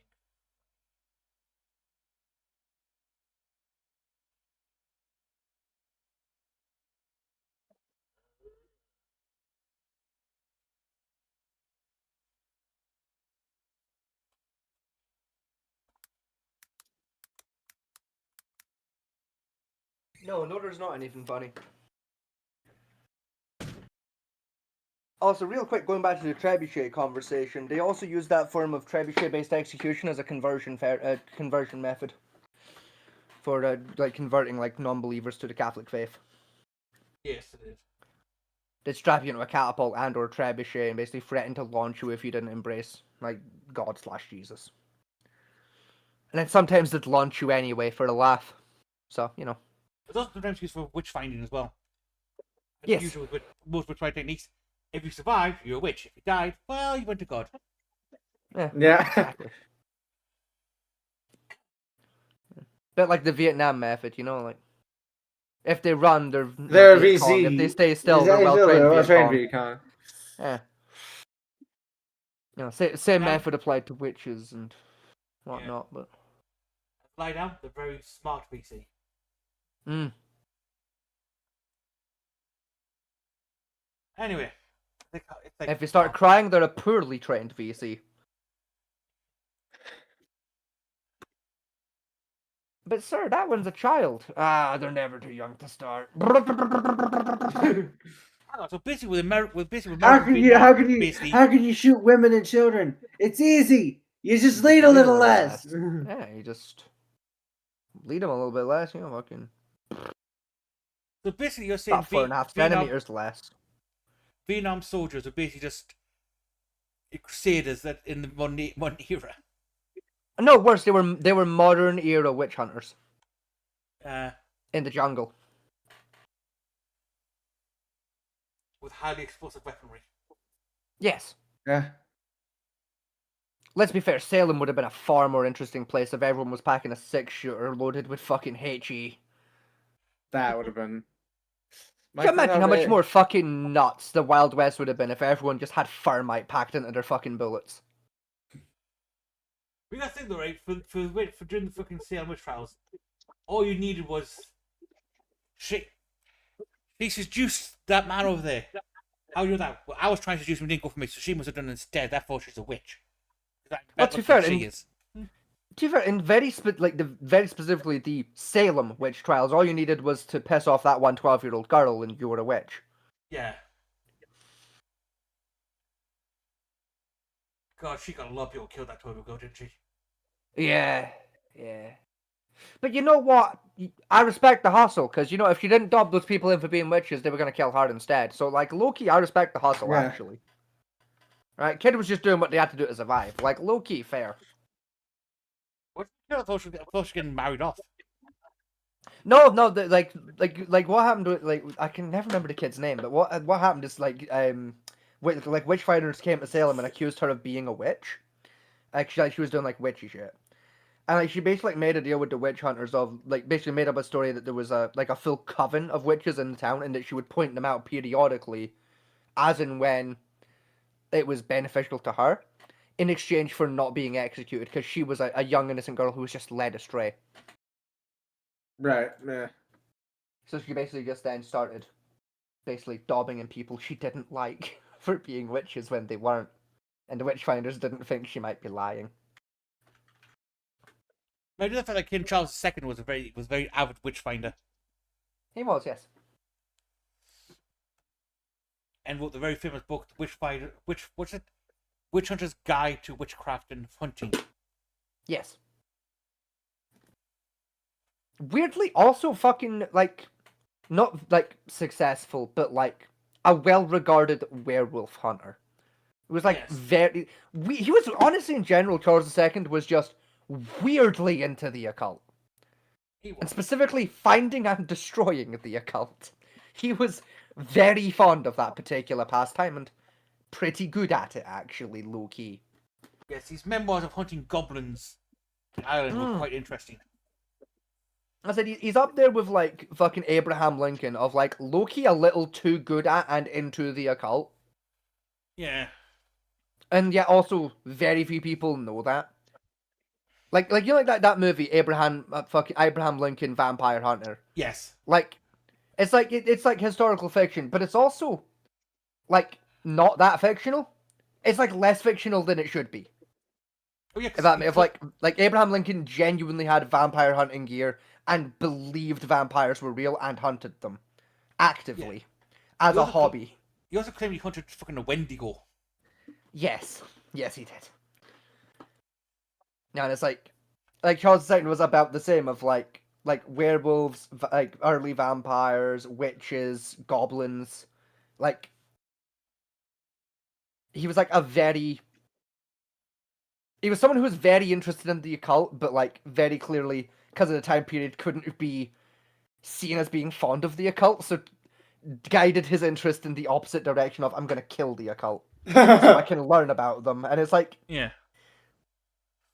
Sure, you're the king, you could just, like, bribe people to not care that you're into the occult, but like this works too, I guess. We want to like Ben was of his dissection sessions with witches. Mm. And one of my favorite quotes was, "These witches appear to, the older they are, eventually develop a black mass inside their body, which leads them to the power." Turns out it was fucking cancer. Yeah, no, unironically, like Charles II was just accidentally discovered cancer. Unironically, like when his witch hunting memoirs were released, it genuinely accelerated cancer research by like fucking 5 years. That's awesome. Because he'd unironically discovered like tumors, documented how they form, where they form, and in what age ranges they more commonly form. Like it shunted cancer research forward by like 5 fucking years. As well as detailed drawings of each cancer will be pulled out and where it came Literally, from. yeah. Unironically, yeah. Anyway. I mean, it did yourself the Down syndrome kids he thought were goblins, though. To be fair, yeah. You know, that one orphanage he burnt out. Yeah, we don't talk about it. We don't worry about that. It was a different time, okay? Like they didn't know yet. Again, some weird good dissection notes as well on that one as well.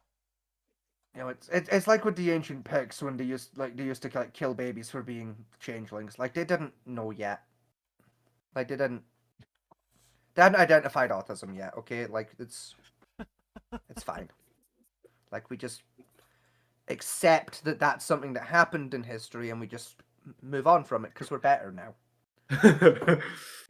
Most of us are better now. I mean, technically, witchcraft is still illegal in Salem. Yeah, still illegal in Britain. To be fair, like Huh. it's still on our books.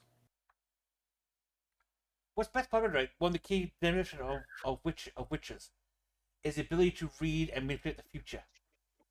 So technically, all psychics are fucked. Yes. Like unironically, Blackpool Promenade is at risk of being burnt down by the police. The problem is the still sentence for witches is burnt at the stake. Yes. Yes, it is. Yeah. Can you imagine that? Anyway. Imagine that court case, that fucking case. Honestly, yeah, I can. To be fair, a good lawyer could get you away with it too, but Anyway, it is tomorrow. it is 1:45 in the morning. I'd like to go to bed with my beautiful wife and have a sleep. I'm gonna be so for honest. For honest. For honest, and then I can wake up tomorrow and have my gorgeous wife force me into watching the new episode of The Amazing Digital Circus. Indeed. Be ready. We don't have any For Honor left, so. Oh, it's got For Honest. Huh? I think you don't have any For Honor left, so I've got For Honest. Oh, yeah, it's because I tried playing For Honor. Like, was that earlier this year or late on last year? I tried having a go of it again and It was earlier this year. made the executive function decision that fuck that to the moon. Because like I think I played it for what, like maybe an hour, and you and me damn near fucking got into a fist fight because I got like mad. Yeah, it was this year. It was earlier this year. It's like I think you I was sat on the couch and you like walked past and said something to me, and like I was mad and I was like, and you're like, oh, be mad then. I was like, don't you fucking tell me to be fucking mad. I will be fucking mad at you. Fuck you. like I was like way too fucking angry, and I wasn't even playing multiplayer. No, I just got the shit rocked by the bots. You test out the new build. Like the new characters, yeah, and like I was just getting fucking touched by the AI because the new characters are fucking scuffed. Anyway, we'll see you Sunday for some flavour of D&D. Yeah. Either we finish off Fandelver or unlocking University and try and get Echo through it. Yippee. I'm aiming for it to be Fandelver. I would much prefer that. But we'll see. That depends if the St. Vincent turns up. Mm. Which, right, a friend of mine, he's got that dungeon to make. Yes, no, I know. It's on my to-do list for the morning. Anyway, good night, good luck. It's I'm nice going, joining y'all. us, and we'll catch you all on the next one. Say the line part. One. Oh Everyone said the no. line. Oh wait, no, you're right. Oh Yeah. no. Say the line. Why? It's Why? funny. Funny. Oh, I love bugs. No, I'm not fucking saying the rest. Say it. Say it. Say it. Come on, say it. Oh no. Say it. Dude.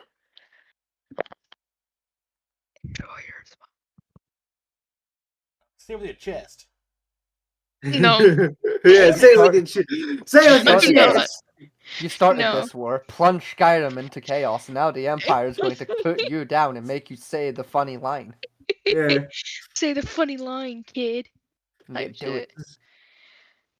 Oh. Hey, you're the You've one already that's you're fucking the ended it, haven't you? No, we're still up. no. We'll hold you hostage here. I'm making sure of that. I'm making sure of the fuck, you're right. Damn it. Oh. Okay. It's just gonna continue on.